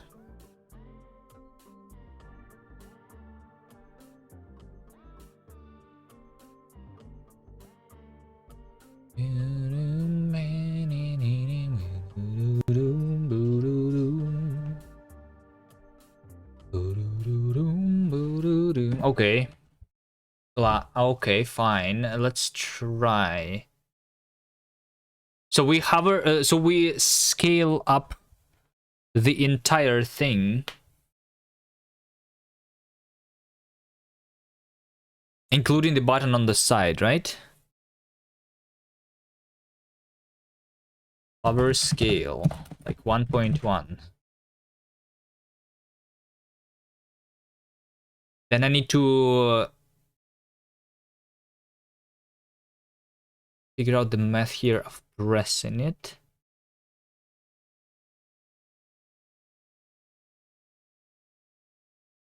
I think. Or, wait, hold on. Hover scale. I think I need to move these things to the right a little bit.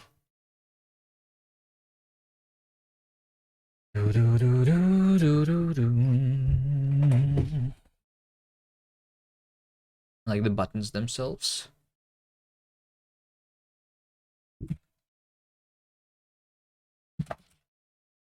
Assets. Button size x plus assets file size x divided by 2.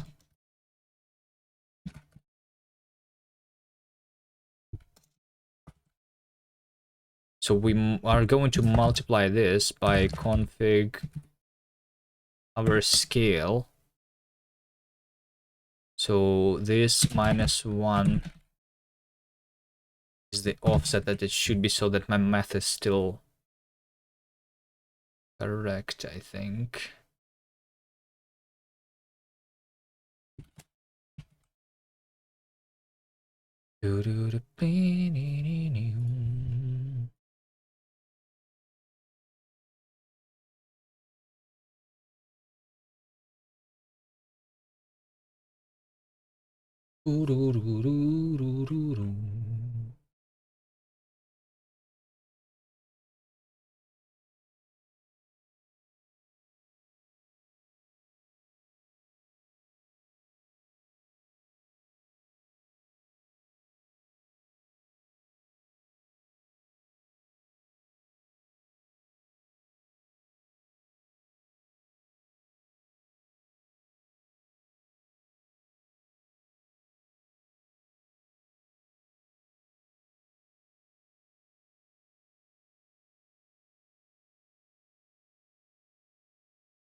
Let's see if I did that correctly.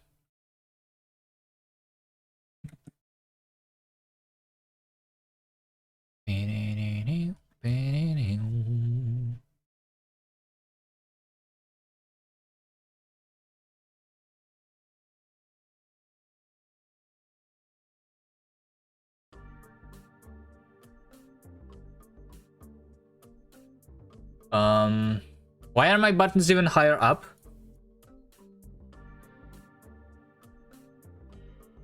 Also, it looks like I'm pressing a little bit too deep. Why are my buttons up now? What?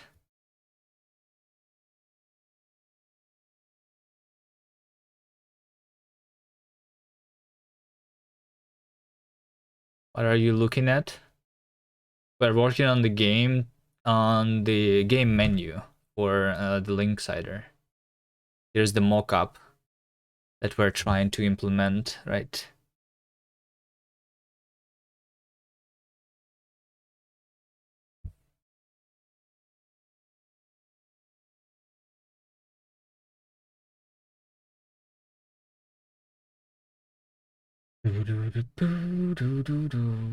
Oh, I see. I don't need this. Here, this is the vertical position, yes. But the X over here, this should not be 0. It should be that. And assets is button assets. Config is self-config.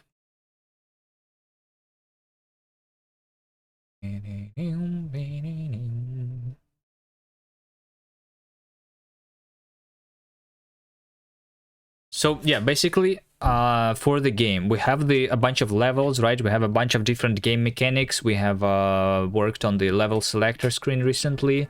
So basically the menus are the last things that we should, like, once we have implemented the main menu and the settings menu, then like the game is going to feel like it's finished, I think.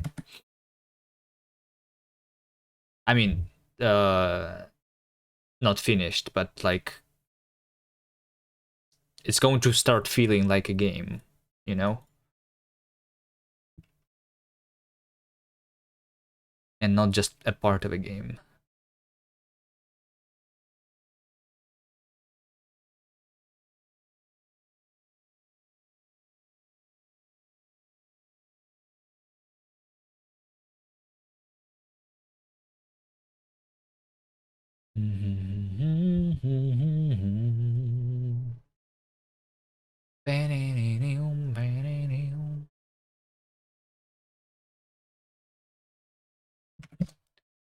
What happened here? So vertically they're still in the same positions. Why is this thing to the right so much?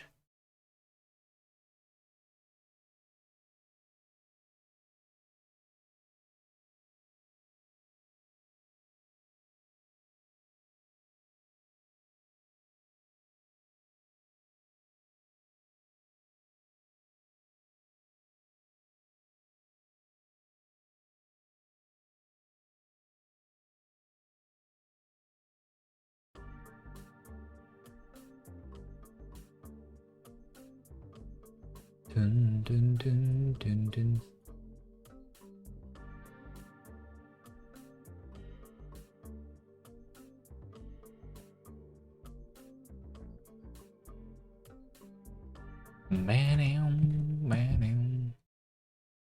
I'm scaling around the center by that amount.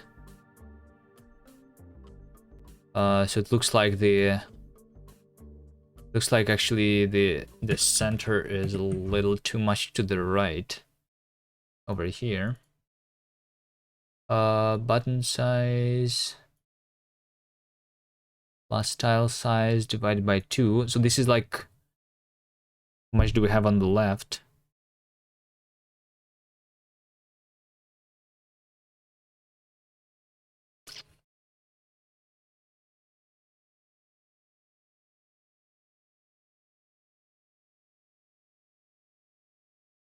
No, hold on.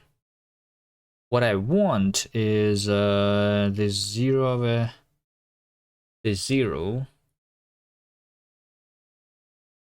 to be there, right? Hover scale -1, so this should be 0.1.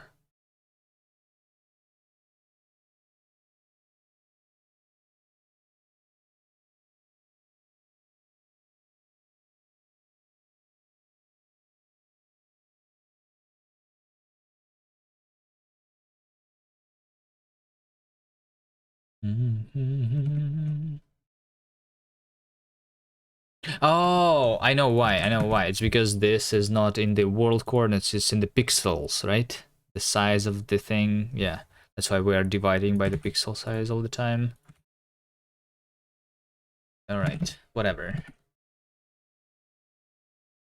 Sometimes I'm working in pixels, sometimes in the world coordinates for no reason.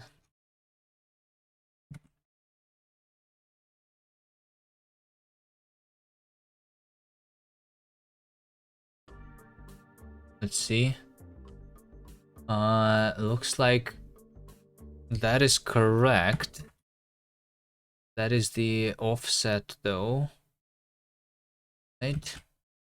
Offset. Is this? So when I'm drawing the button,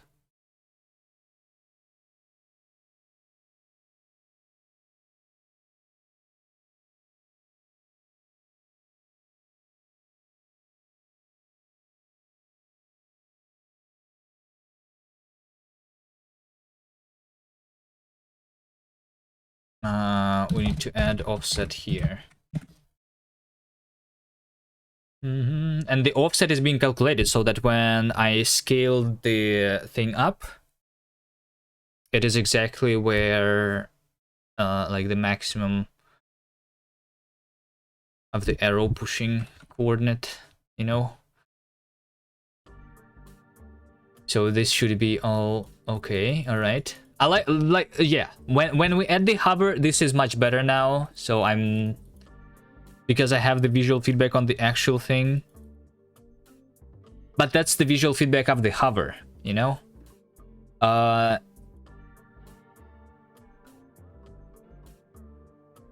What if we change the color when the thing is pushed, you know?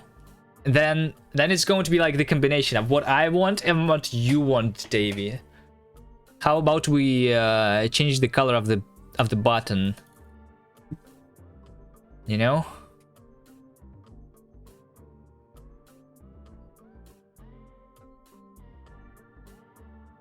When the button on the left is fully pushed in. Both effects at the same time. Yeah, exactly. And then I don't mind. Because, yeah.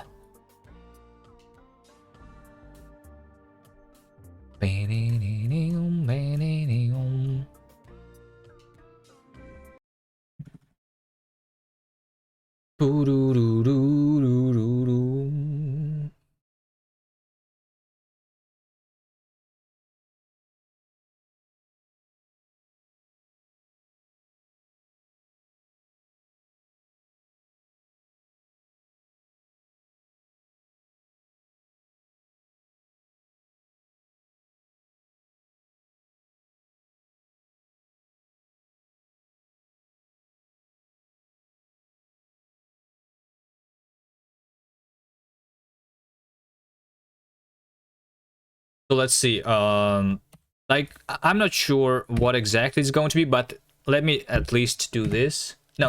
Hold on. I want to save this as pressed G. And then settings.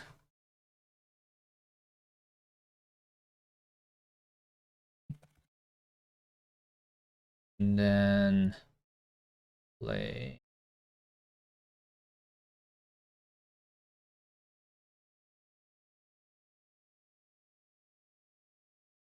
Okay, let's see how that looks.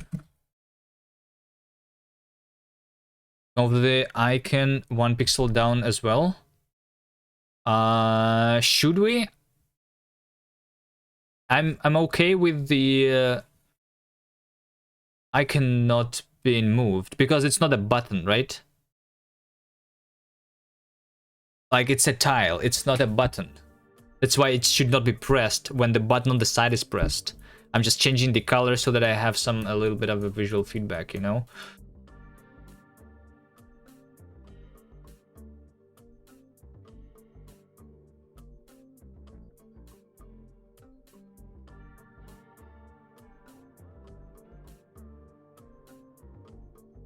Our buttons are always like that, just changing the color to the bottom color.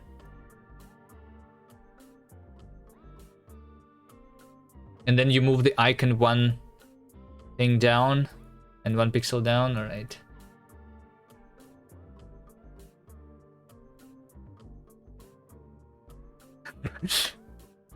But it's weird then that, okay, I mean, sure, but isn't it weird?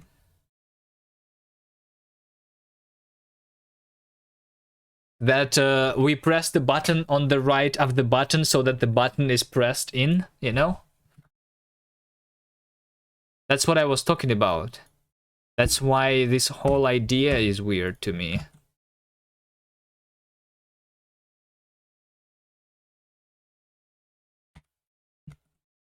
Doesn't disturb you? All right.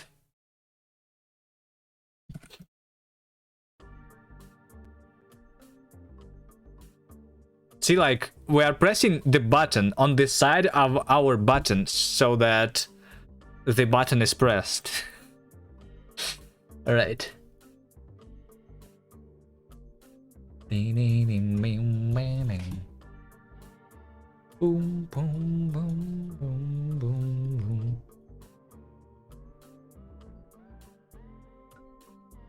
Okay, do you like this animations for our buttons? I think going up and down is a little too slow, maybe. Let me do cover speed to be faster.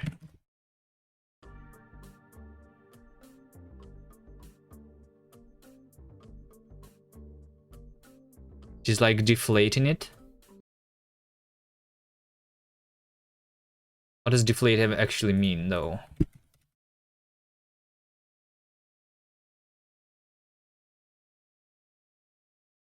I see.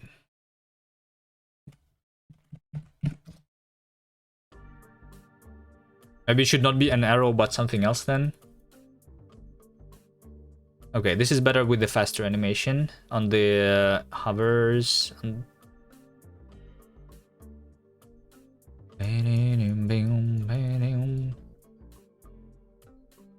It's fine, alright.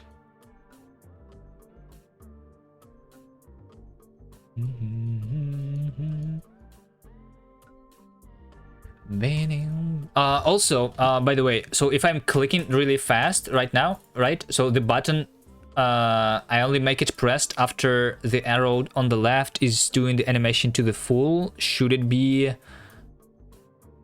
more immediate? Because I don't have immediate visual feedback when I'm just clicking with my mouse right now. Like, is it going to be much worse if I change the icon immediately instead of waiting for the animation of the arrow?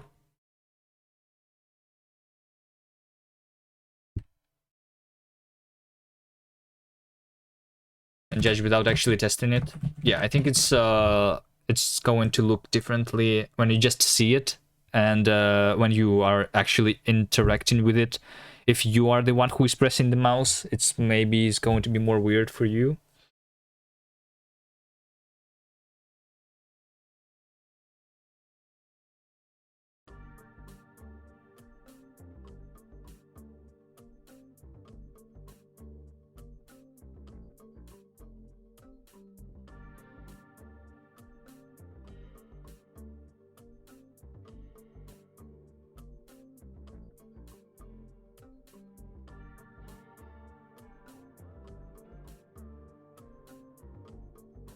And this way the animation feels disconnected. I don't know.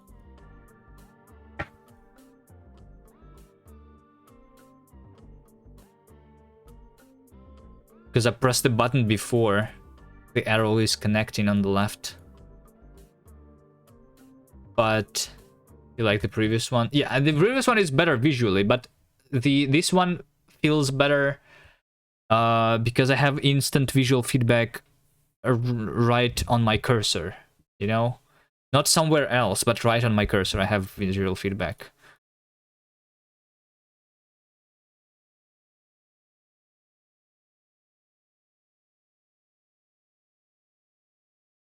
I can do something in the middle, 0.5. You know? When the arrow like touches the thing, you know?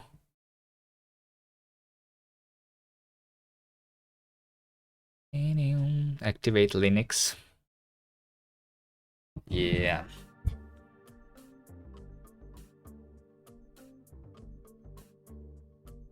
We are here on a long-term plan of activating our Linux by making this game and then selling this game, and then we have enough money to activate it. What about this variant? This is in the middle. I think this looks nice. It feels not too bad.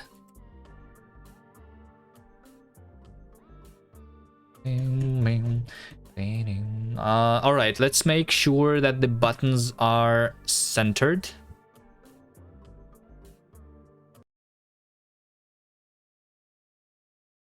Wait, hold on. Should they be centered? We were supposed to have this on the left. This on the right. I don't like this slope, by the way, Davey. Can I talk about more things that I don't like in this mockup? The fact that this is a... Like, we don't have diagonals in our game at all, right? Why is this thing diagonal?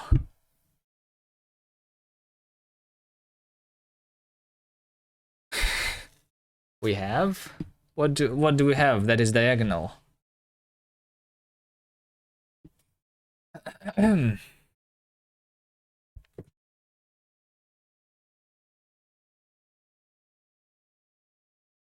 Boom, boom. You don't like it too much either? X, technically? Well, that's... I don't know. It's different when you just have an icon that has, like, these things. I don't know. UI background is diagonal.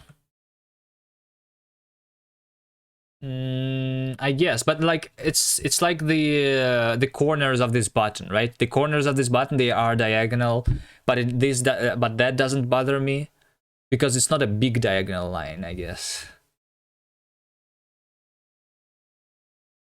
Yeah. Also, like this, the logo should be worked on. I think the biggest issue that I have with the logo is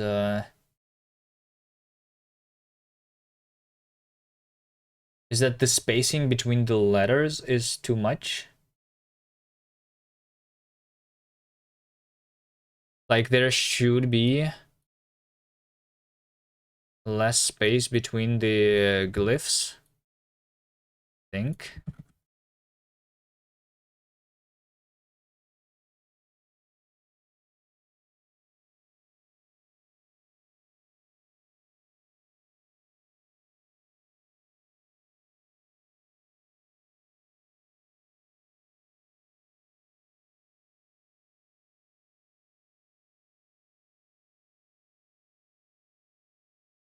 I don't know. Does this look better to you?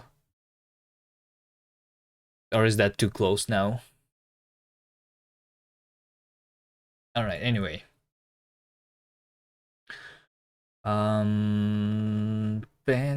Let's just make the main menu working, you know, so that I can go into the game by pressing this button. I guess the settings is something that is going to come later, but we can make the exit and the play button work. Also, the exit button can you exit an application on the phone, or is it like the web where we should not have the exit button on the web for sure? Should we have the exit button on the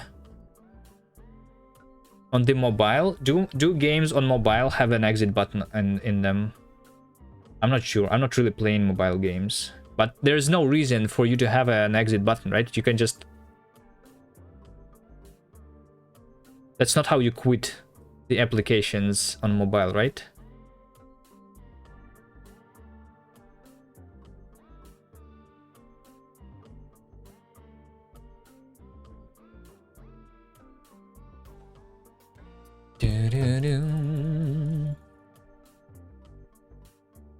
So I think this is only about the PC version of the game, the exit button.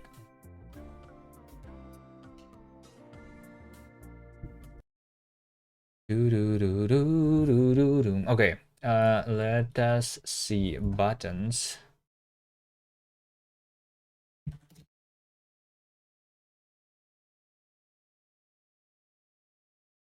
Is a back of buttons, okay. So I'm going to center the camera for now, just in the very middle. So buttons 0.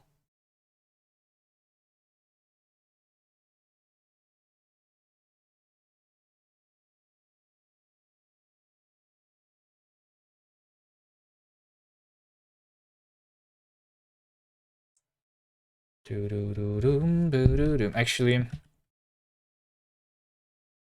I guess it doesn't matter here. I'm just going to change this thing like here instead. Camera center is buttons.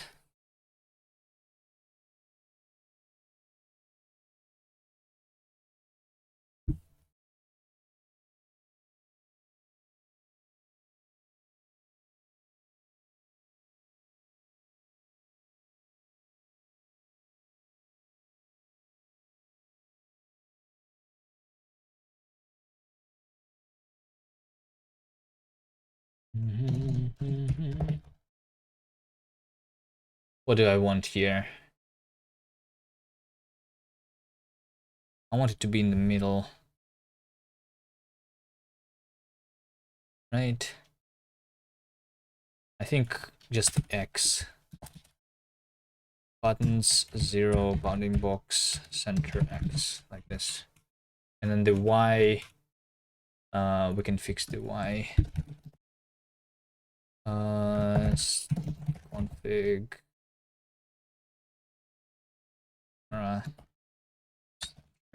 Something.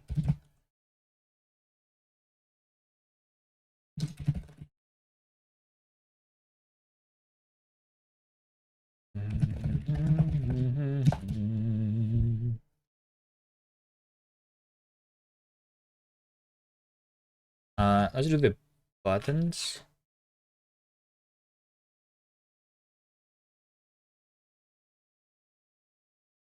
I'm just literally going to do a negative index.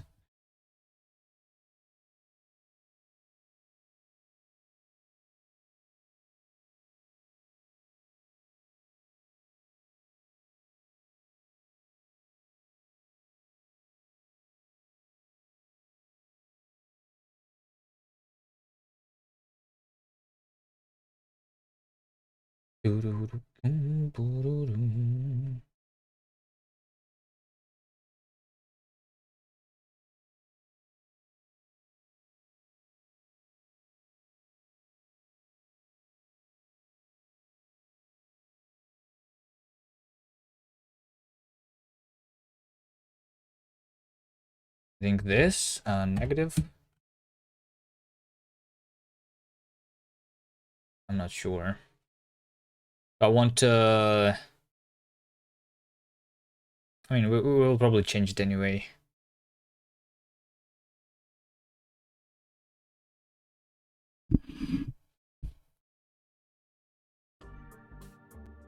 Okay, there you go. I think this looks nice. We don't have stuff on the left of the screen, on the right of the screen. We can change at that later.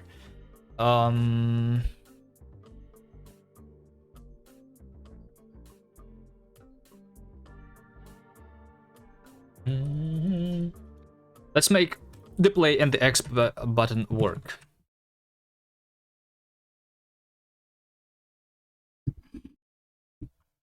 So the button is going to have action, right? Associated with it.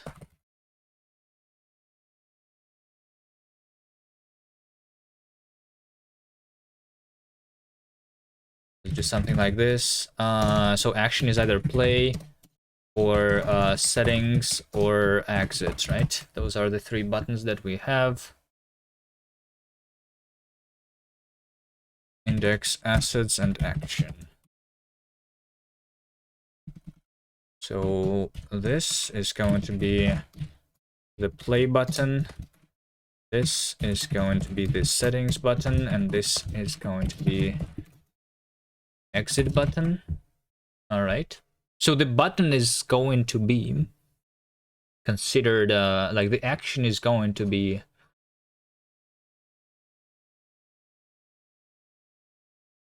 when I release mouse button, I think. Let's see. So if mouse release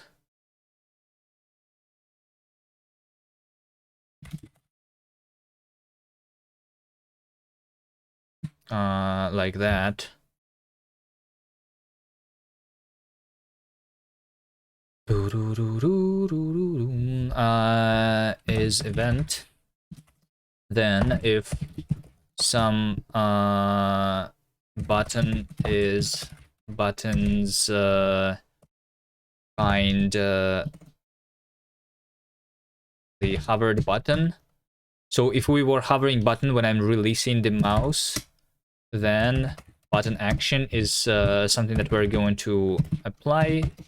So settings is add to do, and then exit is going to be return control flow break, and play is going to be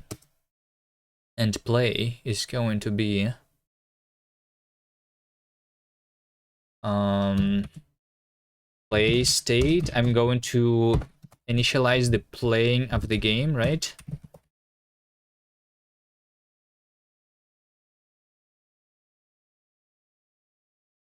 All right. Level, none, location. Start level location, like this. So we just start there and we do stage run.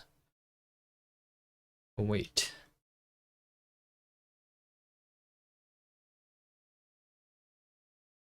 Did you sandbath today? Huh?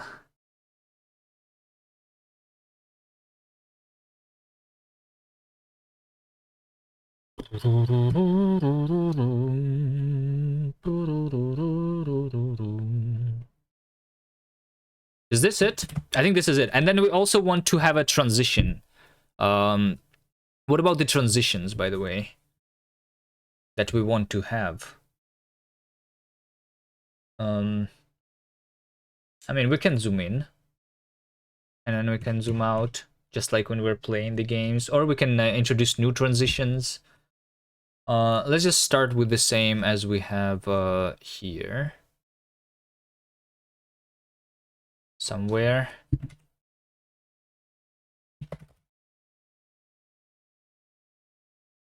Zoom. Do do do do do do do.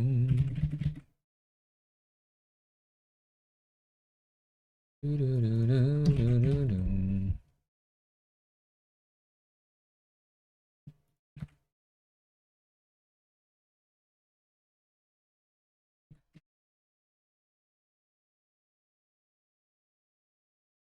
Potentially there should be a loading screen because I'm technically loading here the level that we are.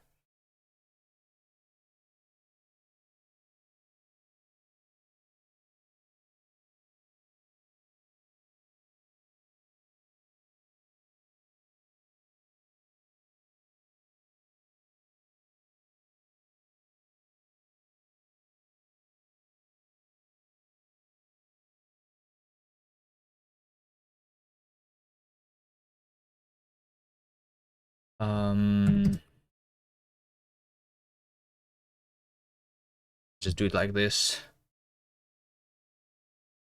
Maybe we will change these animations to something else. Probably. Should probably not do copy pasting if we keep this.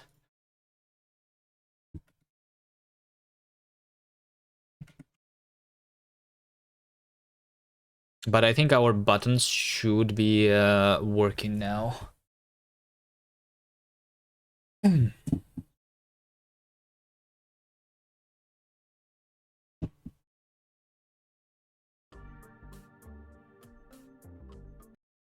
Well, the exit button worked. Let's try if the other buttons are going to work. I mean, the settings is not going to work. Davey, are you compiling again? Hold on, Davey, are you compiling again?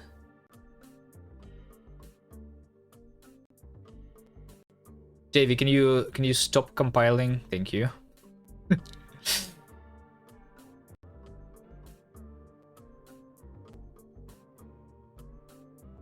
Okay, should be stopping now. Hello? Should merge my branch. I mean, you can merge it later, whatever. Okay, Let's see, play, and we are here. And then I press home, and it works. And then we have this little thing.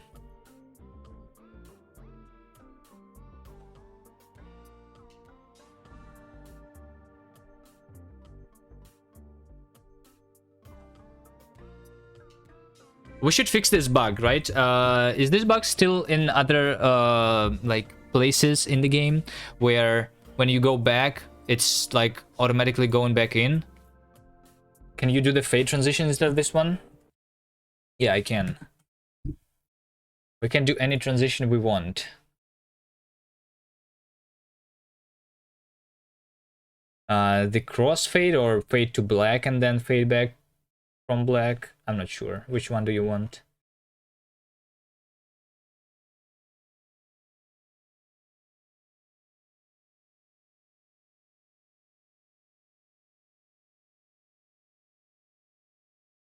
I think I need this dirty hack copy pasted into the main menu for now, and then I will figure out how to do it without the dirty hack.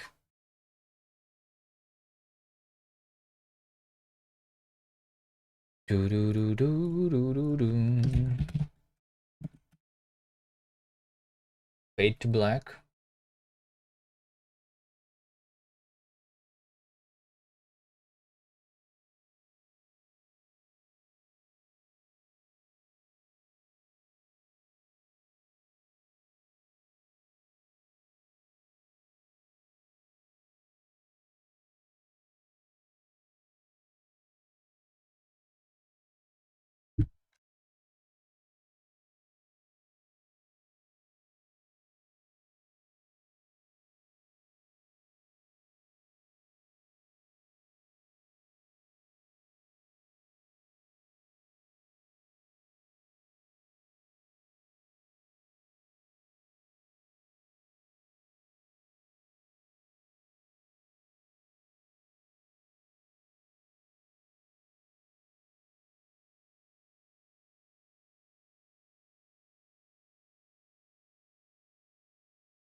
Do do do do do do. Okay, fade transition.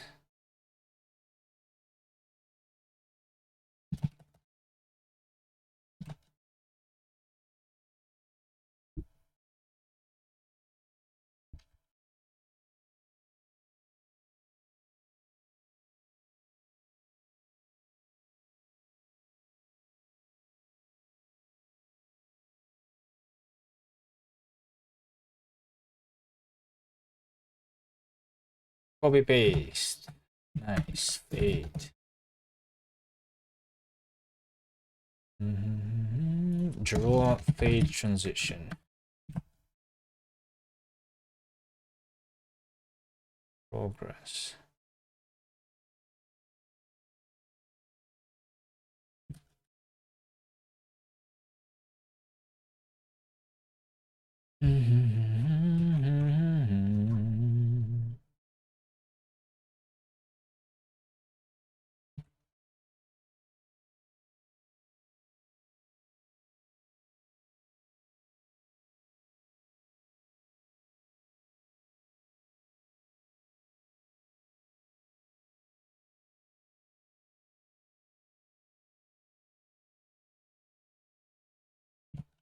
Okay, we're just going to make it a shader.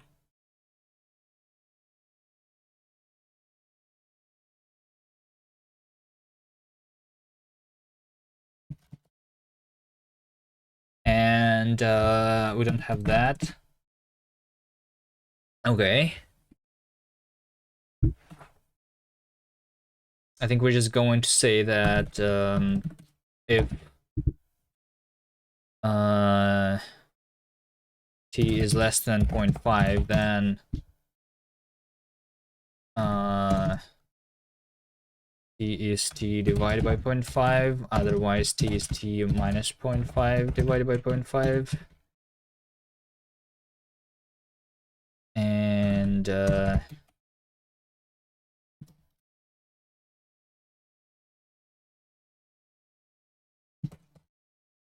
from at the UV, and here we do into, and over here we're doing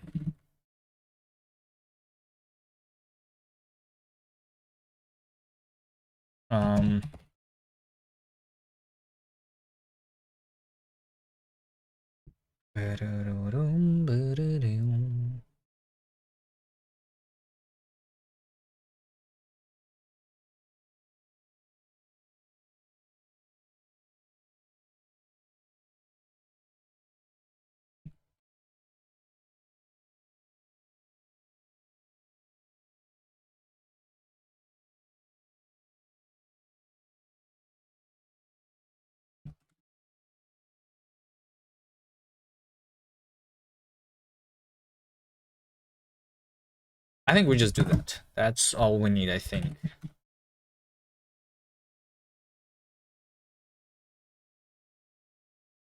I think we need noise.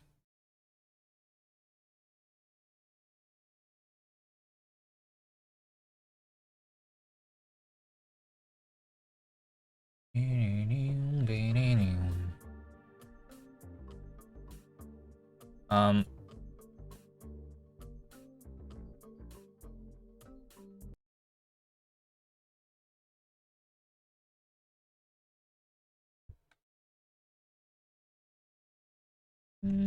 did it the other way around, I think.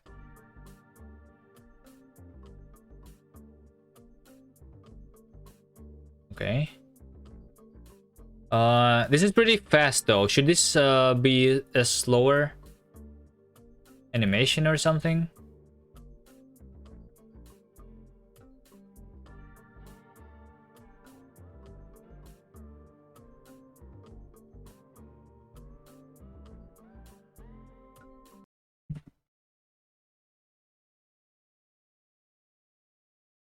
I should be able to configure it, I think.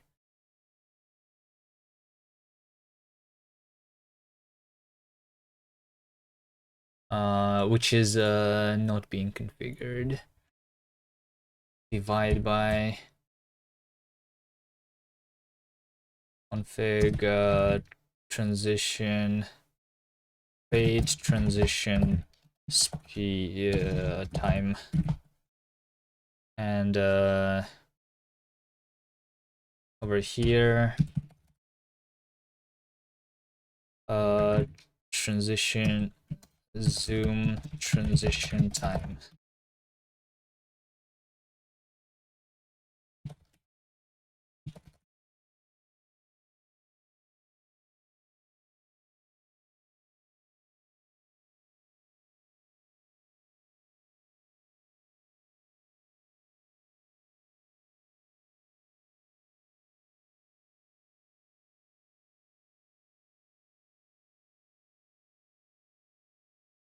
So zoom transition time was 0.2 seconds, but that one I think I want to be slower.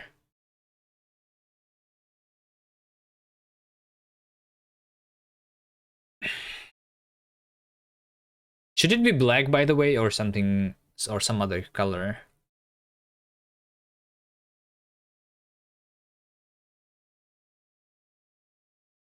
I don't know. I do it black for now.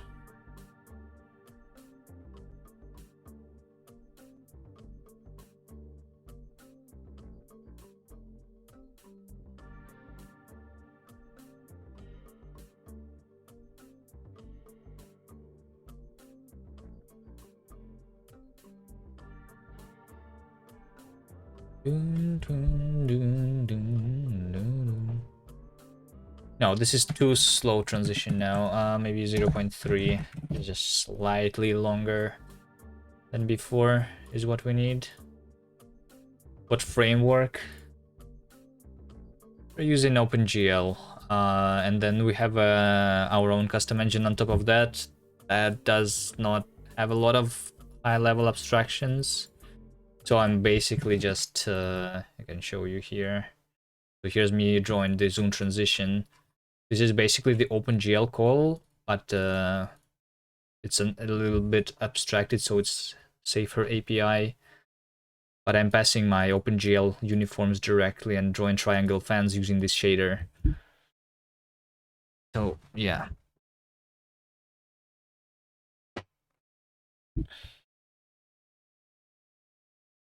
That's a pretty thin abstraction on top of OpenGL is what we have here. Doo-doo.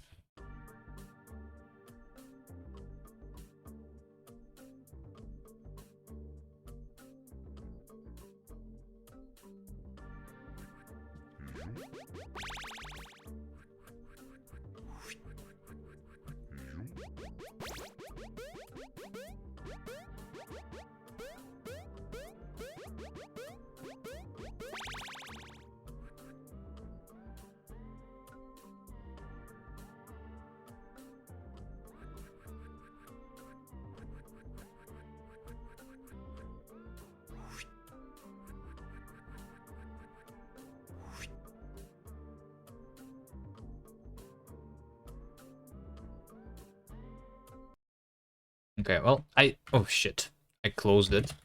I see some issues that we need to be fixing, but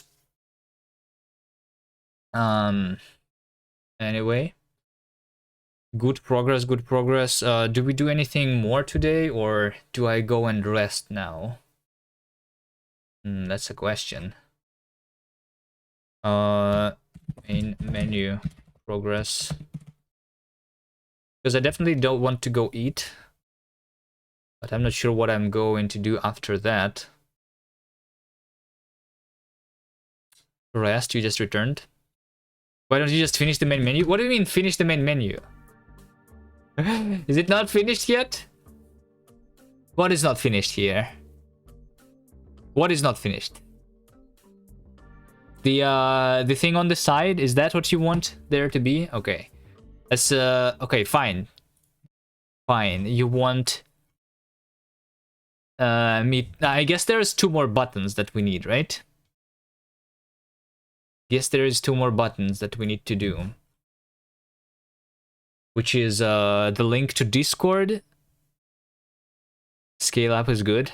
Yeah, we basically do the combination of the existing buttons and the animation that we want, like that thing, you know. Yeah, we have both effects basically.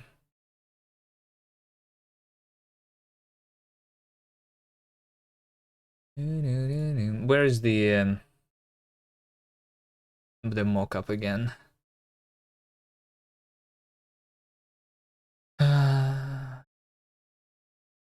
All right. Okay. Let's see. We want these 2 buttons to be here, right? The Discord button and the Steam button. Okay.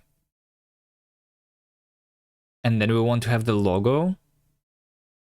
Should the logo be animated or something? Like, are we going to have some more animation in the background somewhere? Because I feel like there should be more stuff happening on the main menu, but I'm not sure. What would that be?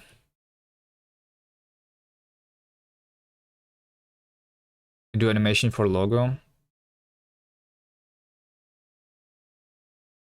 Just make it a sprite sheet or something. I'm not sure what is going to be good.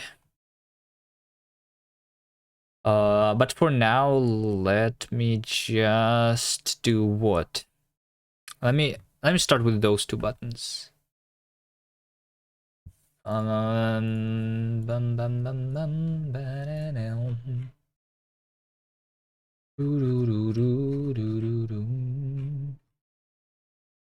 Those 2 buttons are the regular buttons though, so I can use the existing stuff for that. Although I should probably change that existing stuff too, because I don't like how it works too much. It's not too bad, but would be better. Right, let me see. How does it work? Buttons, is buttons of the button type. That's how it works right now.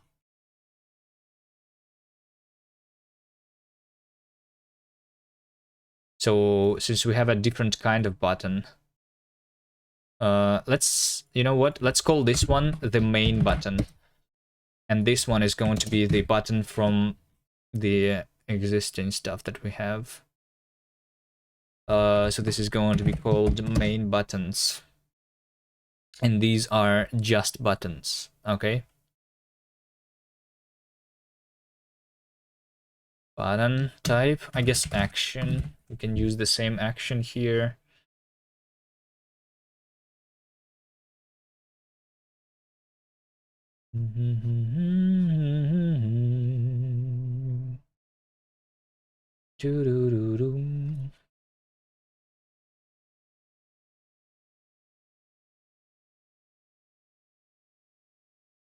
Okay.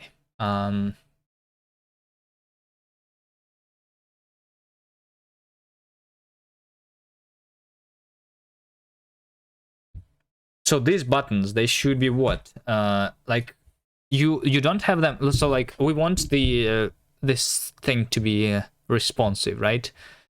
Is this going to be relative to the left, middle, or to the bottom left position of this button? I'm guessing it should be like bottom left, right?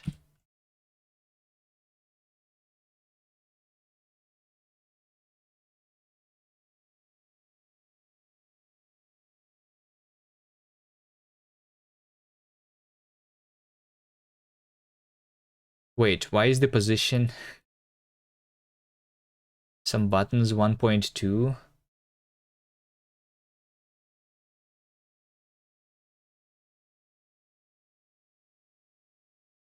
I'm not sure.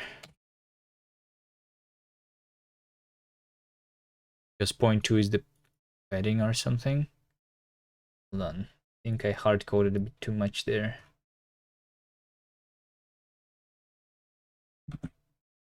Point 4. Okay, whatever. We just do it the same way as we did in the other thing. I'm going to put these buttons in the bottom left corner.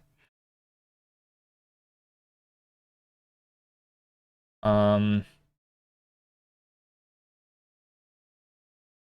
like in the main menu, we are going to have buttons of both types. Like these new buttons and the old buttons. It looks like. Okay, we're going to have the Steam action and the Discord action.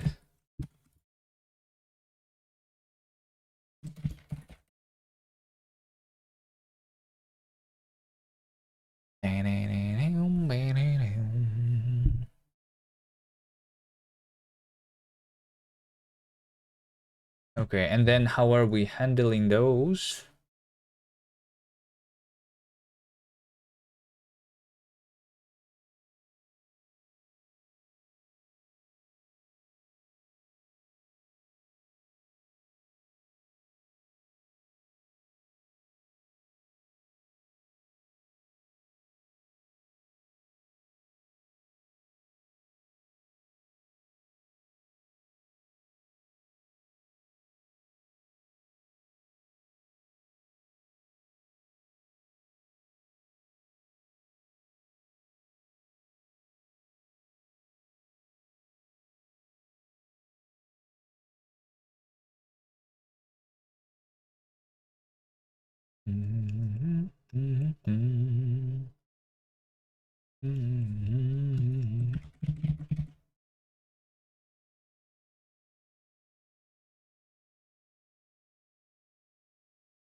Okay, do we have the sprites? Do we have the icons for those buttons? I don't think we have. For these buttons, I'm going to use the regular tile set that we have because that's how it works.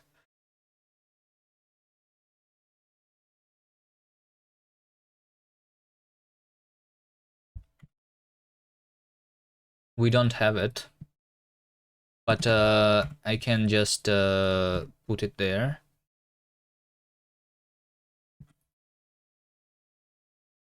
I guess.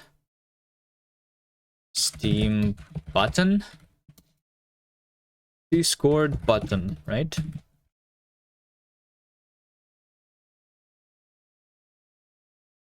So I'm just going to do save Discord, and I don't know, play is going to be Steam. I guess we'd never disable those buttons, so those are not needed. We just need the pressed and the regular one. Then I need to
All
right, a bunch of copy pasta just happened, and hopefully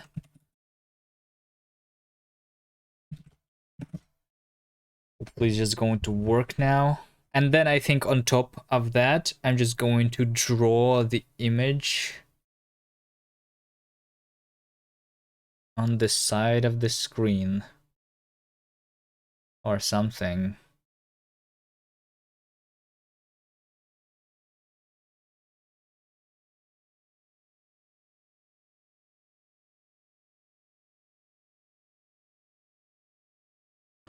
That is going to have the logo. No.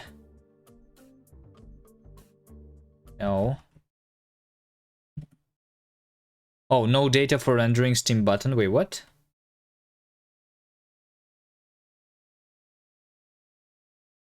What do you mean no data for rendering Steam button? Did I not? Oh, it is Steam, not Steam button. Okay, and Discord should be... I called Discord the Discord button.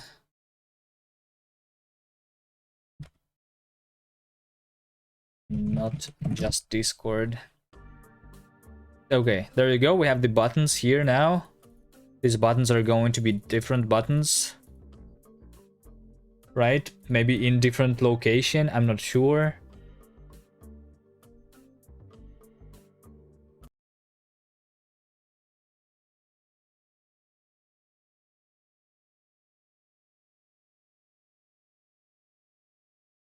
Like, this is pretty random location here.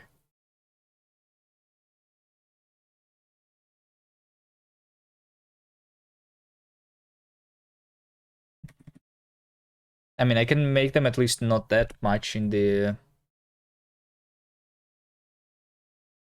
thing. All right, anyway, what I want is to draw a texture over here, and let's see. I think this stuff. Can I do a lasso tool? Like that? All right. Maybe he's going to make it a better one. This is what I'm going to have here. I'm just going to delete that. And then we save this.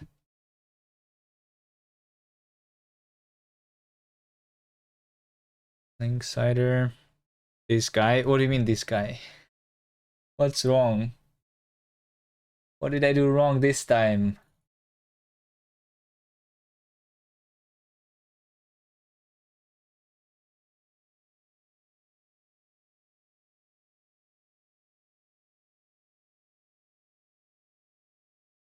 I'm calling it a left.png. All right.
Separate the title and the background too.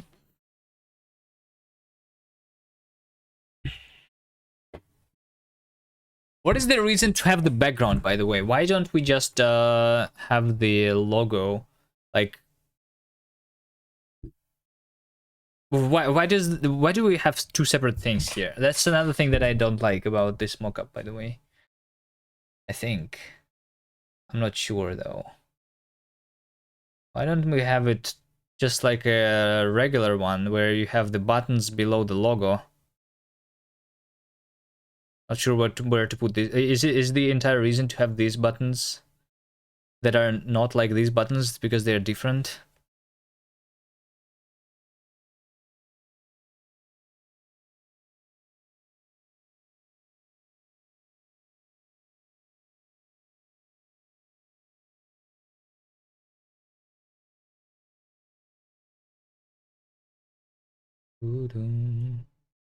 This guy. What do I mean this guy?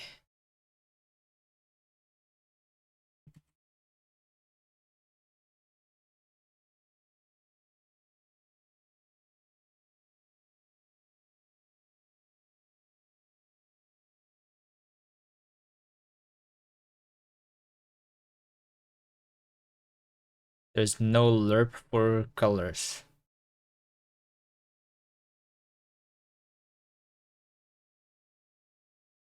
I don't know. I don't remember. Maybe you can convert those into vectors. Or something.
Into lerp in HSV space.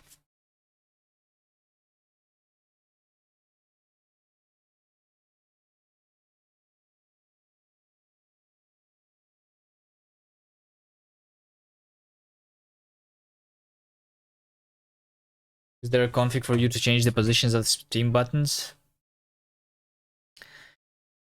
Fine. Let's do the config for that. Config Steam button. Config Discord button.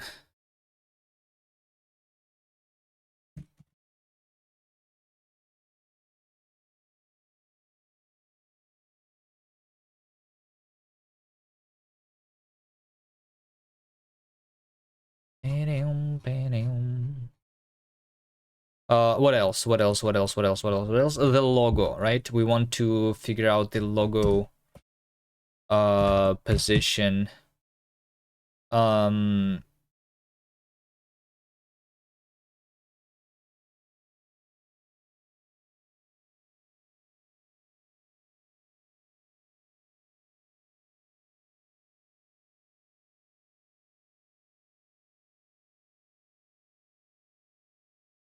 That one is going to be in pixels of the image that you have, I think.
Hello? Hello?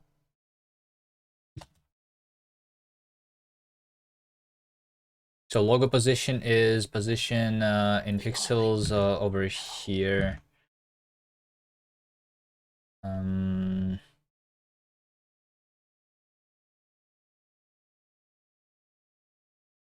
Also doesn't have a hello.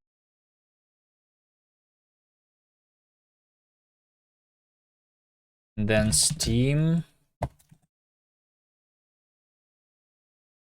button.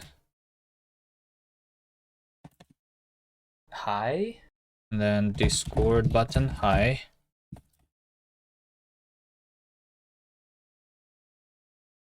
I don't know what I did here. I did a bunch of spaghetti coding. Let's see if it works at least a little bit.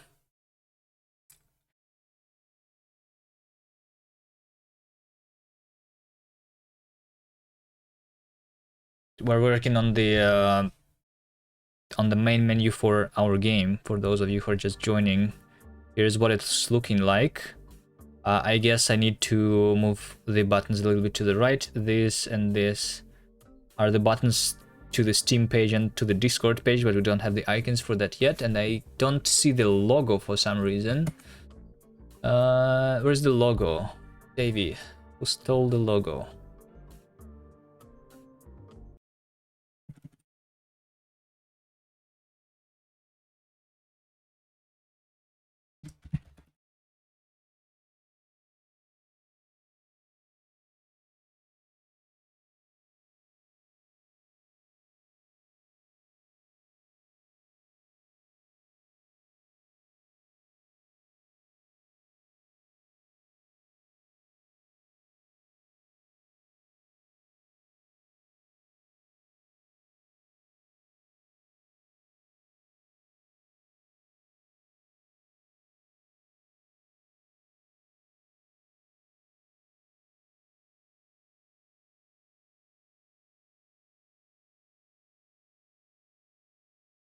Let me see. Is there like these matrices wrong? We go into the logo position.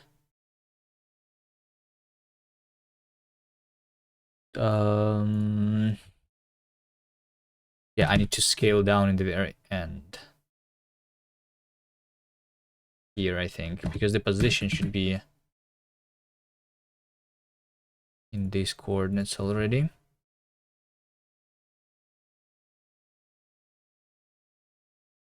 Wait, there's no error, right? Maybe that's the problem that I had. So I made the logo to be rotating slowly left and right, by the way. Hopefully it doesn't look too bad. Not sure if we should be rotating our pixels, but we're doing that in other places of the game, so maybe it's going to be okay.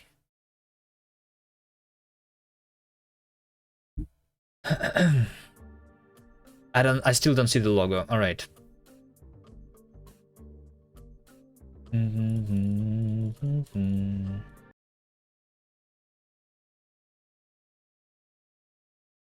What's being rotated?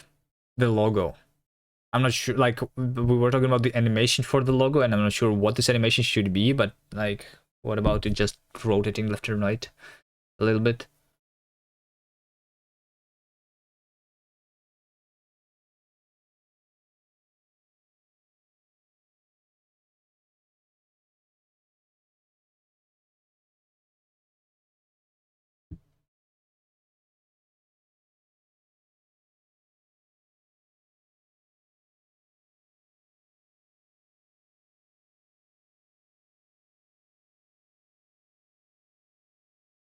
Maybe it's because the logo position in the config is something 50-100. Maybe let's just do it 0-0. I'm not sure. What is the coordinate system that I'm having there? Not sure. Maybe.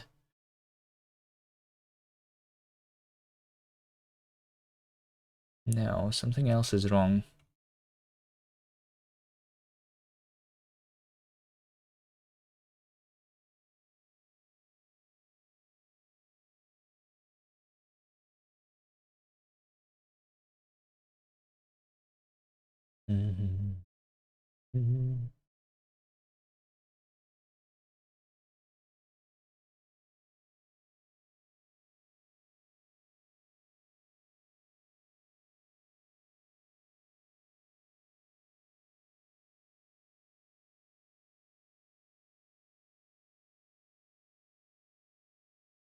I see it. I see it now.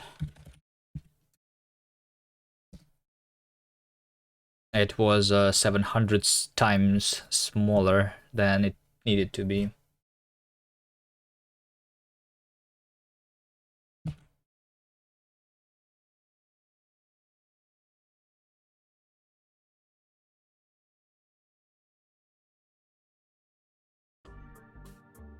Okay, there you go. You like that?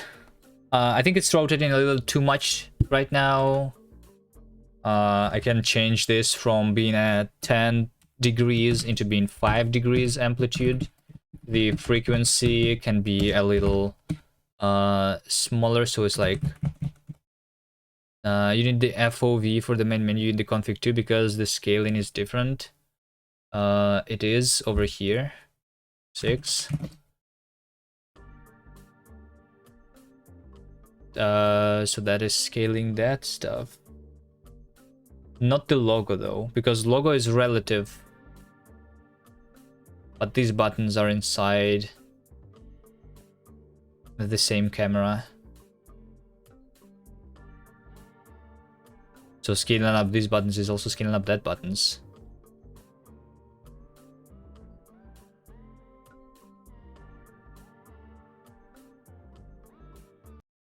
I'm not sure.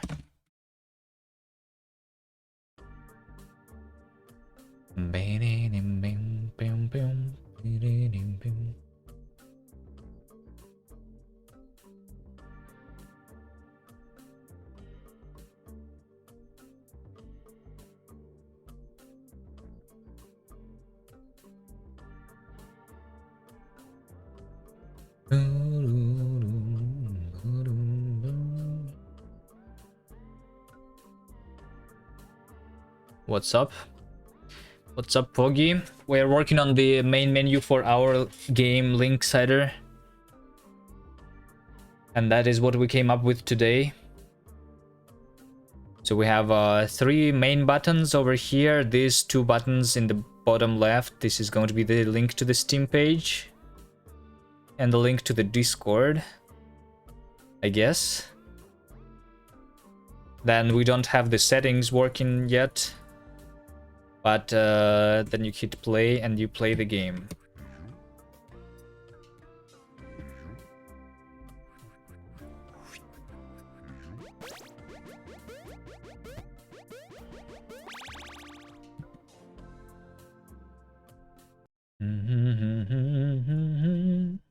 How this work? Is the full version of my Ludum game? It's not the Ludum Dare game. We made this game for the other game jam, the Bevy jam. It's not for the Ludum Dare. How does what work though? Shooty and lock.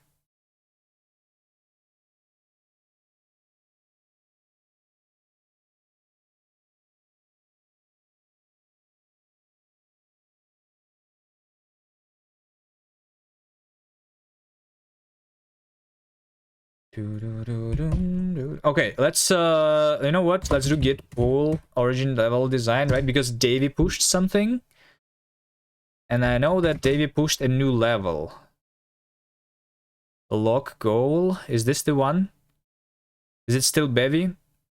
No, it's not Bevy yet anymore. Yeah, we have rewritten this like relatively soon after we continued working on that. I tried working in Bevy more, but I don't like Bevy, I realized. So it was really hard to work in Bevy.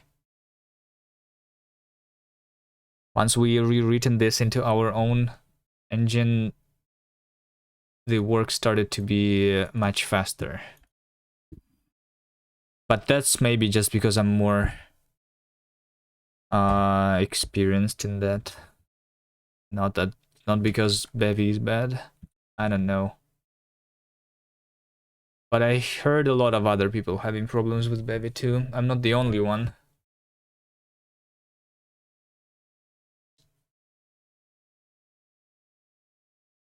Alright. Let's do this. Do you have this in the somewhere, or do I need to go into the level editor? I guess I need to go into the level editor.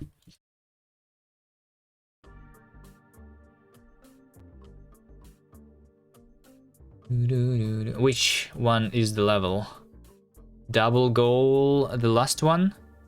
This one? Why is it in the double goal group if there is only a single goal here? Alright, guys, let's solve this level, the new level that we have in the game. We have a box that we can push here. And we need to push this box. Oh, I see, I see. So you literally just use the mechanic that I told you about, right?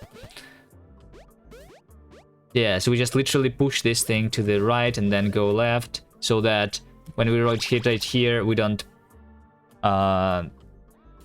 jump from the side. Okay. Pretty cool, pretty cool. Easy.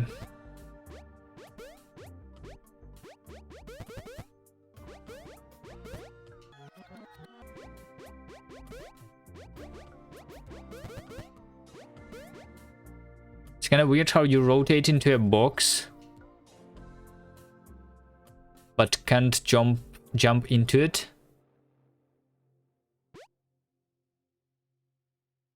You think when I'm jumping into a box, it should also be pushed?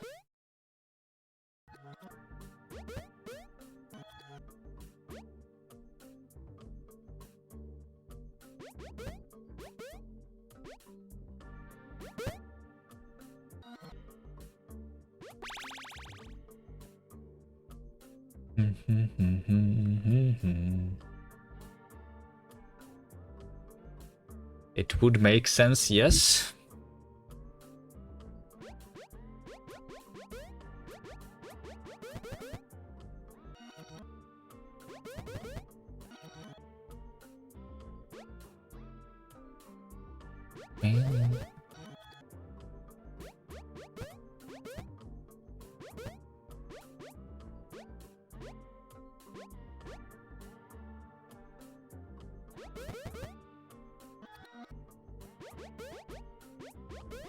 Is there a level where we can try that? I guess over here, right? So over here, I'm my jump is to the right. So it is activated, but we cannot jump because we're blocked by this thing. So we should jump together with... Nah, I don't know. Like, how would this even work?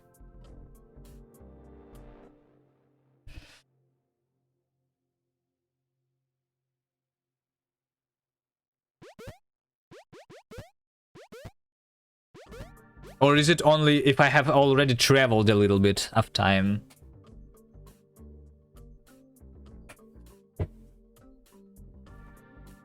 You can do either jump with the box or you can stay in place and only box is pushed.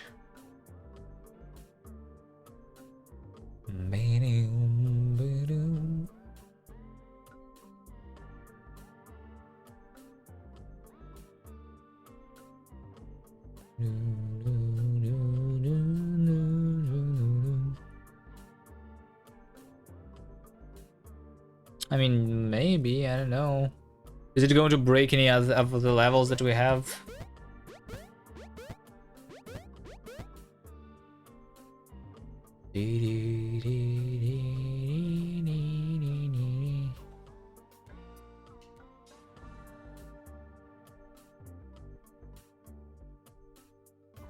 You think it's going to break some? Okay. I'm actually down to try out that idea though, because why not? I think it's not going to be too hard to implement. Let's try.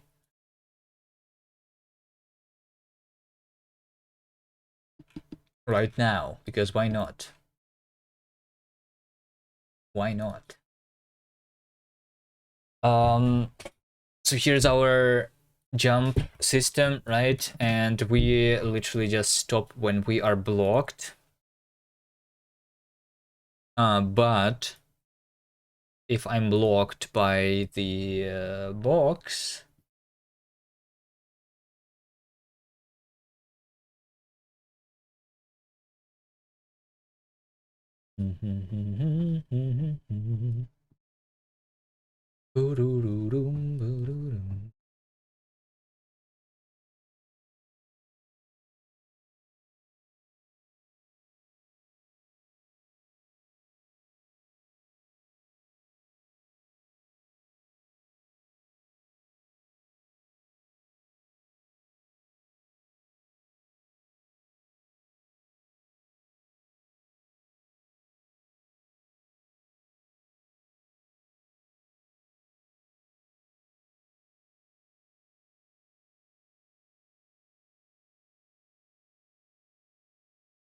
like I want to extract this into a method then, I guess.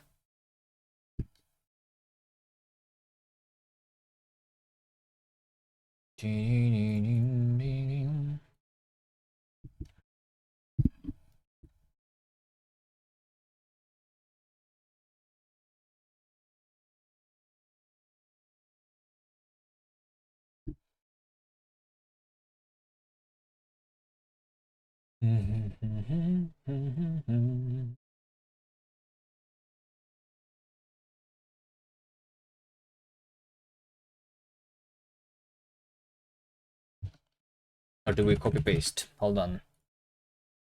Because the jump is not just one block of movement, at least not yet. We should refactor the jump into multiple moves, by the way, at some point. But I plan to do it later.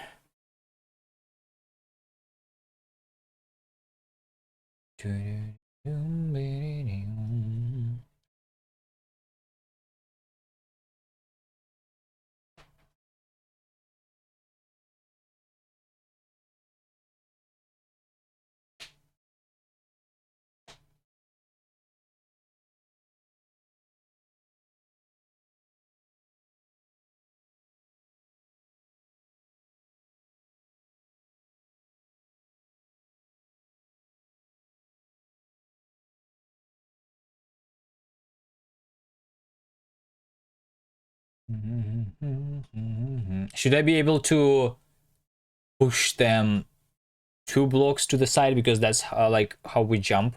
We jump 2 blocks, right?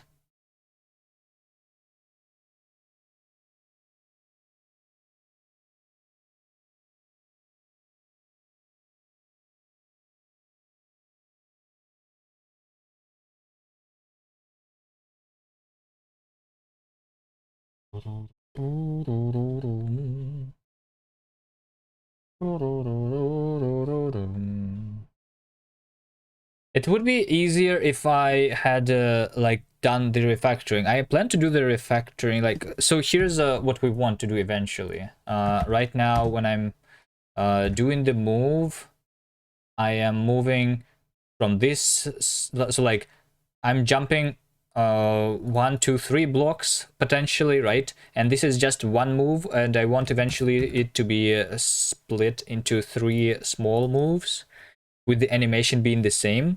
But because that those would be, because right now one move means that all of these blocks are occupied at the same time, you know, and other stuff. So like for example, when one entity is jumping 2 blocks to the side and the other one is jumping 2 blocks to the side, what's going to happen right now is one of them is going to take priority, I think, and the other one is going to jump over here. But what should be instead is that like we do these one by one, so they jump at the same time. We do one move, everything is all right, and then on the second move, so basically I want every single move to be always moving to the adjacent cell. Then I would be able to like cancel this out, and then the you know what I mean. The 2 players that are jumping into each other are going to do this, and I think in order to push the boxes, it's going to be similar.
Yeah, actually, unless I can try making it so that you can only push one, uh like push by one cell right now.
Okay, so this is going. So jumping is potentially moving multiple things now.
Okay.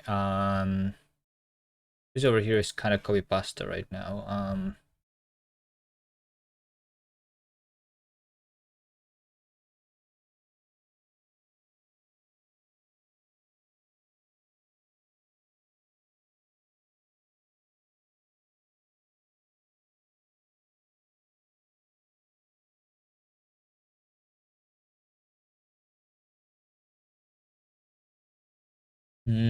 Applying the thing is potentially multiple movement now. Also.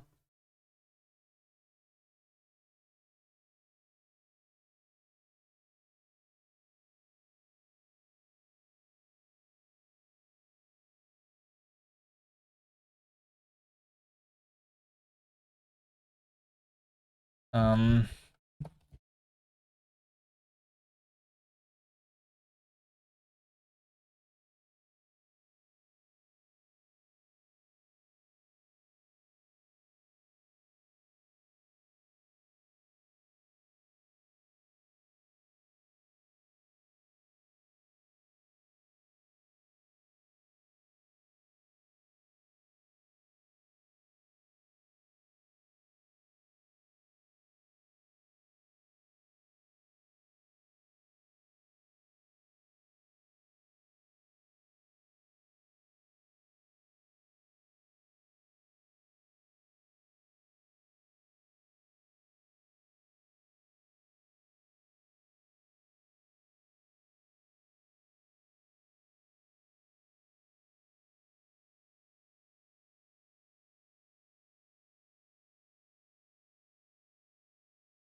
So this is no longer a simple system like that.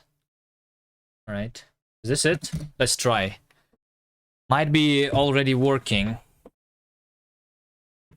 And then if it does, maybe we should make it a complicated system. Well, the simple systems, they are only moving one entity. Complicated systems, they potentially move more than one. That's the thing. So now by jumping, not just one thing can be moving, but other things can also be moving, right?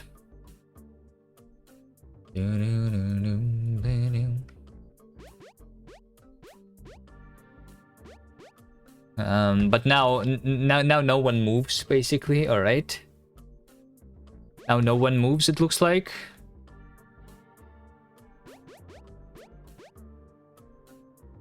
Nice jump. Yeah.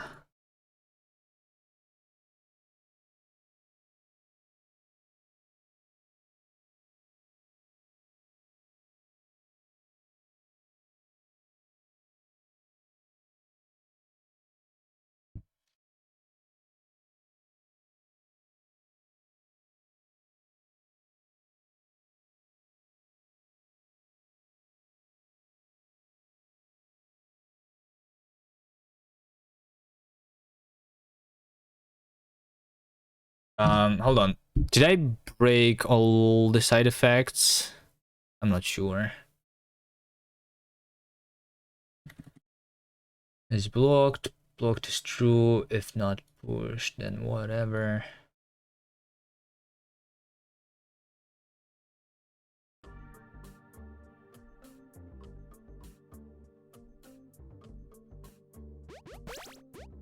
Okay, well, the jump works.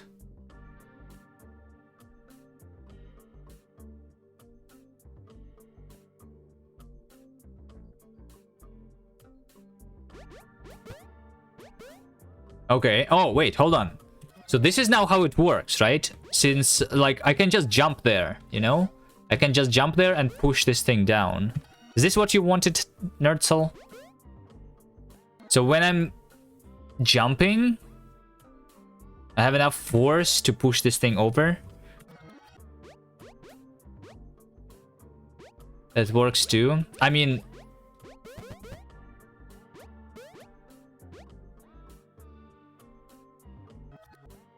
And then over here, we can do this. See? We can just push into this thing too. Basically at any point. Can we have a config for this? Yes, I want this to be a config, and then I want to get rid of the copy pasta too, probably. There's like some visual improvements that can happen here though, I think. But it's going to be improved if I just... once we just change those to be, you know, like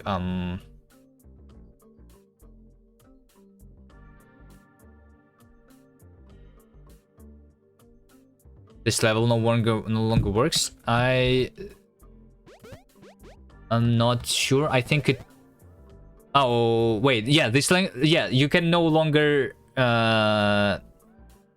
I think you need to make this with a box that is not pushable. But yeah. I guess this no longer works because...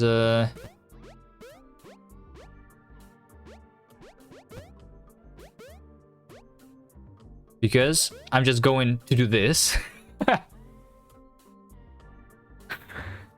Hold on. This is a bug, but I guess we were supposed to just move one block here. I am the box. Yeah, I am now the box.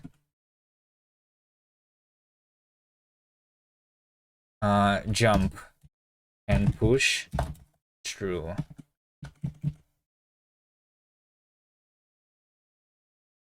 And push. So here you go. This is your config for jump pushing.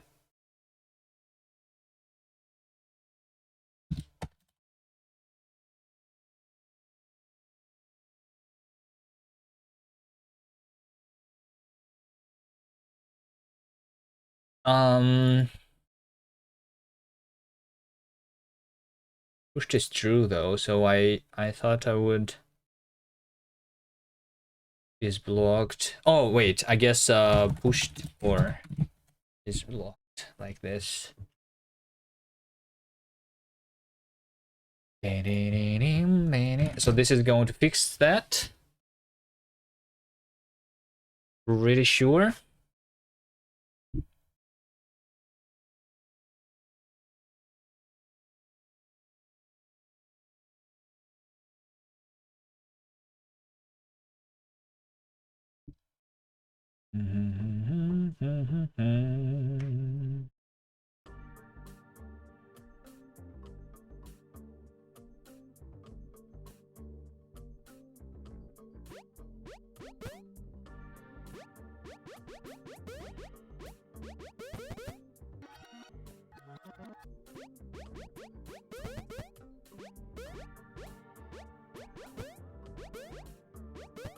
Like this. But the timing should be the same of this movement and that movement.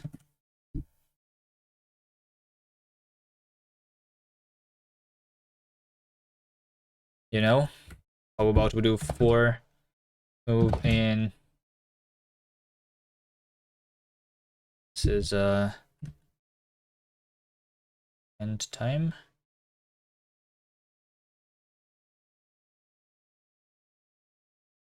And result.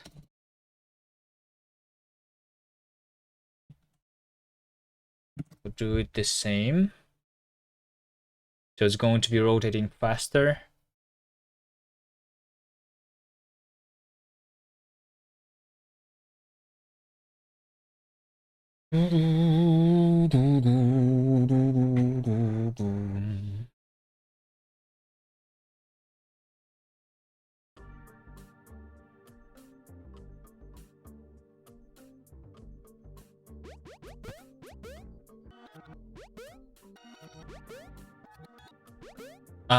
And over here, for example, it's on the other, like it's starting the animation of pushing the box too early, because that's just one move of me doing that, but it should be yeah, so that's going to be fixed though.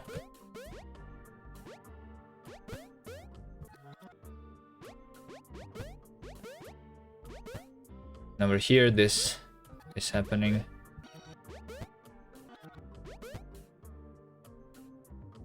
But if we wanted it to be like pushing this box twice, then for that to work, we will need to like actually do the refactorings.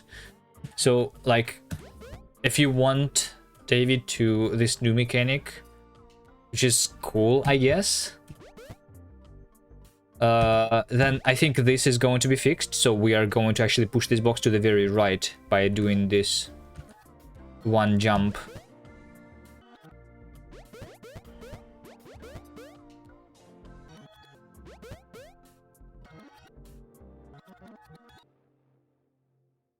Okay, what about the other? Should we just check all the box levels? They are all in the box group, right? Which group is the box group?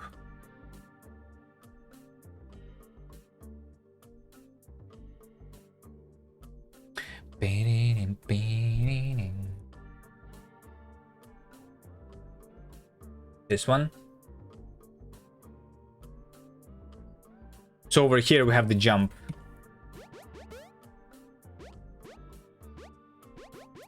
This one is going to be okay.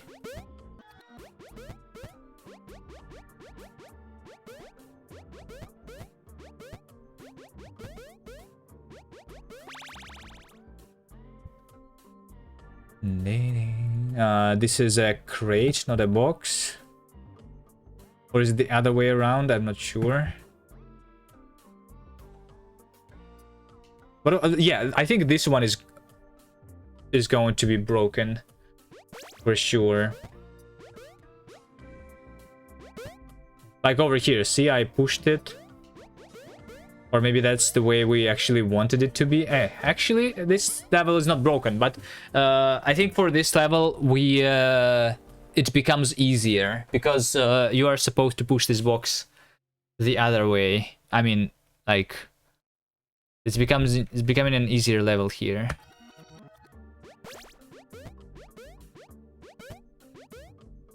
Way easier, yeah.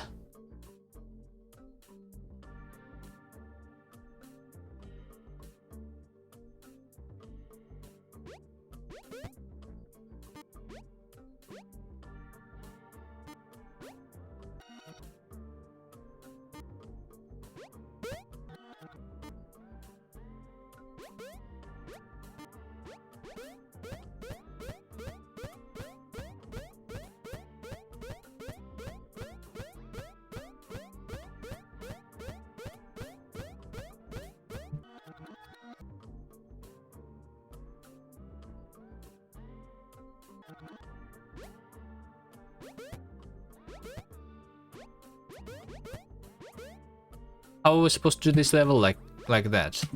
Pretty sure this one is still the same. What about this one? I think this one is also going to be the same.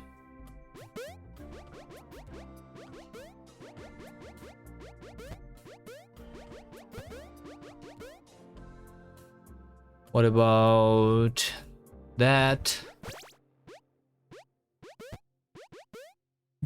Wait. The last one didn't work. Which one? That one? This? What do you mean it didn't work? It did. Did it not? Or do you mean it became easier to... Not this. Last one. This? I mean, I didn't try this yet. This?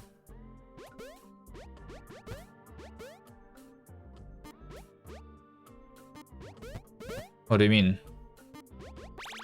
This one works. Same stuff.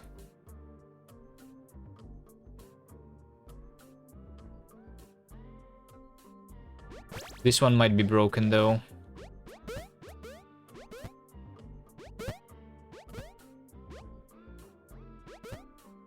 Over here, it is broken. Unless...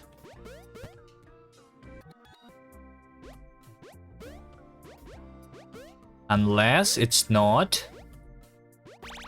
Okay. This one doesn't have a box, so it doesn't matter.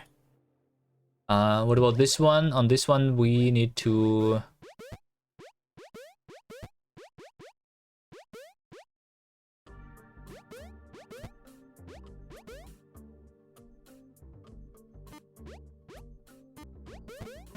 do that. Okay, actually none of the levels are broken, I think, except for this one becoming a lot easier. So not too bad, and if this mechanic is nice, then we might just keep it.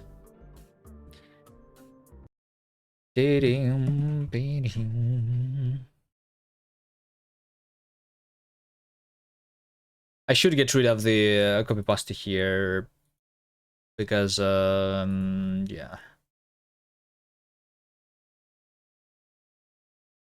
But I'm not sure. I mean, it's not too bad.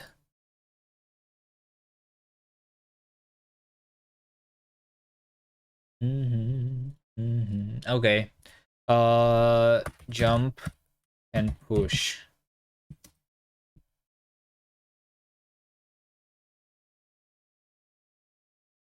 But like I said, potentially this is going to be improved even more, where you can...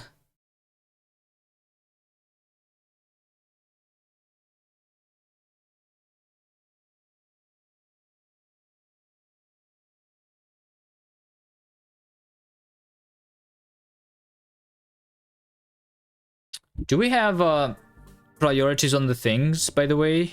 Hold on. We had priorities on the jumps, right?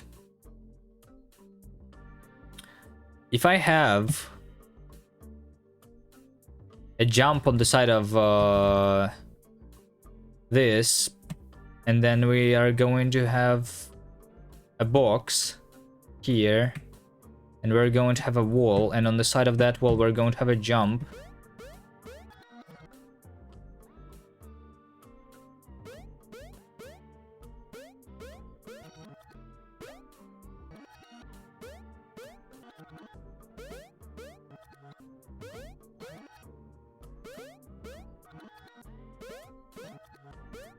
This is RNG, hold on. Is this RNG?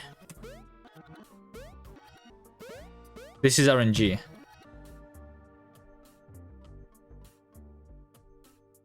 Was this all, like, we need to fix this RNG too, right? This was always RNG, I think, so far.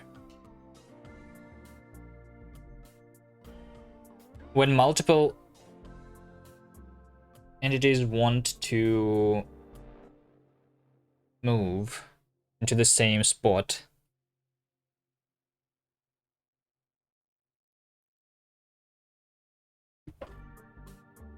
It is right now RNG. But what I wanted to do is if I do this thing here, then this can happen. And then we crash. Lol. Hold on. How did I even crash?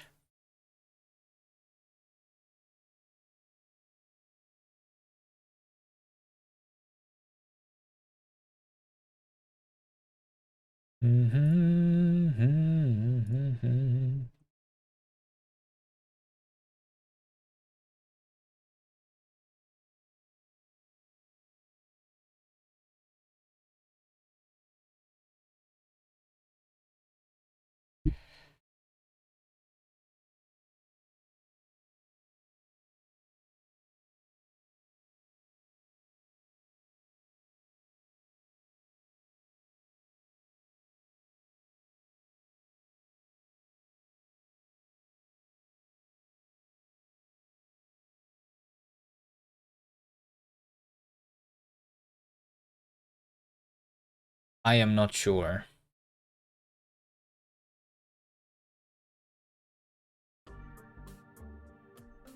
We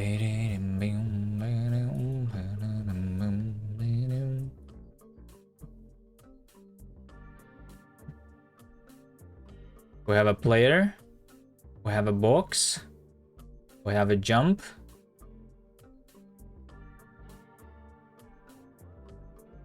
On here and on here. Have another wall here. There you go, and then we crash.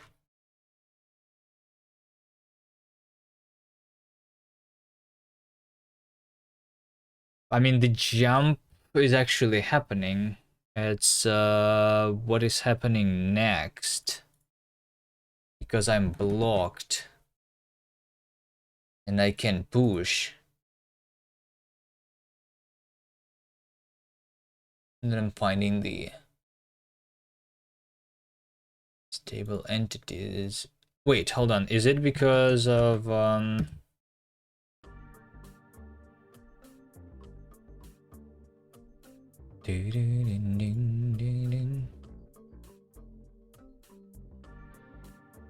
is it like that? Yes, this is how I crash it. By jumping up into the thing that is one block away. Because I can push it.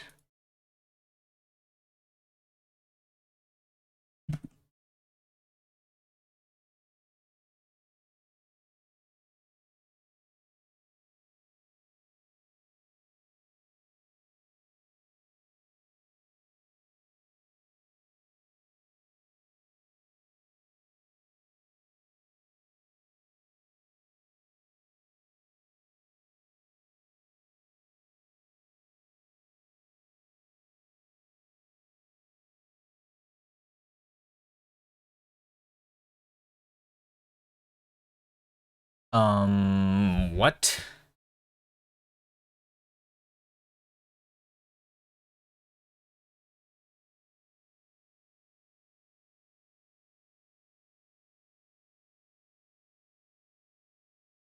I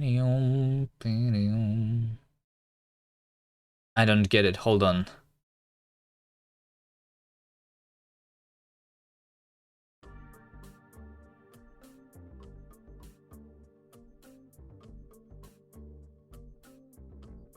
Just like this. And have a jump. So this works. But if I make this empty, then it doesn't work immediately. Okay.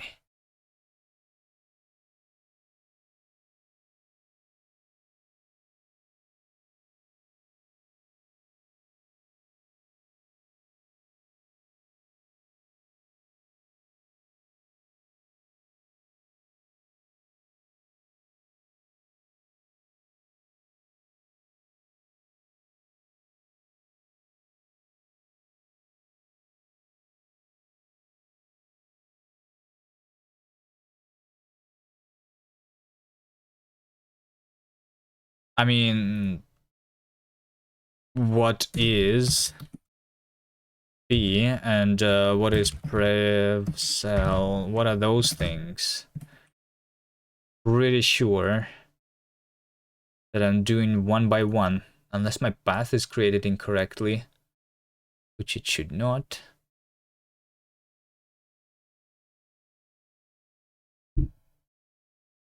Yeah, it should not.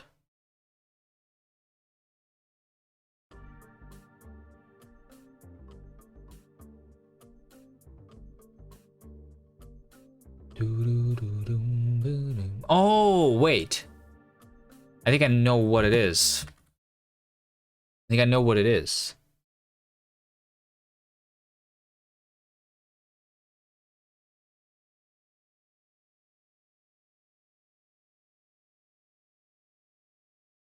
Let's see. Here's how I'm jumping. I'm jumping up and then double, and then if jump 2 is up, which it is, then we do input delta x 2, but this can be exactly the same.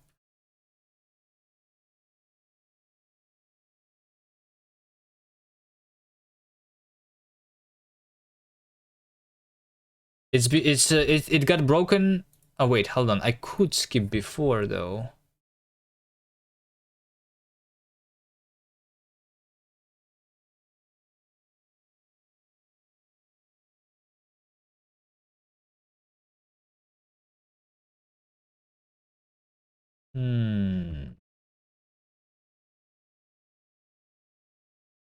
I could skip before.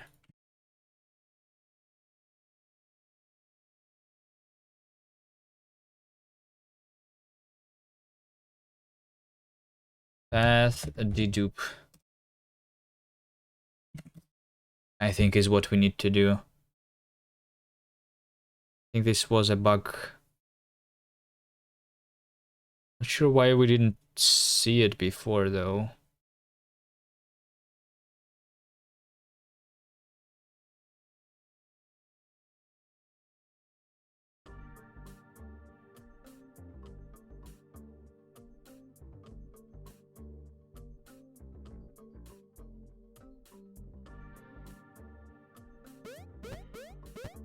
Okay. Well, there you go. Now I fixed it. Now you can be juggling this box like that.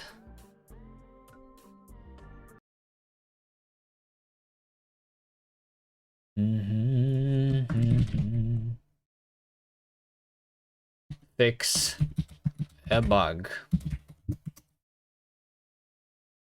Juggle box. Yeah. All right.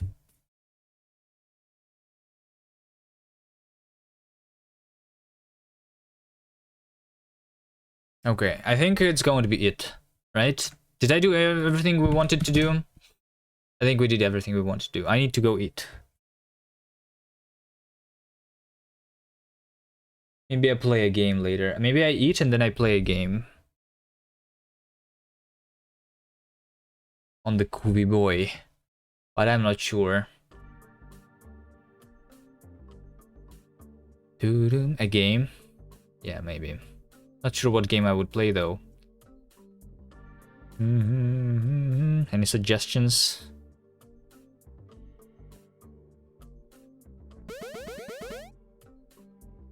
Can you play my game? I can play your game, yes. What game do you want me to play? I already played your games though, or do you want me to try your close to light improvements? Oh wait, I actually forgot about one thing that I wanted to do today. Why didn't you stream modded Minecraft? Do you want me to stream Minecraft? I mean, I can. If I do cargo update, so that Winit is going to be updated, right? And then I try and running this. This is not going to compile anymore. Is it not like compiling, or what's the problem with Winit? I'm not even sure.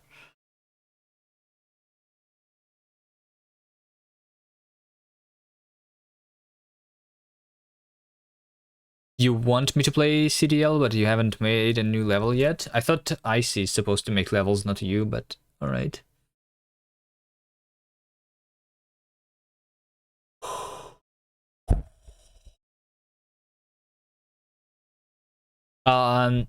Okay, what is this? Do we just remove these lifetime arguments because winit events no longer have lifetimes to them?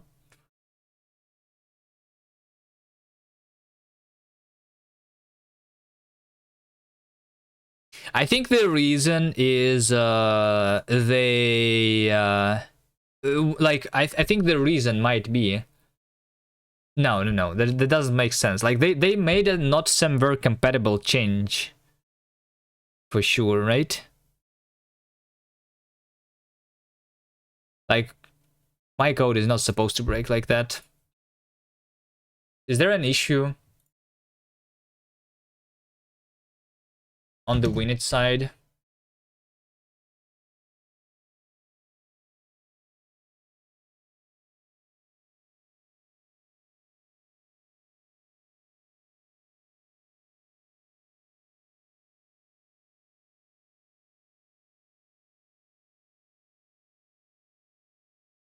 Like there is no way we are the only one affected by that, right?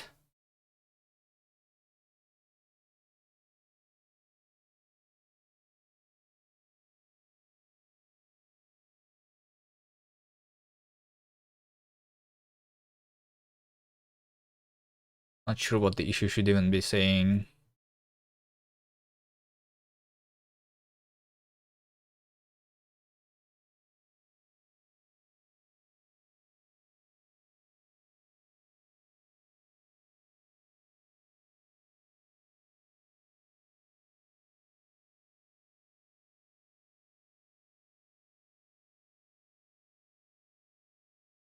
So this was happening 2 days ago, right? And they don't even specify in the change log that they have removed the lifetime from one of their structs. All right. I'm pretty sure that we need to do just one thing.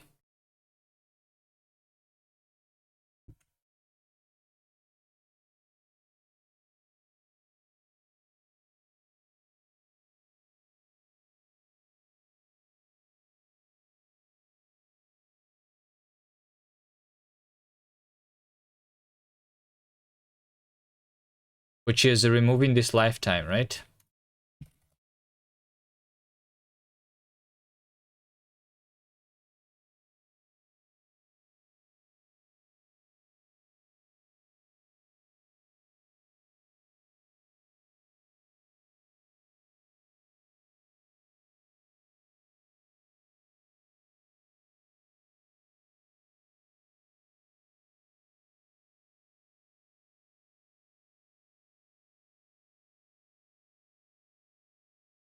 I'm not going to upload to crates.io though, because I have too many crates.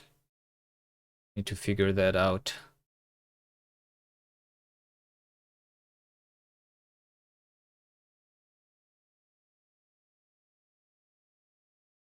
I think I want to split my repository into multiple.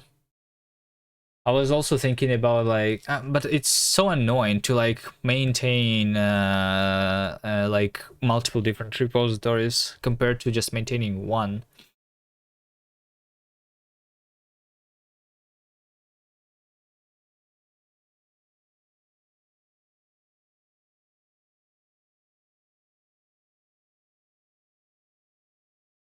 And wait, hold on. What? No variant? They did some changes. Like no, like how?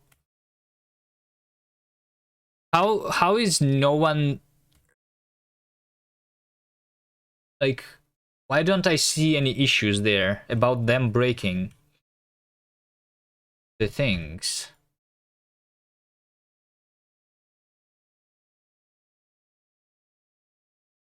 Like they removed that stuff, right?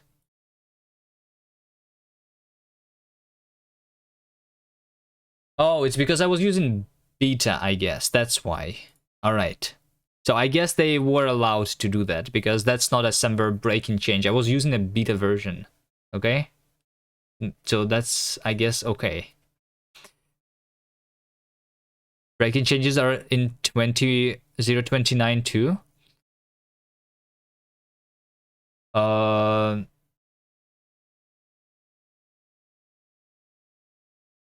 There was never 029.1 or 021.0 though, as it looks like. So the breaking change is when they changed the so this is when they were allowed to do the breaking change. So that's okay. The reason is we I guess we just no longer need to use the beta version. I think it's weird that cargo is using. I think cargo should not be allowed to use 029.3 if I was specifying the beta version here, right? Like this is not supposed. Maybe it's a bug in cargo.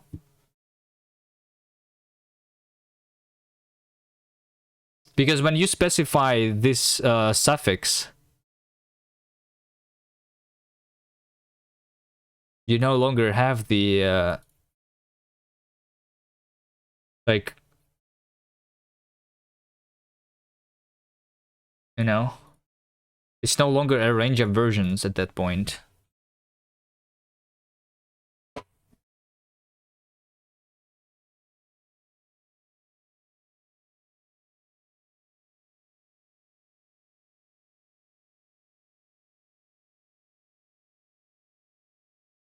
Looks like I can update a bunch of other things too. Should we update a bunch of other things? What about the redraw requested? Hold on. You say that they had this in the changelog? Where's the changelog then? Redraw request. They have a typo in their changelog. It's redraw requested.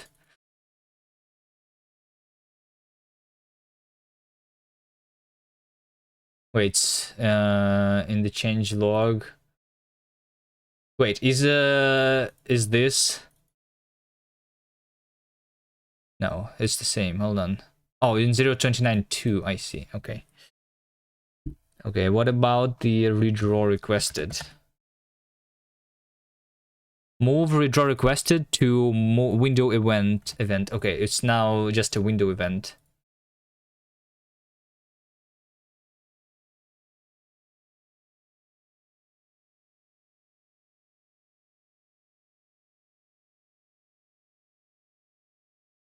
Oh, wait, this is linksider. I don't want the linksider. I want this.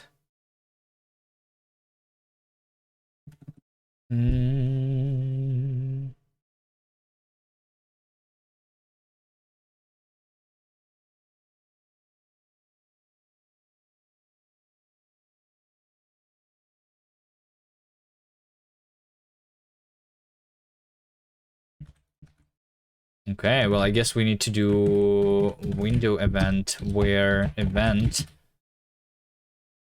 is winit window event redraw requested, right?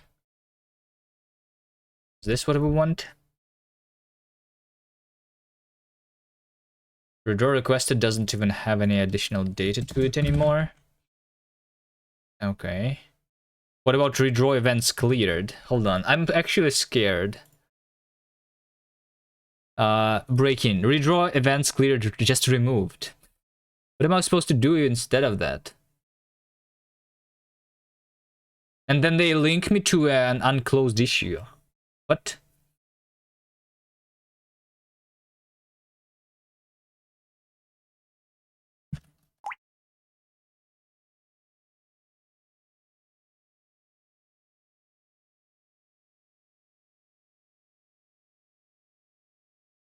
I think I remember a little bit.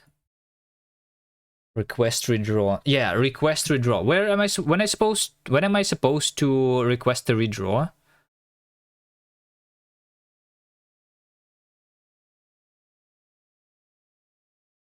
Main events cleared. Withdraw events cleared. Draw. Withdraw requested.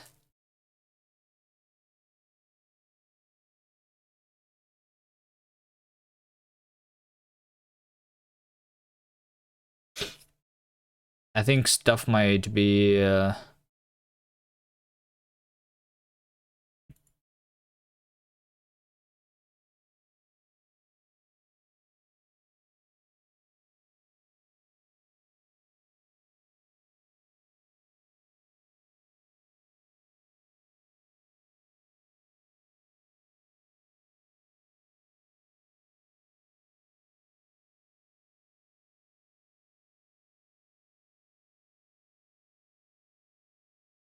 I think this might be breaking somewhere, like on Android or something.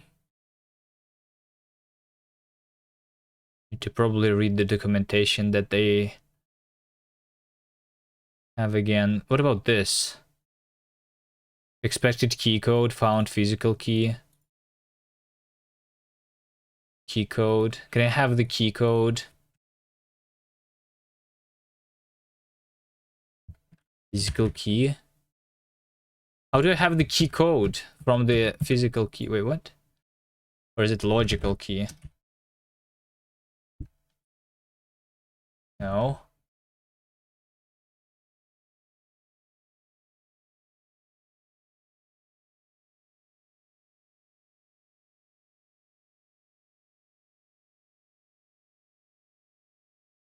Oh, it's either a known or an unknown. I see.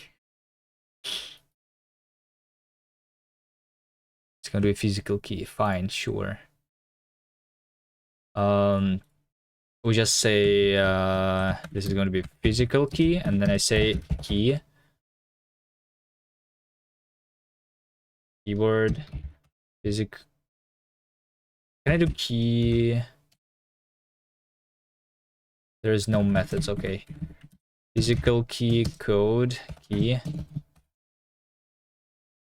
is key, else return none. Okay, there you go. Trade bound get GL. All right.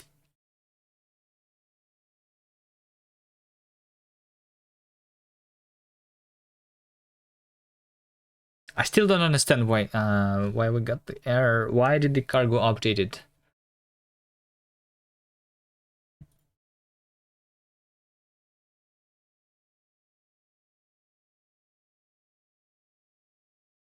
Get GL is no longer implemented for gluten config. Wonderful.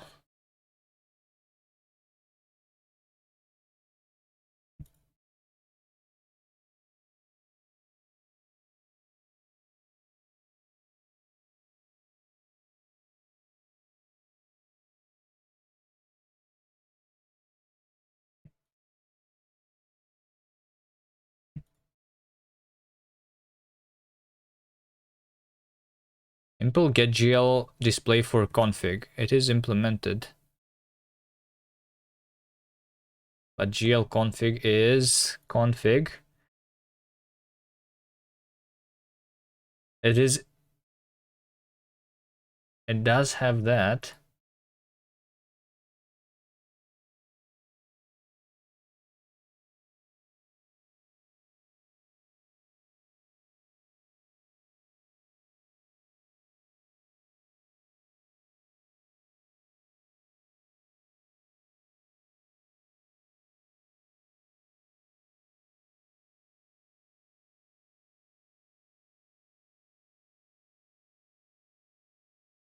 It's config get GL display. It's a different trait. That's it.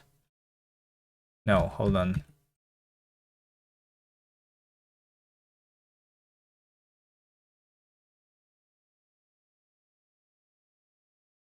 Get GL display. No. It's the same trait. I see this trait is implemented here.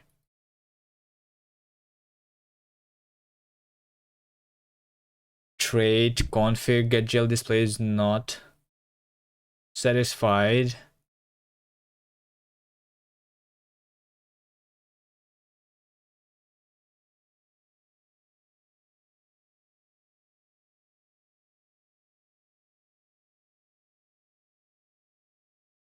Maybe I need to update the gluten winnet or something.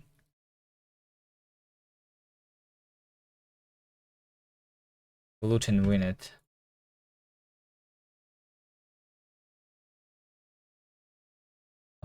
Gluten 031. Maybe this is the thing.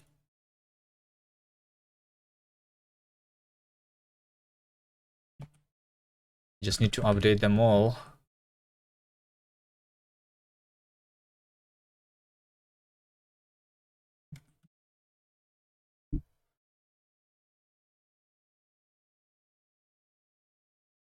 And then we failed to resolve other things.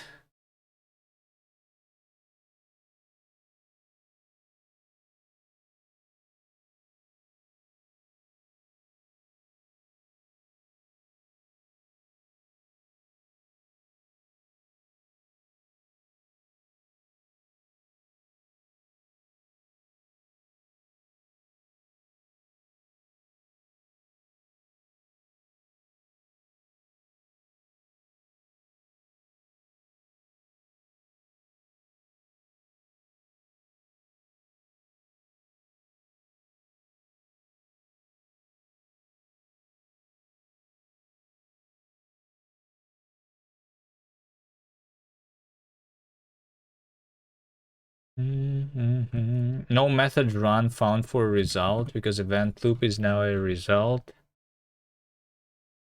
Because build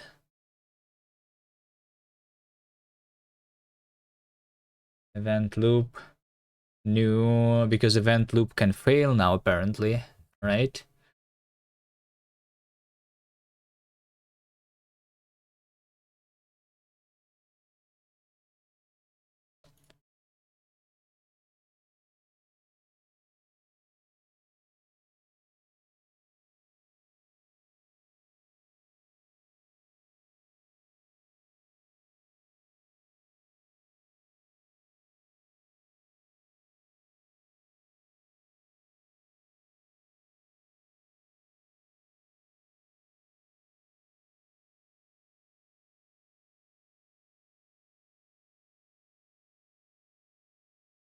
And then this closure is expected to take 2 arguments, but it takes 3 arguments because event loop run, event handler,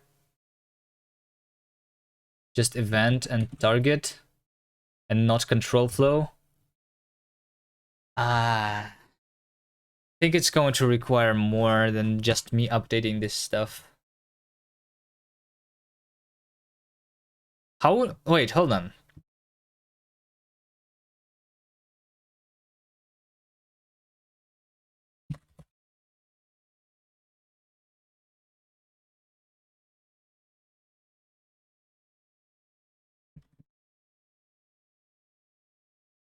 So the reason it all broke is because the... like, I don't want to update gluten, I don't want to update winnet. But for some reason, it can do cargo update.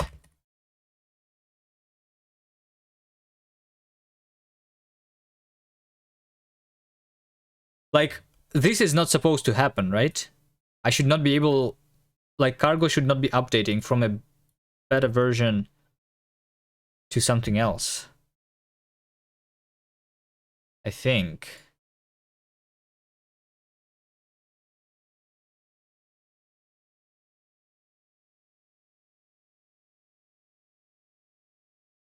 Or maybe it should. Maybe...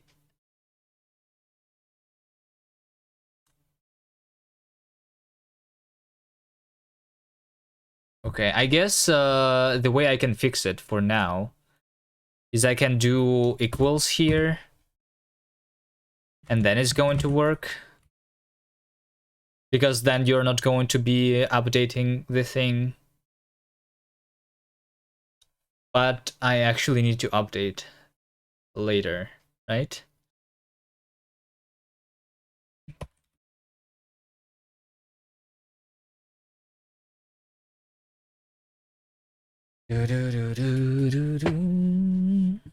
I will have to figure it out again.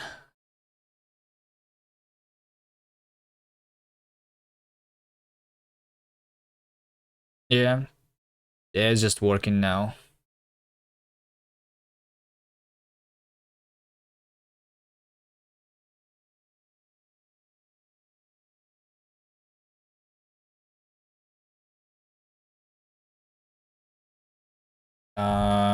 Fix winit breaking.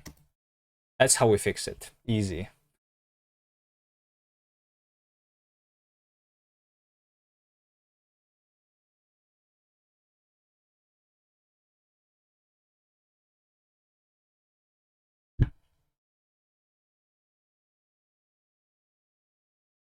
Is this Git version gonna work? I think you can fix it for yourself by adding winit as an equal dependency. Like you just add this line to your cargo toml and it's going to work for you. So you don't even need to use the Git version. Because I think if you specify the equal, then it's going to just use that as a dependency of Ging instead.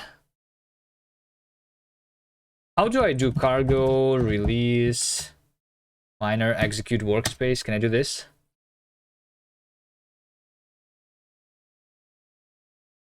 I think the reason I'm not is because we're attempting to publish 41 existing crates, which is above crates IO rate limit. That's why it's, you know?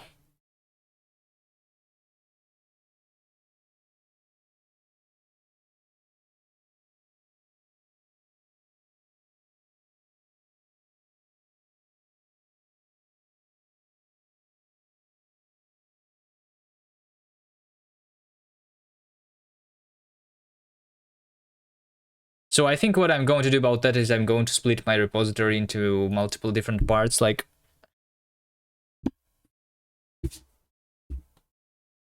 I'm not sure how much I want to every crate be living into its own repository. That worked for you? Okay, nice. And then you will just be able to delete that later.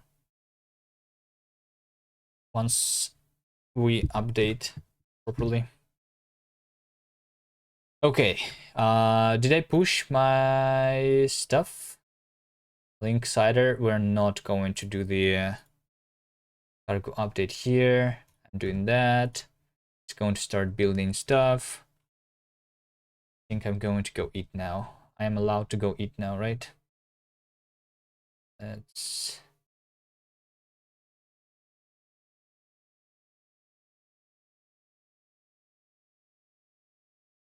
focus when I'm not.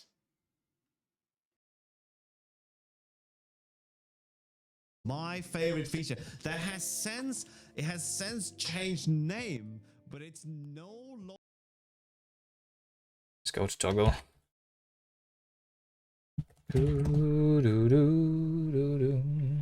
Okay. See you guys tomorrow. Tomorrow we do more progress on the game. Today was good progress though, right? Right. I think next is the settings menu probably. And then we need to fix more stuff. I see a lot of issues right now and when I'm clicking buttons. All right, anyway, bye. Right? I don't know what happens with specialization. The box keyword is probably never going to be stabilized. It's like there's a few things that might never be stabilized, right? They're nightly features, they exist inside the compiler, but we're never going to get to play with them, right? You're a jQuery engineer. Good work. Trying to con my lead into using Rust for stuff. Good work, Caleb. jQuery was great, right? Oh, Kuvi man, thank you for the raid. Welcome, Raiders. Were you rusting today, Kuvi?